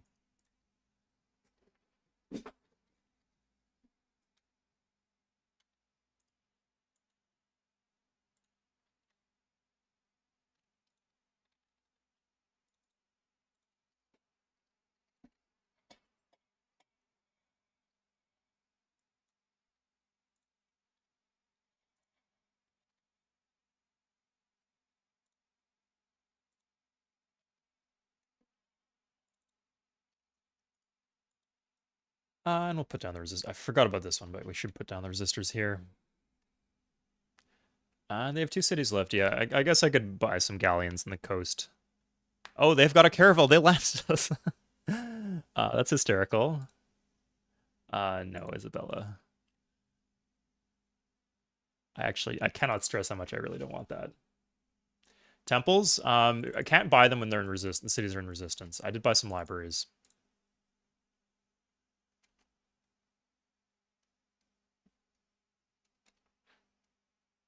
One resistor. Why is that city resisting more than the other two?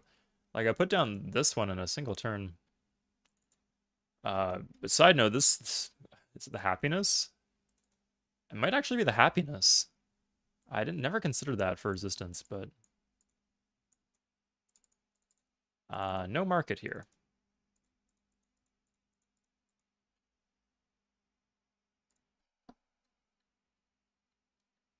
Okay.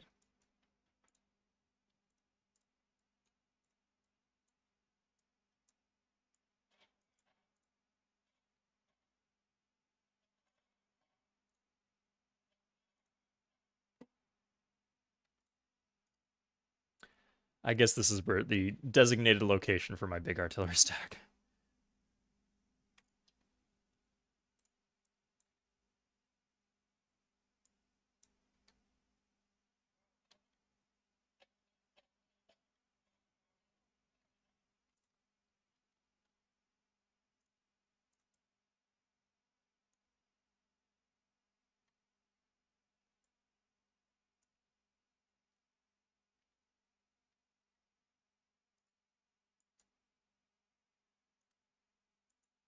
Okay.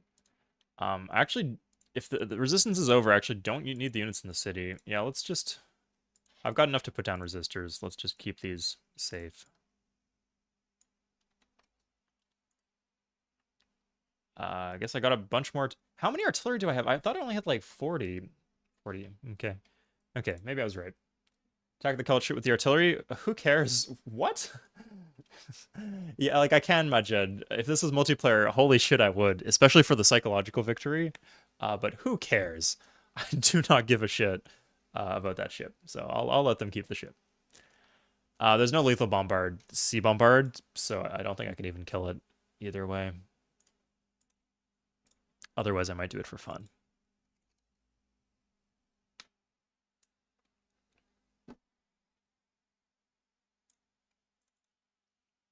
But yeah, I'm a strong believer in picking my battles. Okay, resistance ended, resistance ended. We love the King Day. Okay, let's cut that before it becomes an issue. We can buy it. Oh, sure, I just hacked. Okay, it's not supposed to be possible, but I'm not tying myself to strict rules about legal play. Yeah, you saw like I couldn't rush while I'm in resistance. So the resistance ended and I clicked in the city and I bought the library and the library still completed, which is not how the game should function.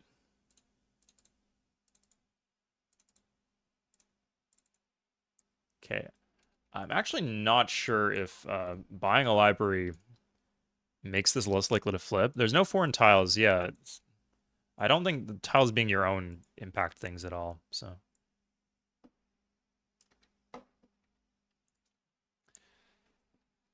but these ones I'm worried about it flipping to America even maybe. So,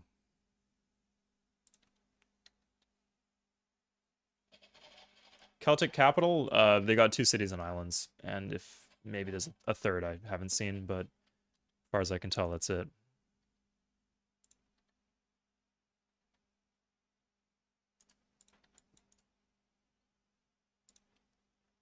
Yeah, I bet someone like went to the bathroom and they came back. All of the Celt stuff was gone. Uh, yeah, okay. So again, most of the stuff keep some in my capital.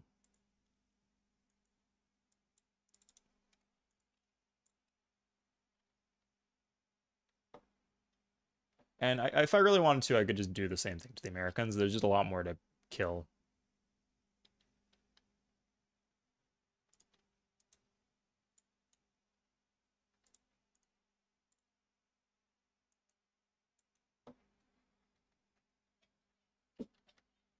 As if I needed more tiles to railroad. Ah, whatever.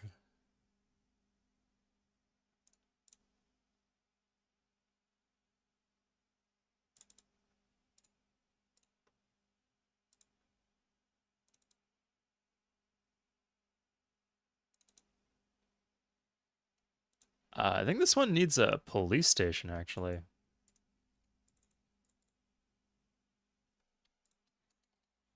Where are the Celts now? They got two cities on islands. I'm not worried about them. Yeah, as far as as I'm concerned, the war is over. Oh, wait, they landed more shit. I guess I need to pay attention. I don't want to lose my cities.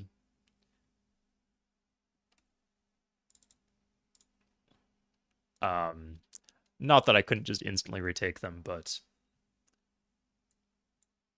might be an issue with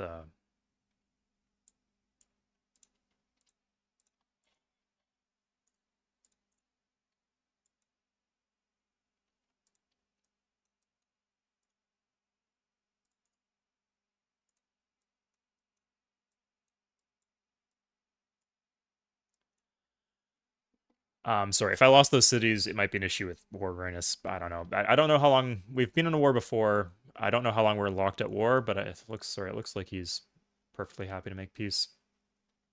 I don't want additional borders though, so I'm not even gonna take the extra city.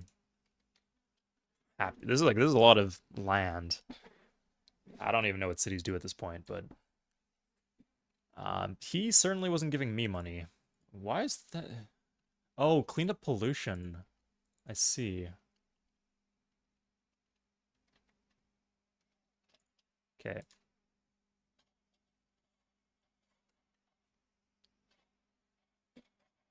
For the happiness, I have no war awareness, so there's no happiness issue.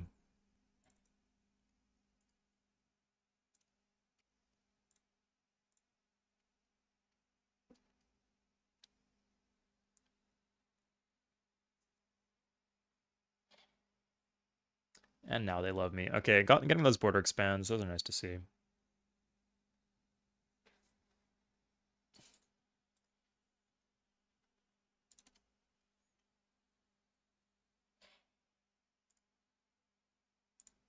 Okay. I don't mind if I lose units, but I'm not going to keep the armies in the city, just in case it flips.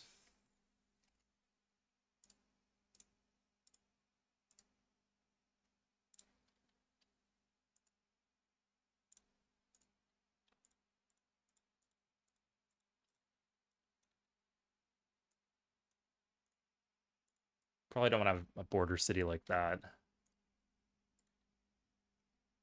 with no defense.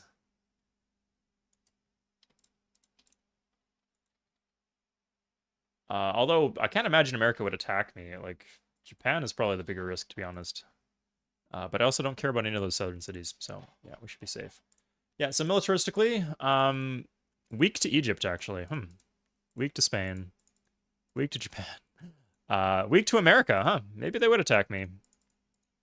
Strong to the Byzantine. Why are Byzantines so weak? Are they? Is there some kind of war going on? Oh, they're fighting Rome. Okay. And Rome's collapsing. Ugh. Egypt. That looks like a plant. I believe Egypt. Buto is an Egyptian city. Sorry.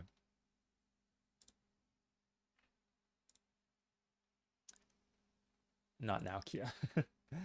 Colored citizens aren't salty. Weirdly, no. A lot of these cities already have marketplaces. Is the thing. Yeah, like I could just buy the marketplace there if I wanted to.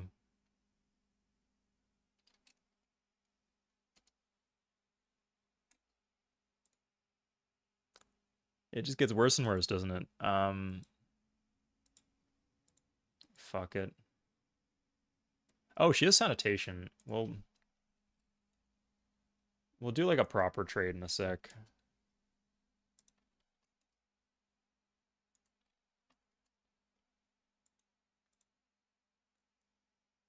Because I do want sanitation.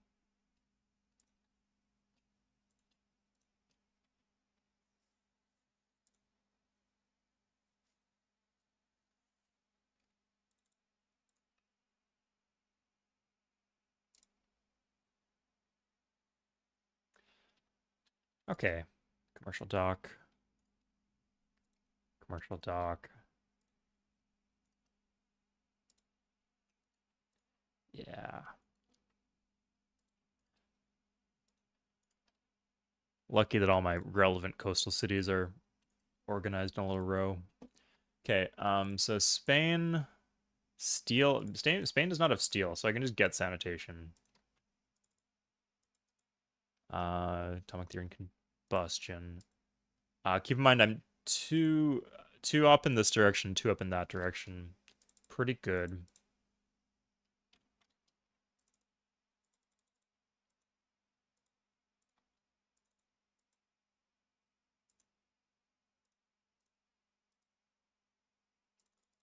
Okay, that's a lot. So at this point,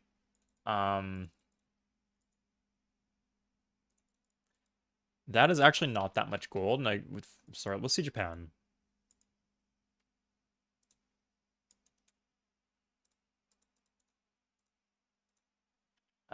No, I don't care. Spain is nothing. Yeah, so with the Byzantines, I can just get all our gold for iron. And Egypt, like she's got like it's not a small sum of gold, but it's not big enough for such a big tech. And then same with Japan. So and that's there's no like no one else I can trade that to.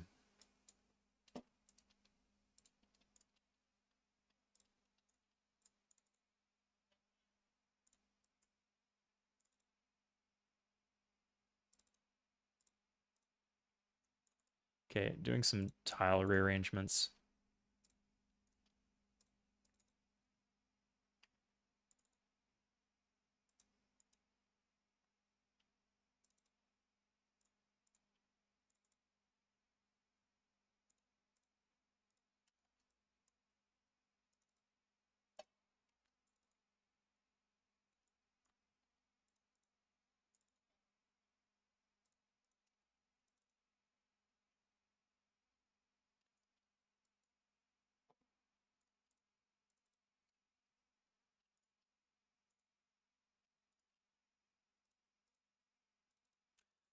Factory is a very expensive building and it's almost done, so not going to switch there. These ones I'll absolutely switch.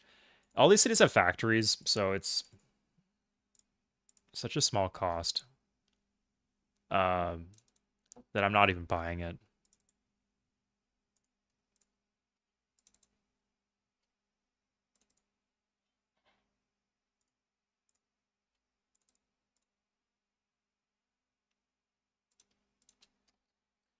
No, Drugar, what are you saying sorry for? You missed it? What did I miss?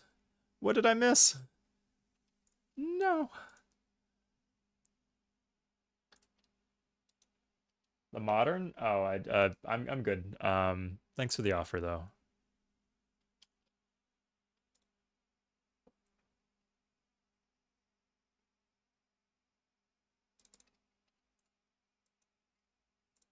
Okay. I'm out of money now, so can take a chill pill. Hospital in terms of, I mean, it gives you extra unit support. So even if the city's completely corrupt, in theory, there's some benefit. It's just the the range of benefit it changes.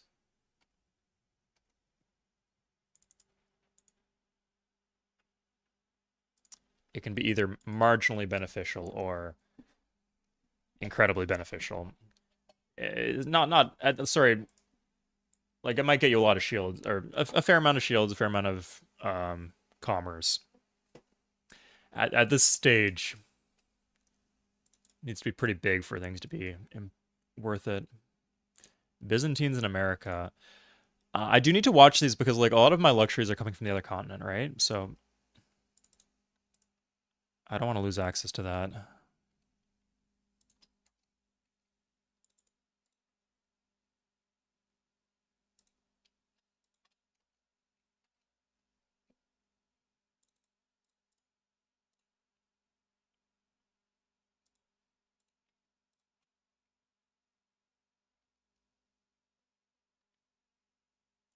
Okay. Oh my god, some of these worker jobs. Don't want to cancel those.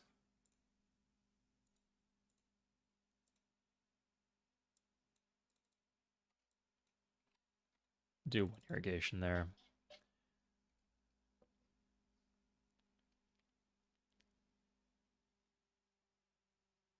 At some point, I should consider the pre-build in my cap.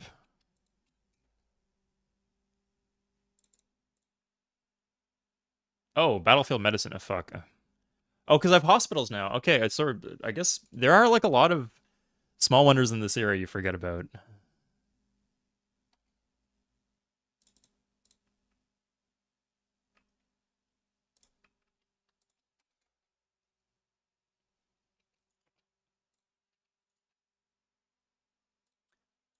Wait, does the city it's oh no, I did. I thought the city itself needed a hospital, but no.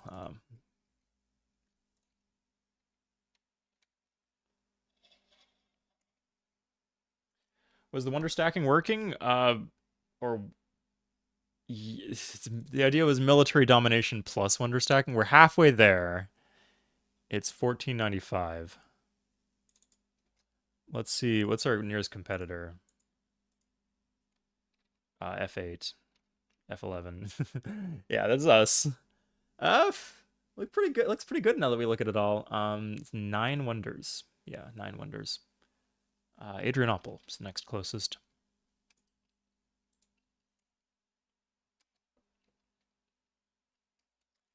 America and Rome. It looks like Rome's just gonna collapse. I wish India got more cities, but I'm just happy Biz got a lot of them instead of Egypt.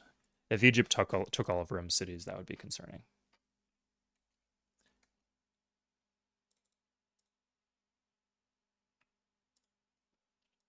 Okay, we're gonna do wealth in a lot of these cities.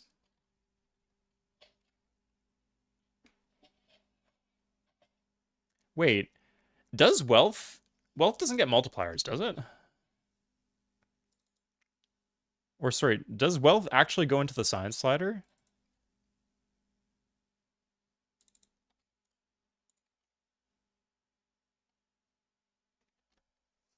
I always thought it was just flat gold. But if it goes into the science slider, that's actually a game changer.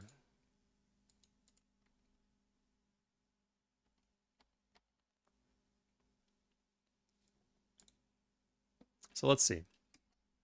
I can't believe it. I wish I did all these deals at once. It sucks having to constantly refresh them. Okay, at this point, then that's a lot more gold she's offering now. So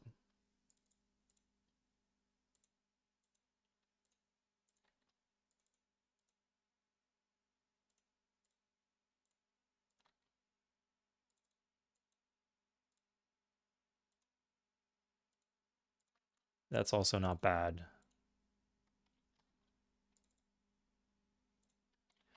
America's back to being broke. I could, if he was offering anything good, I would do it with Japan at this point. But he's not. I don't know why. But I got my Lux. Okay, so here's the city in question. It's Niam. So 70 into gold. No, it just goes straight into wealth. Yeah, straight into the treasury, which is it's not the worst thing in the world. But I need more gold towards the techs I want. Not more gold into my treasury. I get plenty of that from other civs.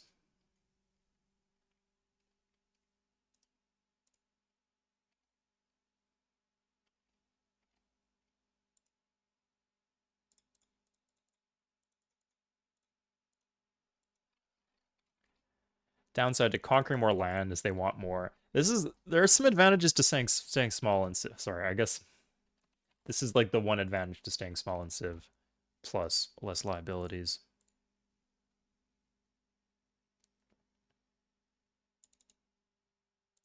Okay, in 5. Let's just get to next era.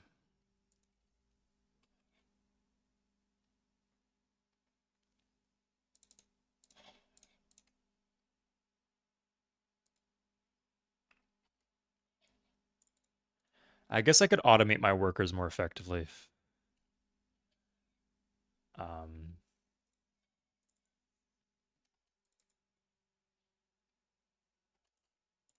Actually, also has a pretty good return on investment here. I guess we do airport and then bomber stack.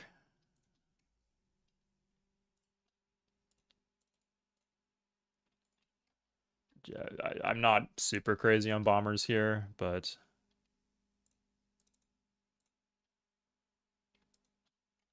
uh, nice to have a few.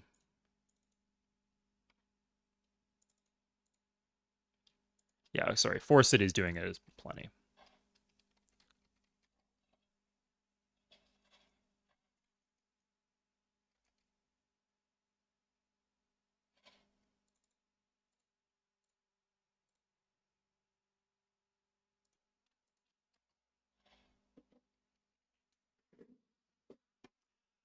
I don't think wealth goes into research. Yeah, I just did a test and it does not. So it's a shame.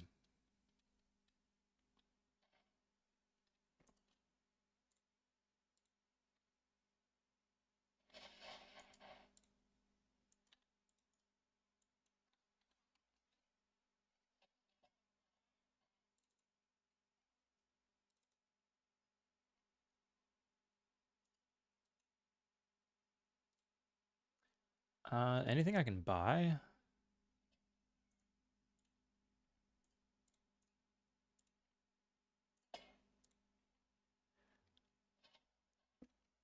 Spain and Egypt? Okay.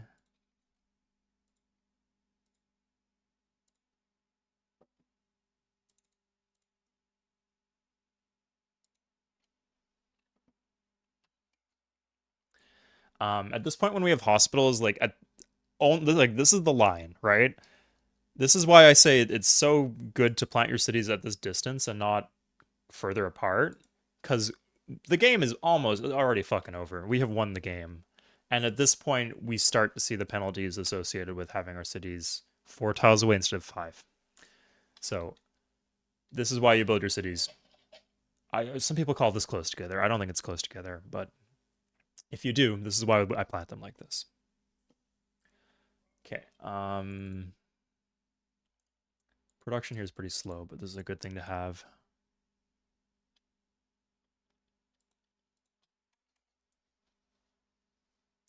They've never improved this. Like one good. This would be pretty good. I feel. I don't know. There's battlefield medicine. Um,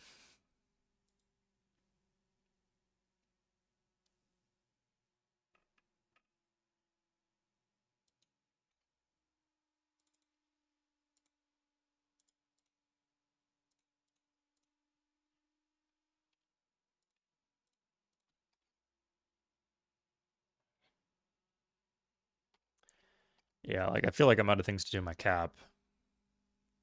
Don't spend too fast. Not so much of an issue. Grab this.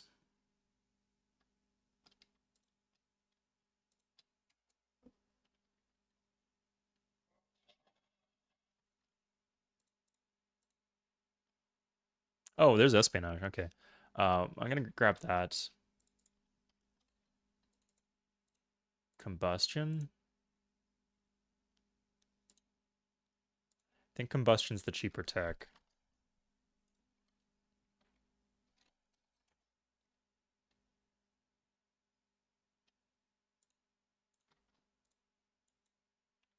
Hmm. Weird how he's caught up. How did that happen?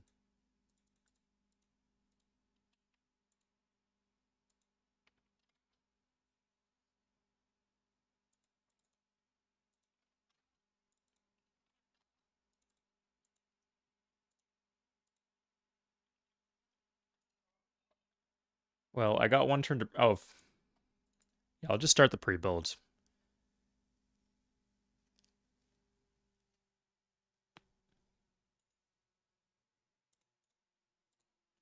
Yeah, I was looking for... I thought we were going to kill Japan, but it looks like we don't really even need to. They've just not been an issue economically. I thought they'd be, like, nipping at our heels in the tech tree, but, like, kind of Egypt is doing that. Japan, not so much. Ah, fuck. Okay, looks like you got combustion. In this specific case, I might actually need to...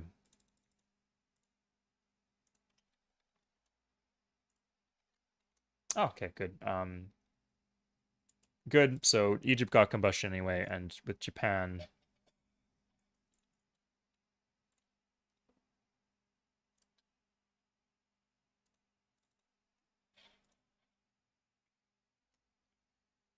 Sorry, Japan was never going to be able to... Or I don't have to give the money, the tech to Japan. They're the one civ I don't want to be strong. Okay, here we are. Next year, I could get a tech off the Byzantines if I really wanted to. So what's the best here? Maybe SETI. Like I have a strong tech lead, a solid tech lead, a bit more than solid. I'm not dominating by any means. So I think in this case, SETI would be good because it would allow me to get like all of these wonders pretty quick. Because I think this is gonna go kind of late. But I do have the lead. Like that's the important thing. So this is 4. Yeah, this is 3. Gets me mechs too, for what that's worth. These don't give culture, do they? No. Oh, this is 2 wonders here.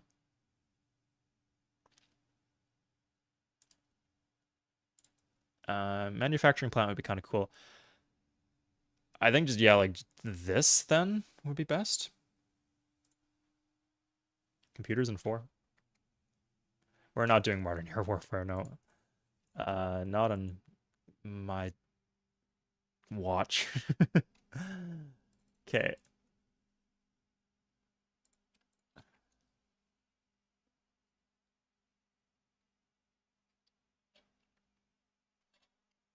Let's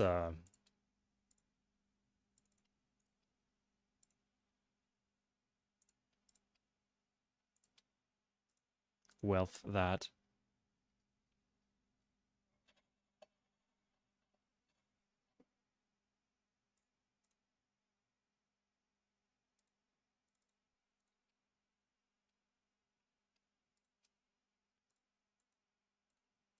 What on earth? Weird priorities in that city.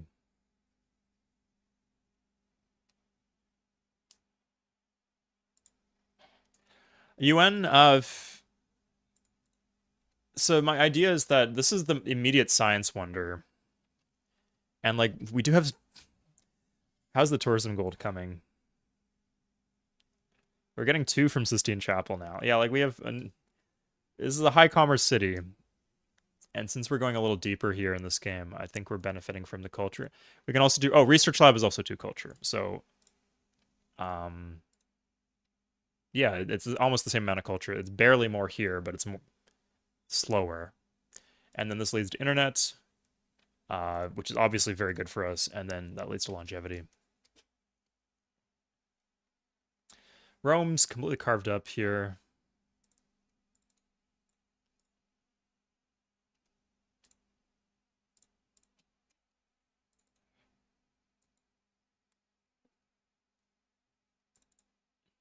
Interesting. Guess no one can bomb. I guess if I get stealth bombed out of Kori Huarachina, Kori Huarachina, my God. In case that happens, it's probably good that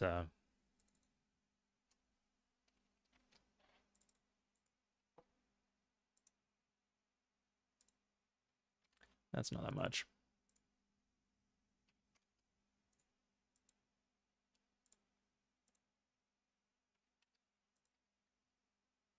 Yeah, probably good to have like a flak and Karakoram. Armies, still good pre-builds. Nice 400 shield pre-build, nice and easy. Wait, maybe getting like I wonder if like a valid strat for like militaristic one city culture victories is to actually get the military academy really early, so you always have that option for the pre-build. I think there's some validity in that.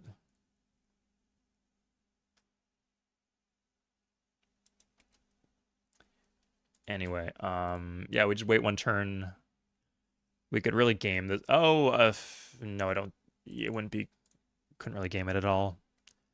I thought maybe we could like intentionally hamstring our production for a turn, but then that wouldn't make a difference. Because our cap already has 98 per turn, and it's 400 for the army. The army. Yeah, gold check. People were odd at 1,000. Now it's 2180.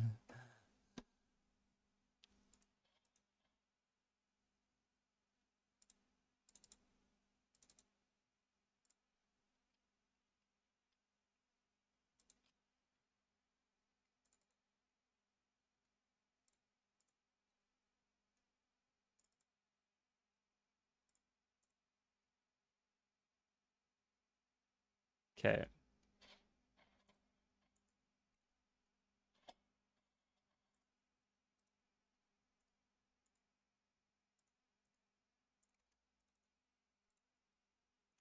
I don't want to have any unhappiness anywhere.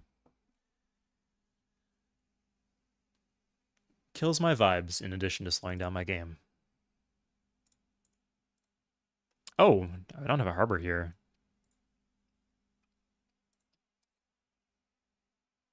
Stay file magic? Yes, post them in the Discord. I'm more selective nowadays though. But yes, absolutely. But realistically, next videos should be breakdown of the mods for Civ 3 multiplayer, and then a speedrun. Probably the speedrun first. That'd be the next single player video.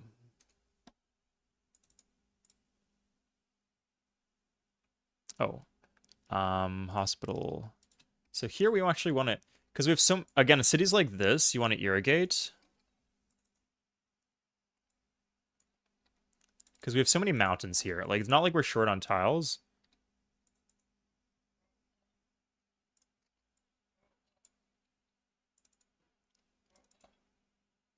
It's just that our tiles, we can't access them because we don't have enough food.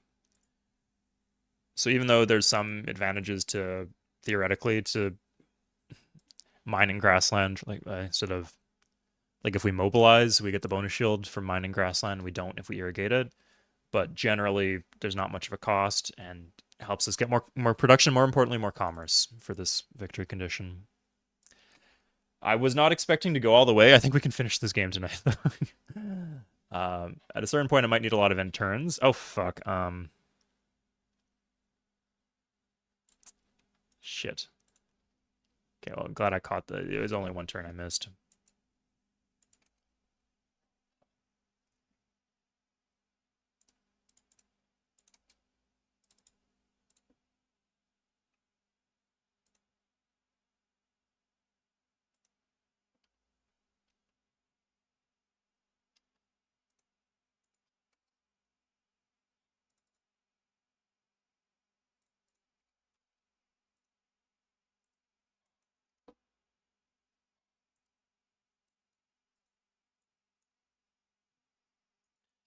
Gonna make sure all these border cities remain untouched.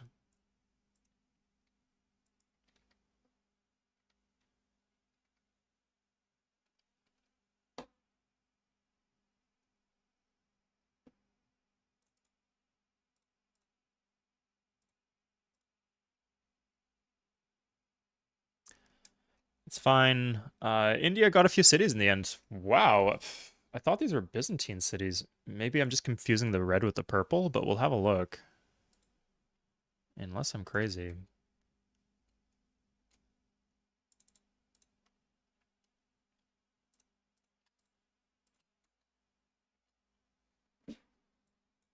No, they just the borders went fucking. They planted Punjab, and then the borders went fucking crazy because the rest of the cities got raised.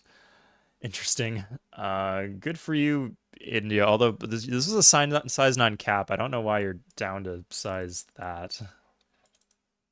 Sorry, not that. Size 6, to be more specific.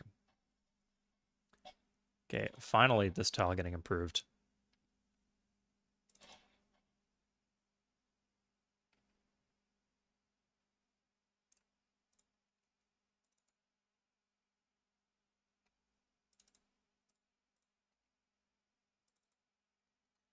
Thank you, Darius. Yeah, take care, man. Thanks for watching. Getting pretty late for the Europeans, but I appreciate people who are sticking around.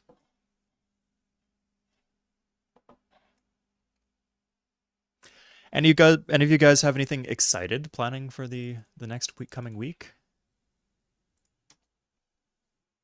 Not sure that maybe next weekend, yeah. And maybe on Wednesday. But I'm glad to get like this stream. I thought I'd have to do another stream for this. That's what I thought. But I'm motivated now, and it's not as long as I thought because I don't have to fight another big war. Oh, sorry. The other thing was like it looks like the culture victory condition is actually coming true. So that was my other concern that like I'd have to do Diplo. Yeah, I guess I would have just done Diplo and it wouldn't have been that bad. It might have even been faster to do Diplo. But this is nice.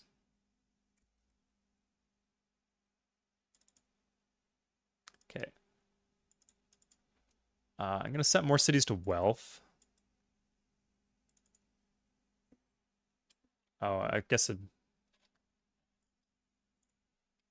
we'll have these two on max.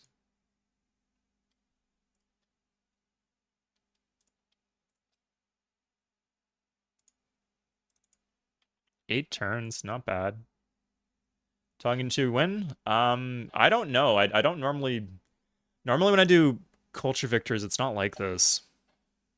Normally I have like a few more key wonders early, like maybe one or two. But that I also like I have control of the game. Like nobody can mess with me here, and my economy is just so powerful. So yeah, I really don't know.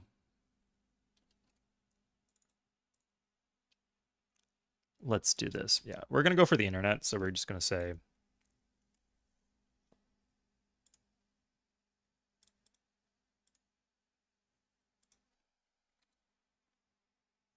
getting ironclads after combustion. Interesting choice there.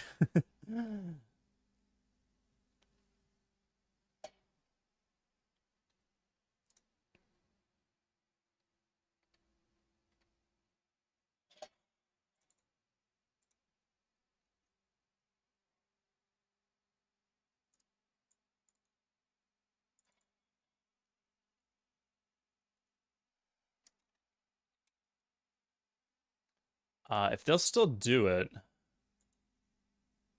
that's pretty damn good too. They're just, yeah, I'll take that. That's fine. Should probably do a little check. Byzantines get a free tech, so probably good. I'm not that they're falling behind.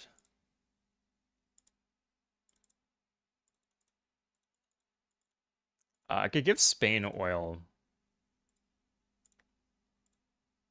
Hmm. That's not a useful tech for them. Japan? Has Japan has made a rebound. Okay.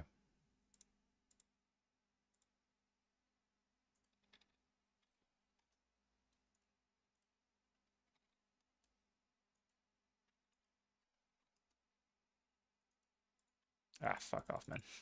Uh, so I guess it's electronics. And I'll give it to Egypt too. Wait, unless they're like hyper broke. They're hyper broke. Biz? Also, okay, I guess Japan's my competitor then. I do need to guard like I don't want him eroding up here and taking my city. As hysterical as that would be.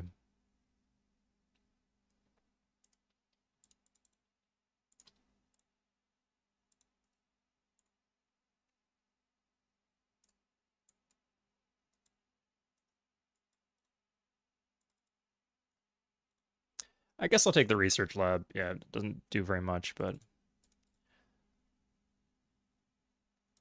they're all just gonna get replaced when I finish the internet.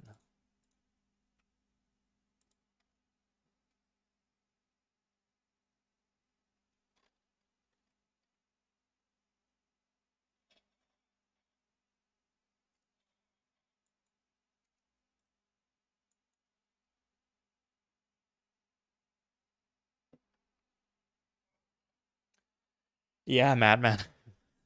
I'm not a very cultured man, I guess, deep down.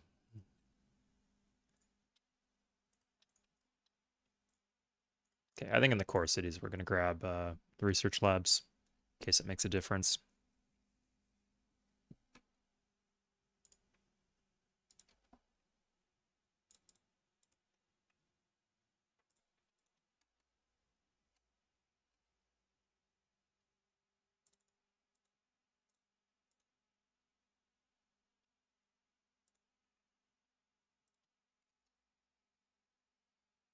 The AI are silly and goofy. How long to you win? Didn't someone just ask that question? It might not have been you. Someone did. Um, you want the culture progress? We are like 60% of the way there, but obviously we have more culture per turn as the game progresses.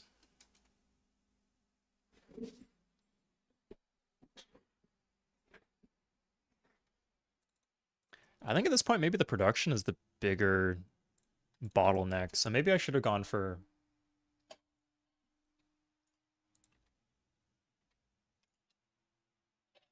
Dallins and Gad with the flak.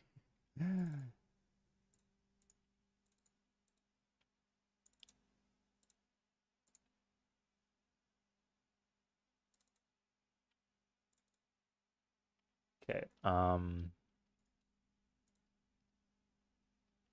Yes, I'm wondering if I should have actually gone for this. That gives like quick boost to production.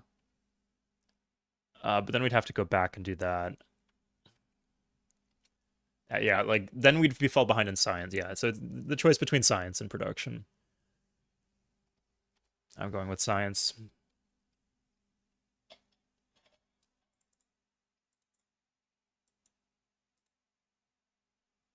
Yeah, that is just so much that I don't care.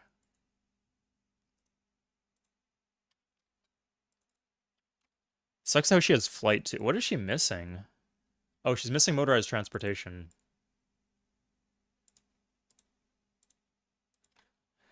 That is a bargain for him. Bargain and a half. Flights. Good. And then Byzantines. Yeah. Again, Egypt already has it.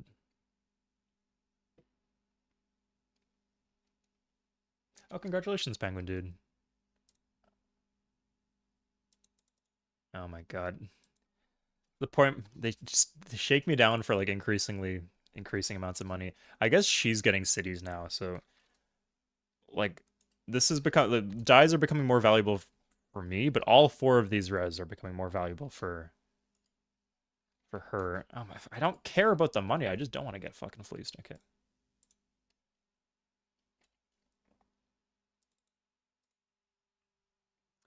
I guess she's my closest competitor, so I probably should care about the money.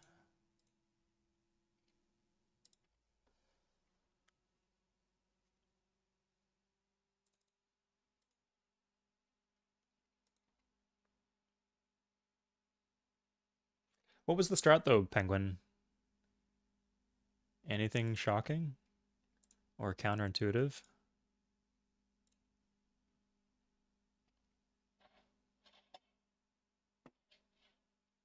Next turn, SETI, okay. Do we have a hospital here? No.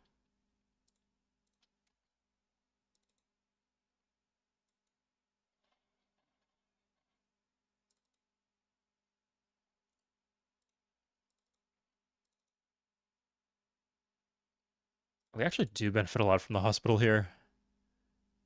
Uh,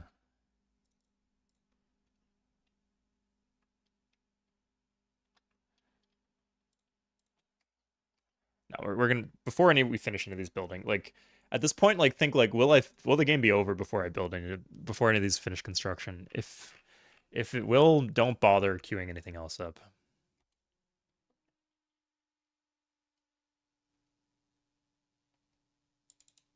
Sure.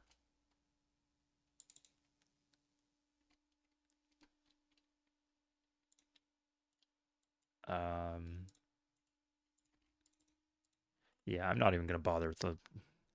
Oh, we actually already have the courthouse queued up. That's good.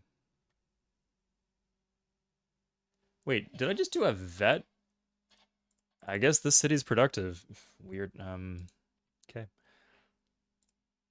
Time to make 1,000 gold. Literally more than 1,000.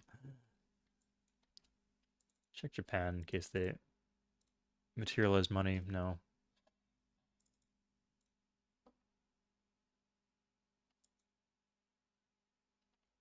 I'm just going straight into the next wonder, right? There's one for miniaturization. Yeah, the internet. Okay, and that gives me the research lab, so I don't need to do the research lab.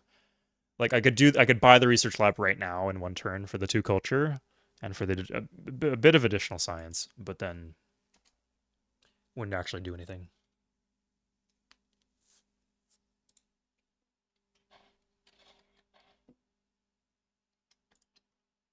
Okay. Um, Potentially a very expensive one. I guess at this point, none of them are that expensive. Just a cap on how expensive they can get. Okay, not in flak. Okay, again, flak and 7. If I don't fix that, it's gonna keep on doing flaks. So that I will fix. If I really wanted to, I could do offshore platforms. I think at this point, it's in the bag. Why did I even say yes? It's the Celts. Of all possible civs, the least relevant. Literally the least, now that Rome is dead. That's fine.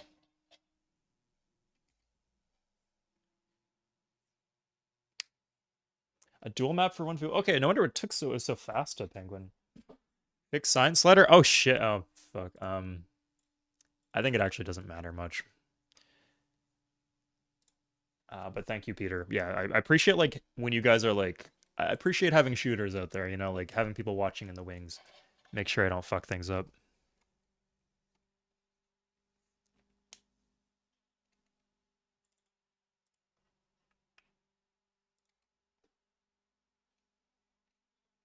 Fucking flax. Okay. Again, don't want to get stealthed. Like that would be one city would be catastrophic to be stealth, but I guess like I can have the flax there, but like it won't give me 100% certainty against it, so no point in like completely stocking up, but just as like a fuck you in case they do, you know.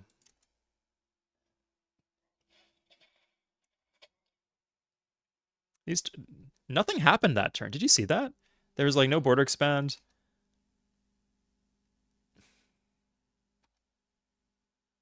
Spanish?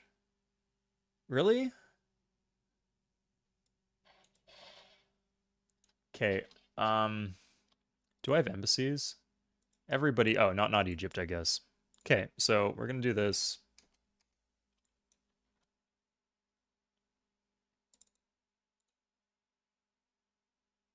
She has ecology.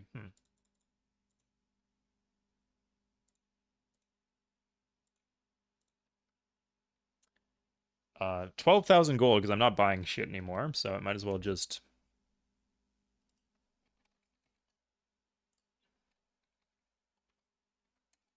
No, I'm not spending.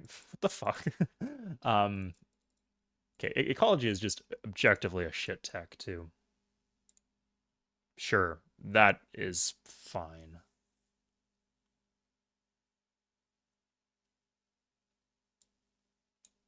Hold up. Yeah, oh, I'm pretty deep in the tree. Yeah, okay. Yeah.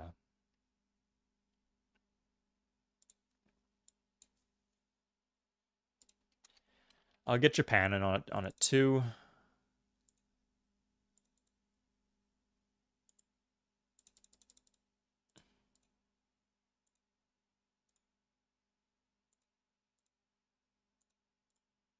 Okay, at this, I'm okay doing that. Okay.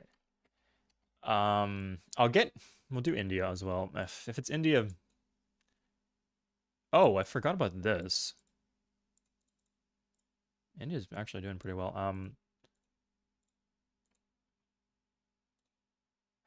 They're so low pop. I'm not getting it, but whatever. Okay, so India, yeah, I just don't want to lose access to the luxury there. Yeah, I'm still getting all my lux. Uh, but I'm not going to bring the biz into it.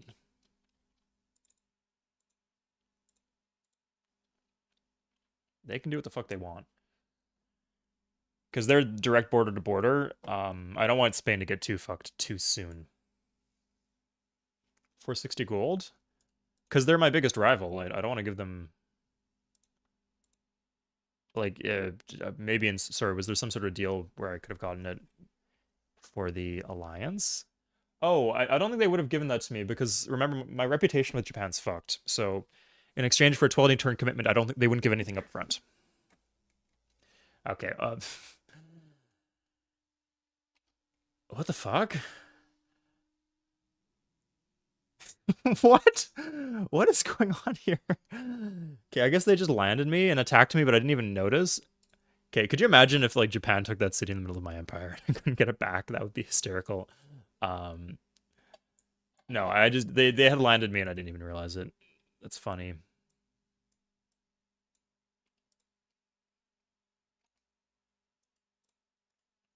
If I have any elites, who gives a shit anymore? I guess it'd be. I don't think I think I have all the small wonders. So yeah, maybe it doesn't matter.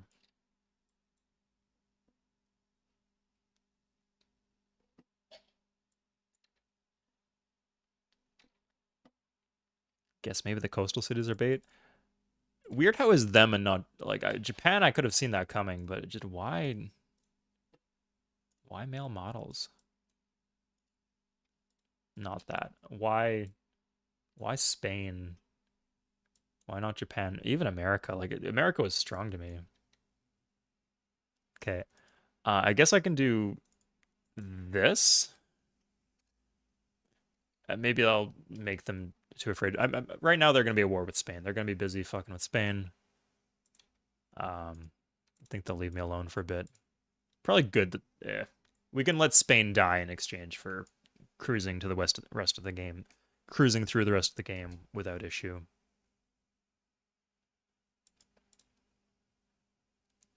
Okay, fission.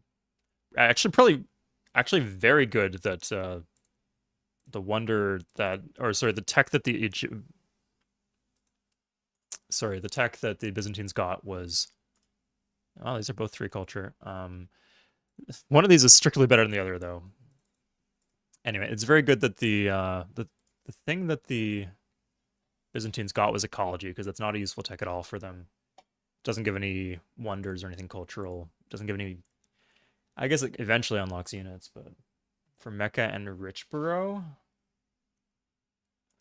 um, they were pathing towards the city the Spanish took, and they're going home. Yeah, they're not. I don't think they're here to fuck with me. I don't know which one Richborough is though. Oh yeah, they might have had some stuff up there too.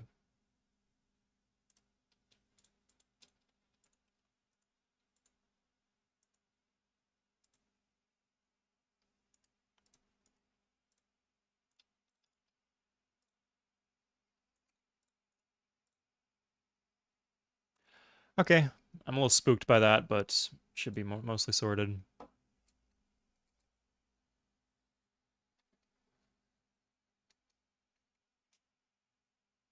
No flax. Oh my god.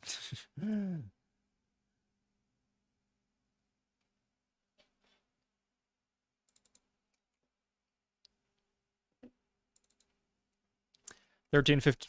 Yeah. Incense. Sure.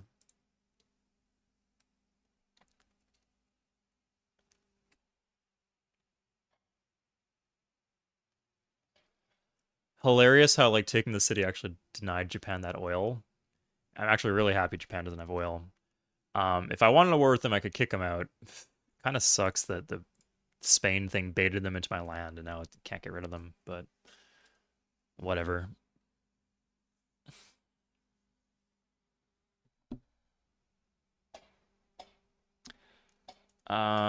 Yeah. Again, still a little spooked. I'm gonna load up one of these armies.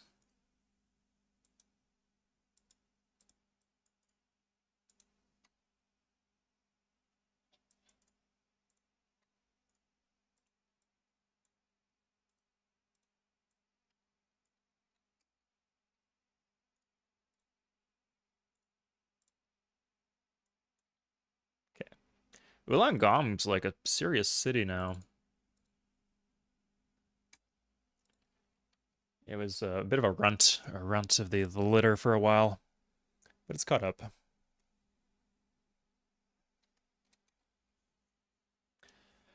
I could consider doing like United Nations because that's the one that Egypt might beat me to. Manhattan, I think, is slightly less culture.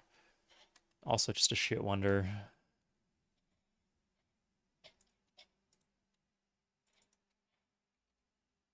Wonder how these civs feel about me. Let's see what Egypt's up to. Nothing much.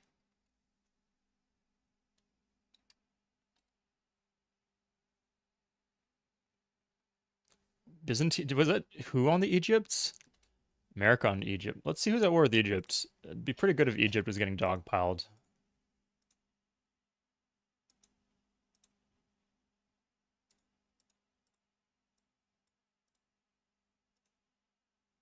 Spain, Byzantines in Egypt. Yeah, it's happening, guys. It's happening. Okay. Interested. These are good Byzantine cities. If India could get involved there too, that'd be nice. Maybe even Japan, but I'm not gonna make that happen. Okay. Um, so this is just all the culture, right? Like I could go here. This is production. I actually I think nuclear power, the production of nuclear power is relevant. Byzantine and the Celts. Yeah, hopefully they're gonna collapse. Hatton is cheaper.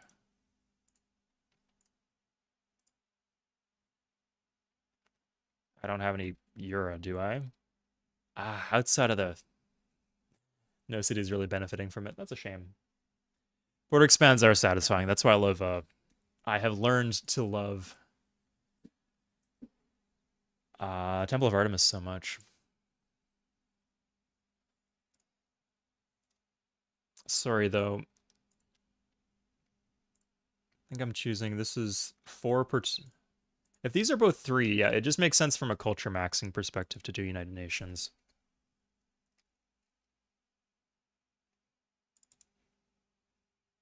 And then I'll get the nuke plant. Timing works out not perfectly, but okay. Probably as well as I could have reasonably asked for. Lost the silks from Egypt. I will just buy your silks. I don't care. I'm not going to do that, man.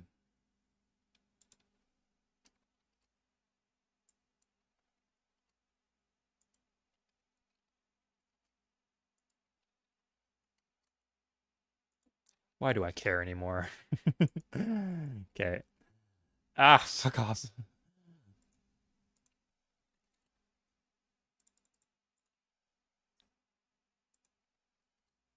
Messed up thing is I could give her like one tech and it would solve this. I don't want her getting to those bottom wonders though.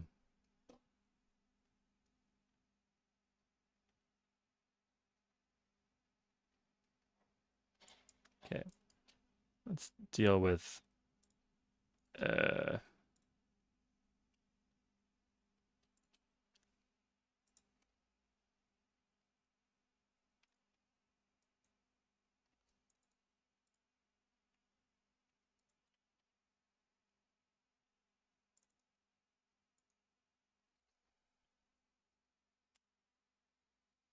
Egypt and Spain.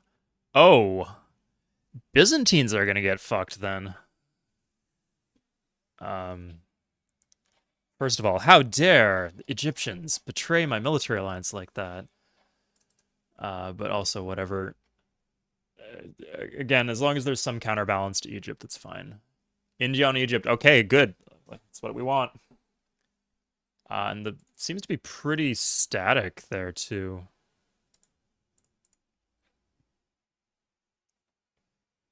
Most satisfying things in Civ 3. There are a lot of those, yes. I would need suggestions. What should be on the list then, Mike's? Because it's kind of like a half, not like a pure comedy video, but a half comedy video. I need some good punchlines. Japan on Byzantines, good. Again, as long as these four civs, Spain, Egypt, Byzantines, and Japan are fighting each other, that's good. Because then they're going to go into fascism. Okay. I could get Hatton. I think that would... I might lose Hatton otherwise, but for culture maxing... I'm not... I'm kind of curious what would happen.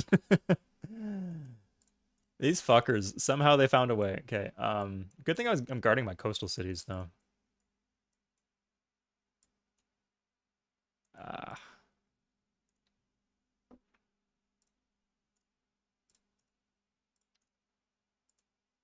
Only one unit. Oh my god. Jesus.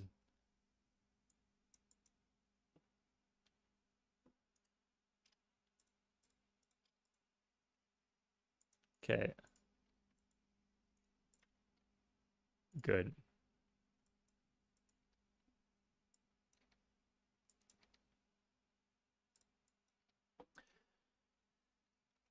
Yeah, I guess it's important in the coastal cities that I have units.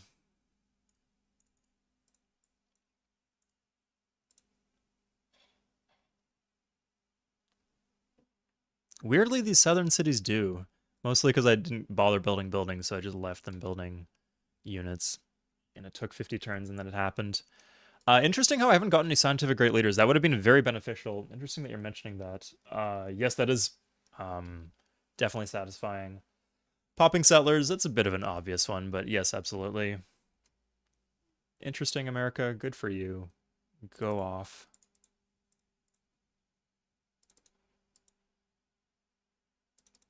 Huh. Weird. I'll do that, though. Yeah, she already has computers. That's a lot. No.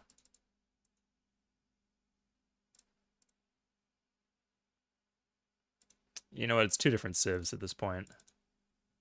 And I got the UN.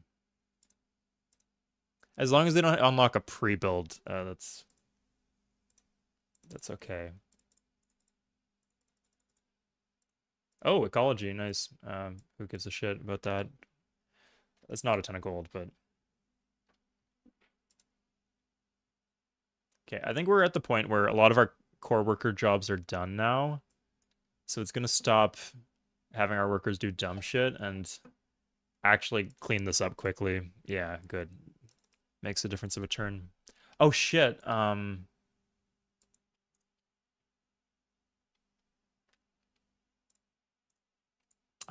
don't care enough to underrush. That will make us go faster. So at least in multiplayer, it won't actually it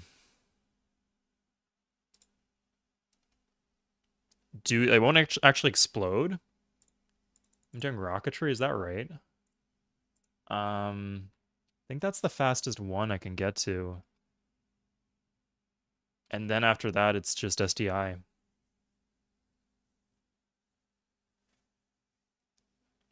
Unless is there some other small wonder I'm not thinking of, guys? SDI, this we can't do in our cap. Can't do. Yeah, just Apollo, and then that's it.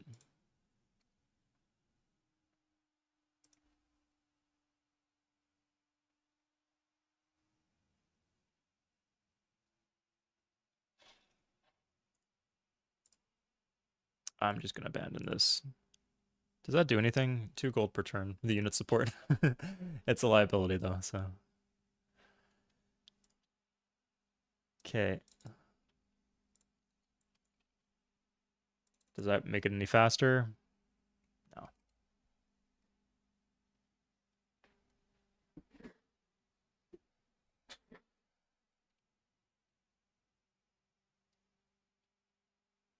SGL, absolutely.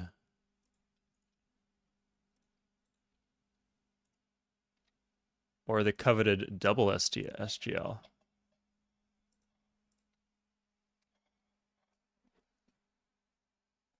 Yeah, that one, I can't replicate that video. That one's just like something just deep in the game nobody's ever fucking talked about. And there's just so much, there was so much detail. I didn't like, probably some stuff I missed too, and some jokes I missed. Was that, I think that was one of my bomber cities. Fuck off. Oh my god. Disgusting. There's only a couple bombers in there still. Jesus.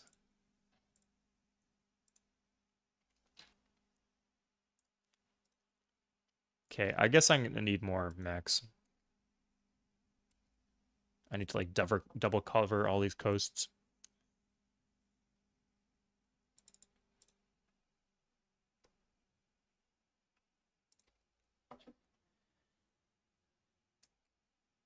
Where are you going? Where are you headed there, man? Was it just the one unit in there too? That's hysterical.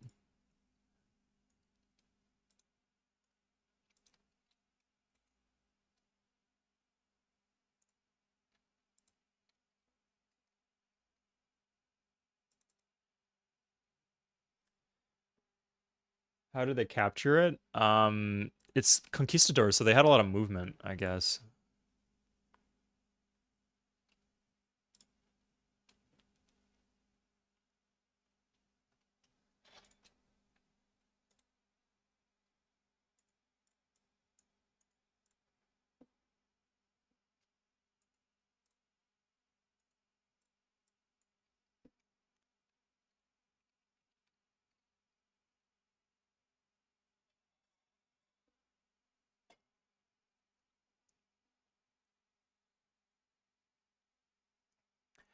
Yeah. But like you can't like this would be so painfully slow if I didn't have the if I had the animations on, so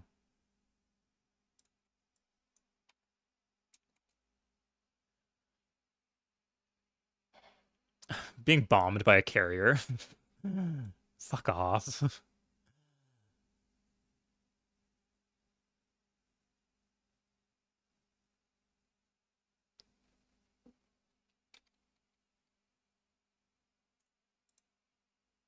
How did these get here? The worst part is he must have walked several turns. So like it just terrifies me because he could strike at any moment in any location. Your lack of attention, Swade, will do you in. Oh my god. Do I have like an elite?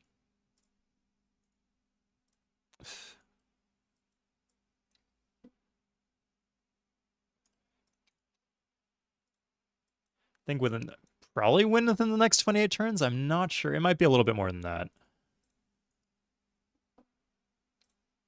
Oh my god. Oh, there's the elite. It was right there. Okay. Any other interesting things I can build? Nothing that has an issue. 52% Dom. It's nice. Interesting. Oh, sorry, what difficult? I thought you said deity, but you didn't say you didn't say deity. Interesting. I'm glad it did something though. Like so much of the modern era is underutilized. Whenever I can use something that I don't normally use, it's just really nice.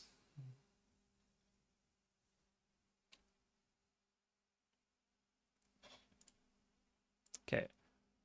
Probably should put units on my bomber stack specifically.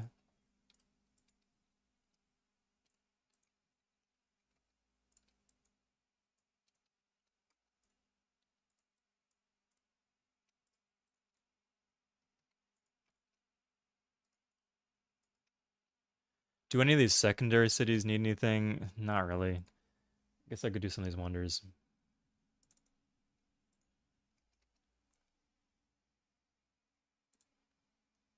No, and in fact, I cannot wait for this war with Spain to be over. I guess I have to check every single turn. Um, Weird. Okay, that city just doesn't have a. Again, like, oh my god, this was close too. I almost lost the city.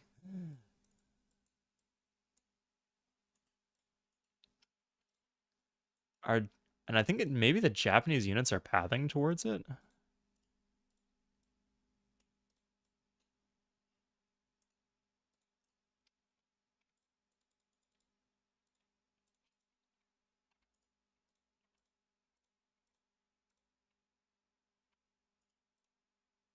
Oh my god, I don't want to lose more than this.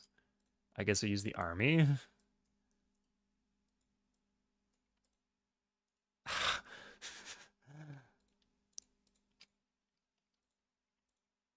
When it's got like another one queued up, it like instantly goes to it, but when it doesn't, there's like a little pause.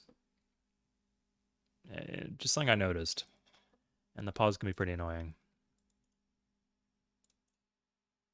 Just fucking draft here. Okay, I'm gonna. If I actually have to fight a war, it's actually. I think I remember this, that it was a pain in the ass to. Even though it's a pain in the ass to deal with, like, fortifying the units whenever they build, it's more of the pain in the ass to deal with a war. I don't know what the fuck this is doing, but I don't want to. I don't like it. And the fact that fighting Spain means that I have to like deal with these Japanese units in my land should make my point clear. Okay. Um, did I just see a city change hands? Oh, weird. At some point, the Americans got Tatung off of Japan. Maybe a culture flip. Weird. Okay. I should probably make sure all these cities have units in them.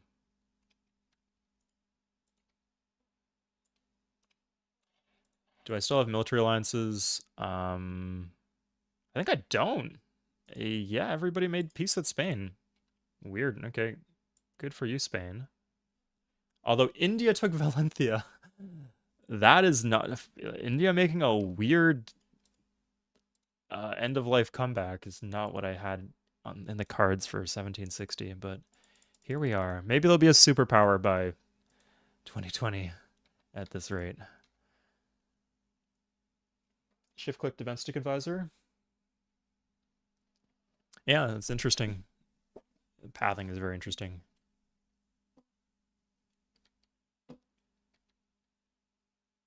If it didn't make me stop building wonders, I could also. Oh my god. What did I do?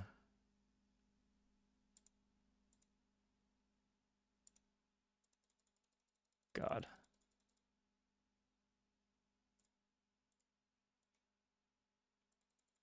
Oh, she just doesn't have any incense. Okay. Um, so much pillaging going on. Well, here's longevity.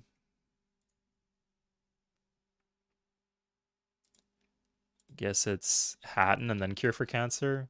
Yeah.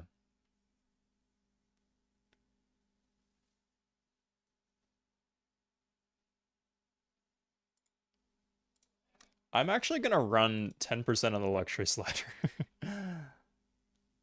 No. Lots of res down here. Maybe Japan finally got the oil they wanted. They did. Okay. Interesting.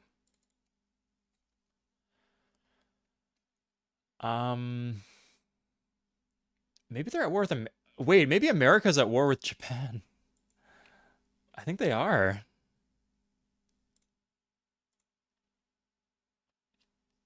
I think we do robotics next.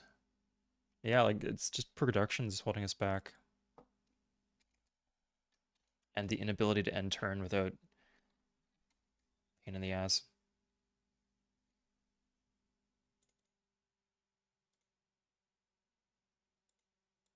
Yeah, it doesn't even make a difference. Apollo in 5.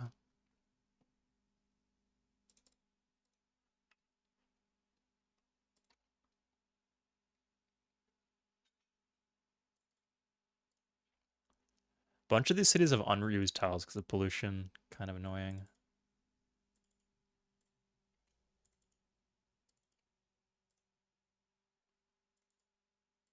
Yeah, like that. Although Kufa can just grow more.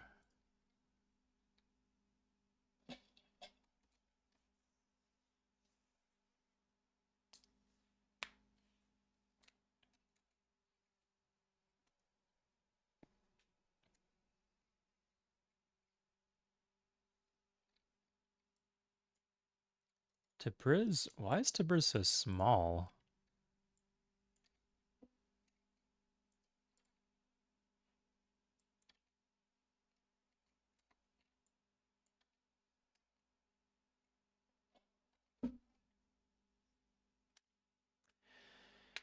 Yeah, America's probably going to start losing cities. That is okay. If they're just killing each other's units, it's probably pretty good for me, actually.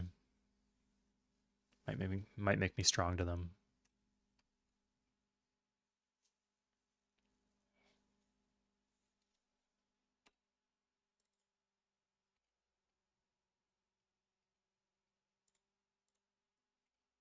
Can no longer get incense.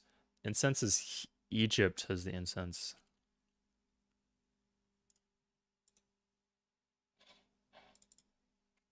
Oh my god, I'm sick of this.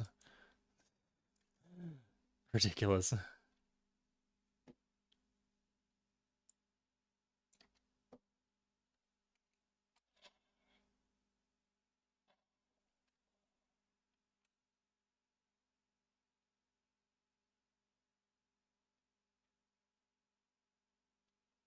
Lots of pollution.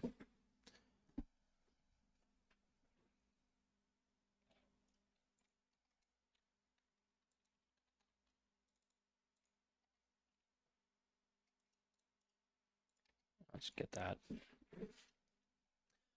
Theodora, can't comment on that. You'd have to ask her yourself.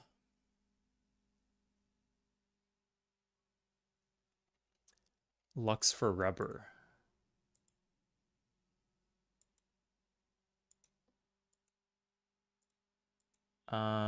Fission. She doesn't have any pre-builds. Yeah, I think at this point I'd do that. Oh my god, I probably could have got both of them, and it's the same fucking turn too. Jesus. Okay, whatever. As long as I get the Lux. Next time when it comes up with Egypt, if it comes up 20 turns from now, remind me. Yeah, game's not gonna last 50 more turns. We could do some quick napkin math if you guys want an estimate on that.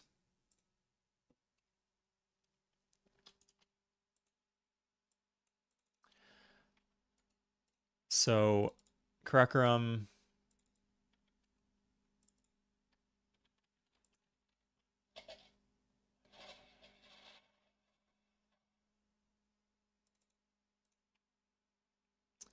$120 culture per turn. We're at 16, about just shy of 1700. So maybe 35 turns.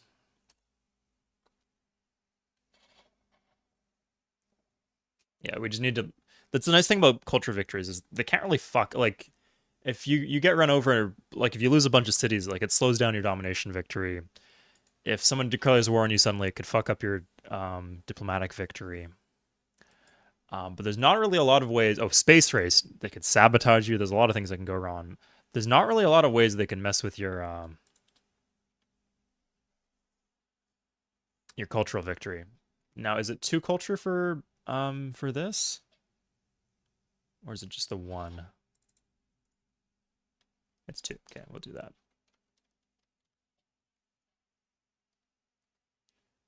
We're just fortifying these guys where we build them. It's mostly just to ward them off from attacking us.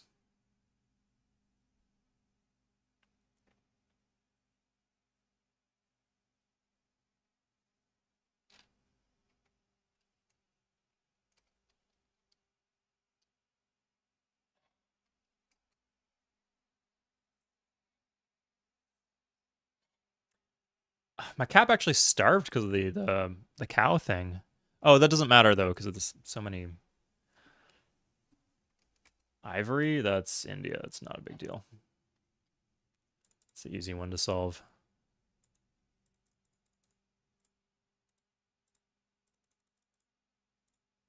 Ecology, yeah, I'm sure.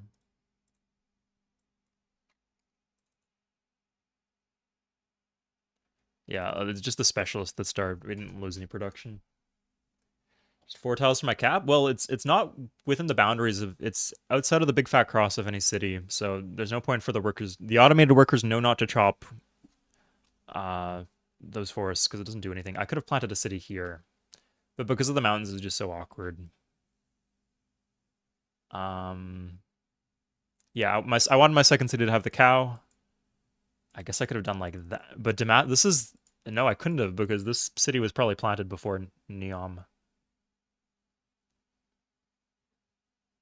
Tattoo originally.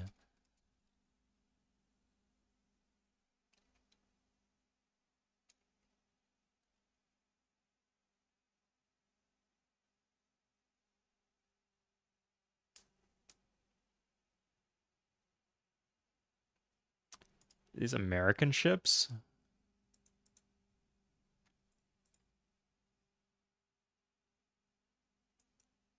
Are they standing on top of an erupting volcano? Am I gonna lose those fucking workers?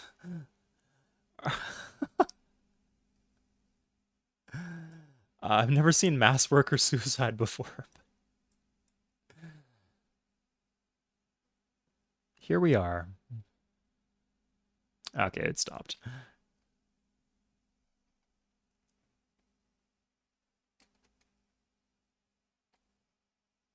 India and Japan. Interesting.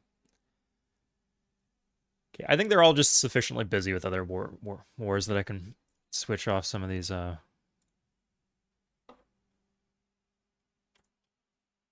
productions. Let's see. Average to Egypt. Weak to Japan. Strong to America. Sure. Don't care. Don't care. Didn't ask. Just fucking take it and leave. Okay, we have robotics now. Last thing is SETI. Gives 1 culture per turn.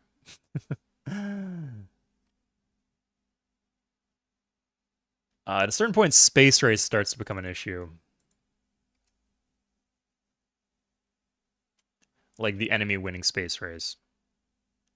Yeah, okay, that's what it is. Okay, that's what happened last time. I failed 1 city culture victory.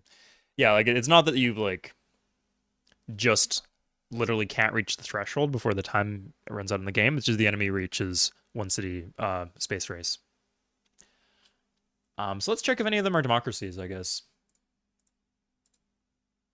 Japan, good. Okay, Japan's the one we're worried about. They all collapsed into fascism, except for Spain, weirdly, but whatever.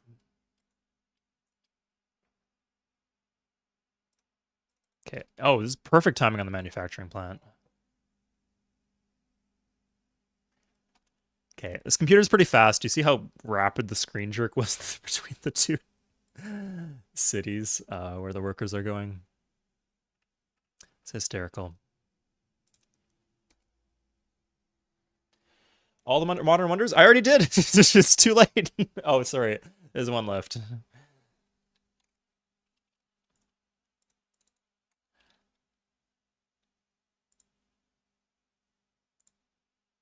Let's turn this up. Yeah, I don't think SETI's worth going for.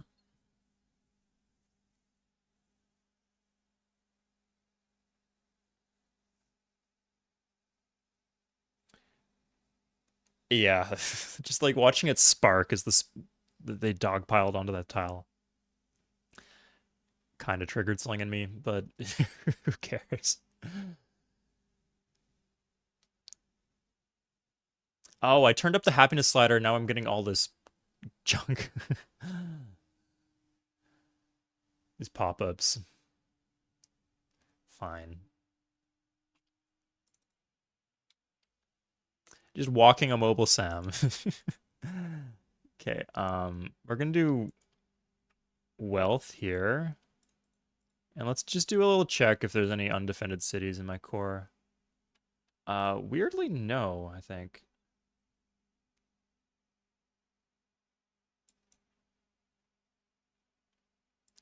I think this is the only yeah, and Nagoya is only undefended cities in my whole empire. Hmm.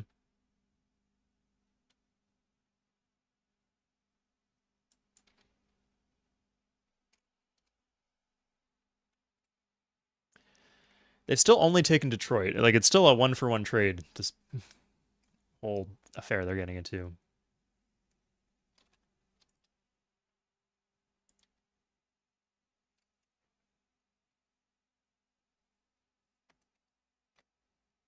No, that sounds like a hysterically terrible idea. Just no man's land around the incense, I guess, huh? Hmm. Yeah, if I was really tryharding and worried about this game, I could like go plant that incense. Probably wouldn't want to do that, actually. Might bait them to declaring war on me in some cases. Yeah, let's with this happiness slider that high, though. You should see it without the happiness slider. Byzantines in Spain. Wow, they just took two cities in a single turn.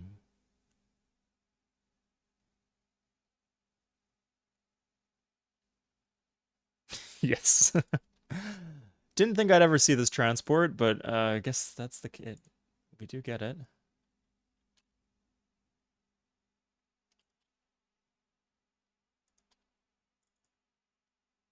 How did the city grow? Oh, it's longevity. I forgot about we had longevity.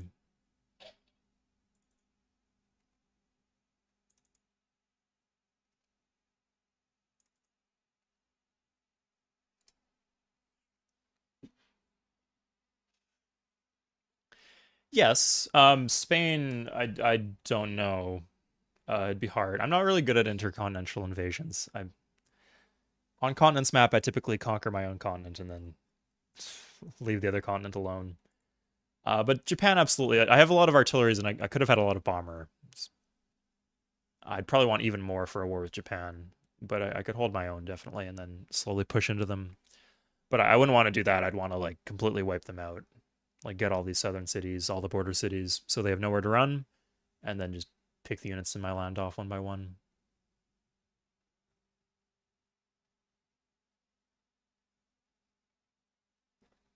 I think that might have been the internet wave of border expands. Interesting.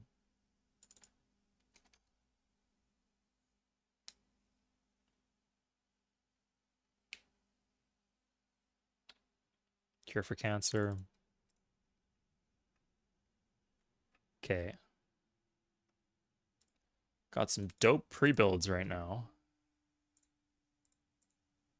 Oh, Egypt has come out the other side, willing to trade incense with me. Yeah, I just fucking take it.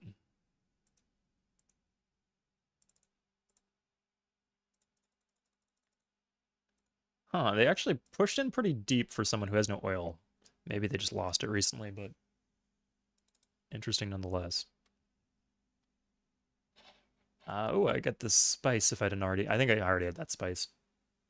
Still, nice reminder. Okay, does anything here give culture?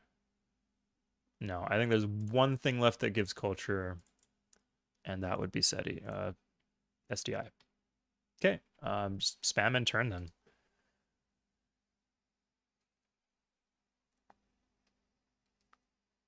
Byzantine's collapsing.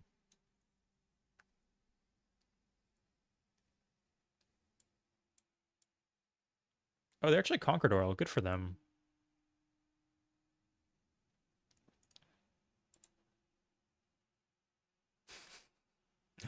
Can build nukes.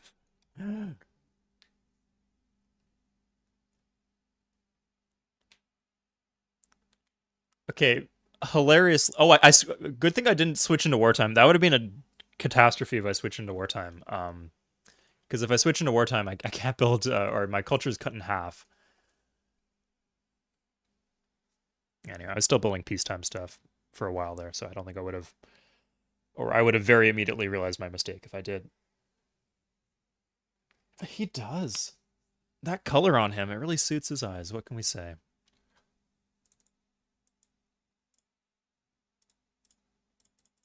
Okay.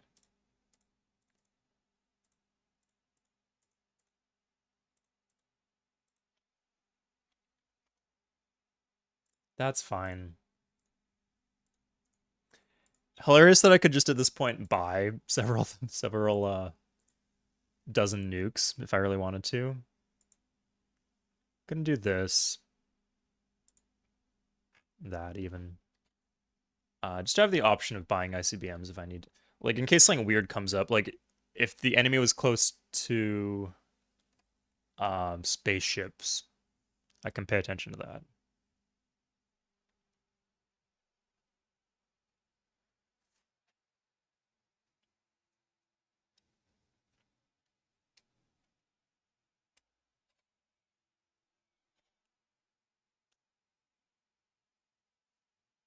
Okay, weirdly, I think longevity is kind of a obnoxious wonder because it causes starvation because your cities grow too, and sometimes they starve as a result because they're above their food limit.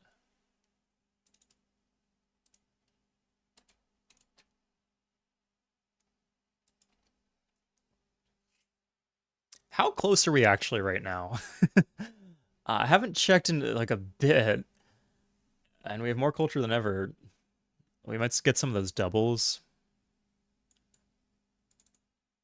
What? No, we haven't gotten any doubles lately. We're just kind of rooted at 127.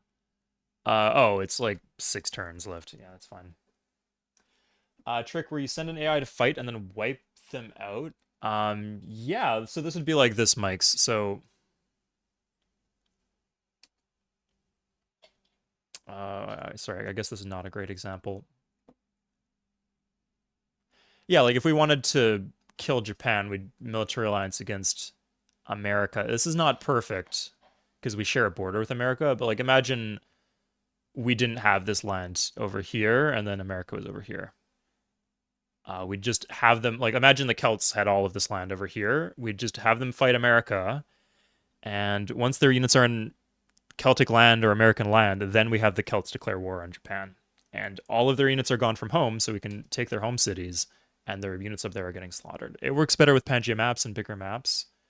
Here, there's not too many civs, so it's not as clear cut, but yeah, like they can just be have massive stacks completely stranded, like where they can't even touch you.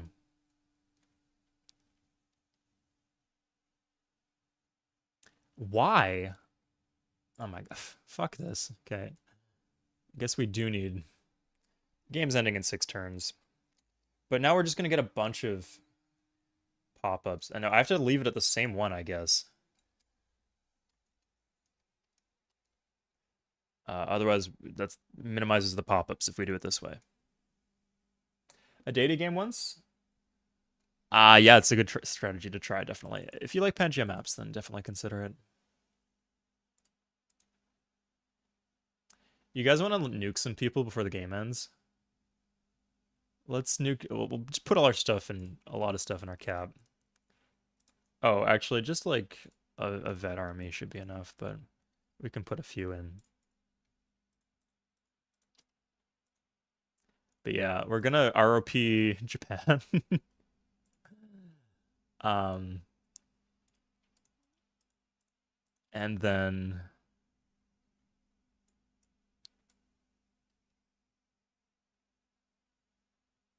I don't have any cities that are like bordering their big stacks, do I? Probably this, I guess. Yeah, so I guess I'd want the armies to be like here.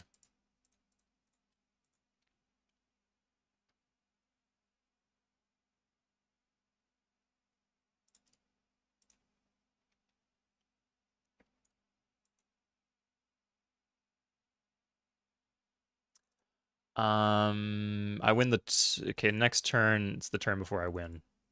Unless my math is wrong. Give Fission to Gandhi. Don't think Gandhi's in any position to be producing nukes right now. Okay, so we're gonna embassy Japan. Oh, I should have bought a bunch of nukes, I guess. Whatever. We have an embassy. So I'll make an RP with them. Good. Looks like we just have 3 nukes.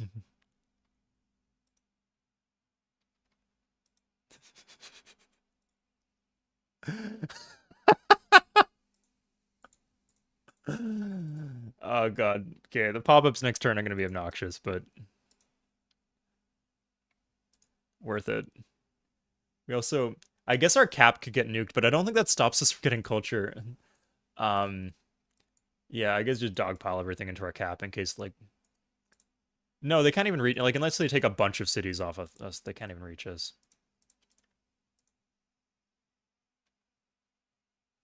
Okay. Yeah, so I was just thinking if they nuked our cap and then they can't, they don't have ICBMs, they can't. They can nuke our border cities, but not that.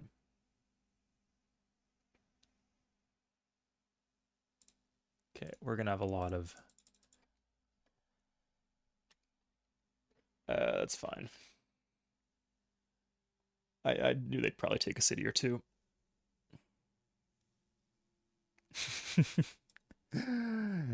I didn't forget anything.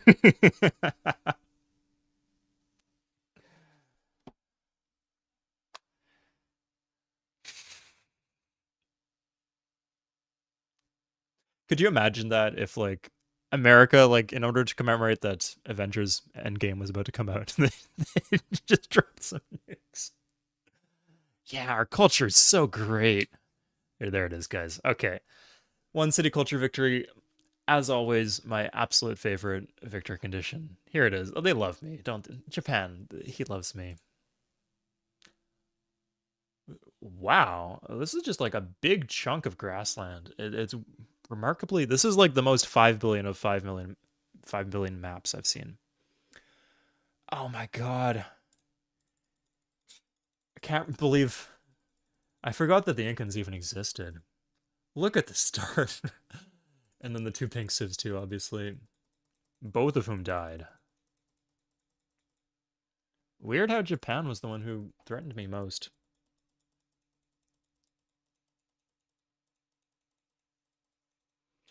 Look how like tied up we are here. Do we have?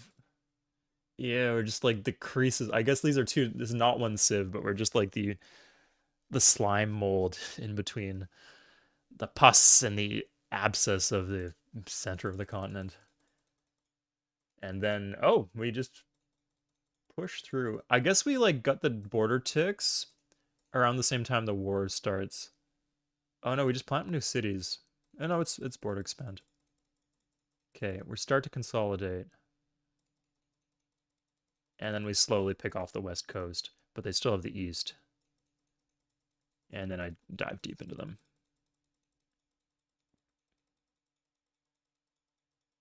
Okay, war with Japan. And then slowly I push north. I don't think I have that city. I think that's a graphical bug.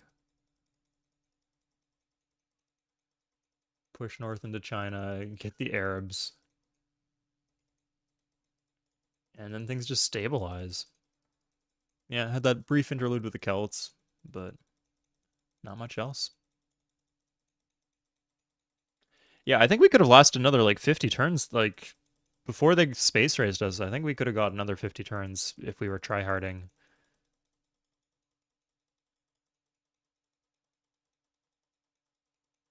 Yeah, maybe I could do this on Civ, something like this. Maybe not. Not this specific type. Very chicken wing shaped Civ. Anyway, that's it for today. Hope you guys enjoyed. I'm looking forward to... Oh, we didn't get to see all the wonders I had, but I'm sure if you pause very, very quickly, you can find it.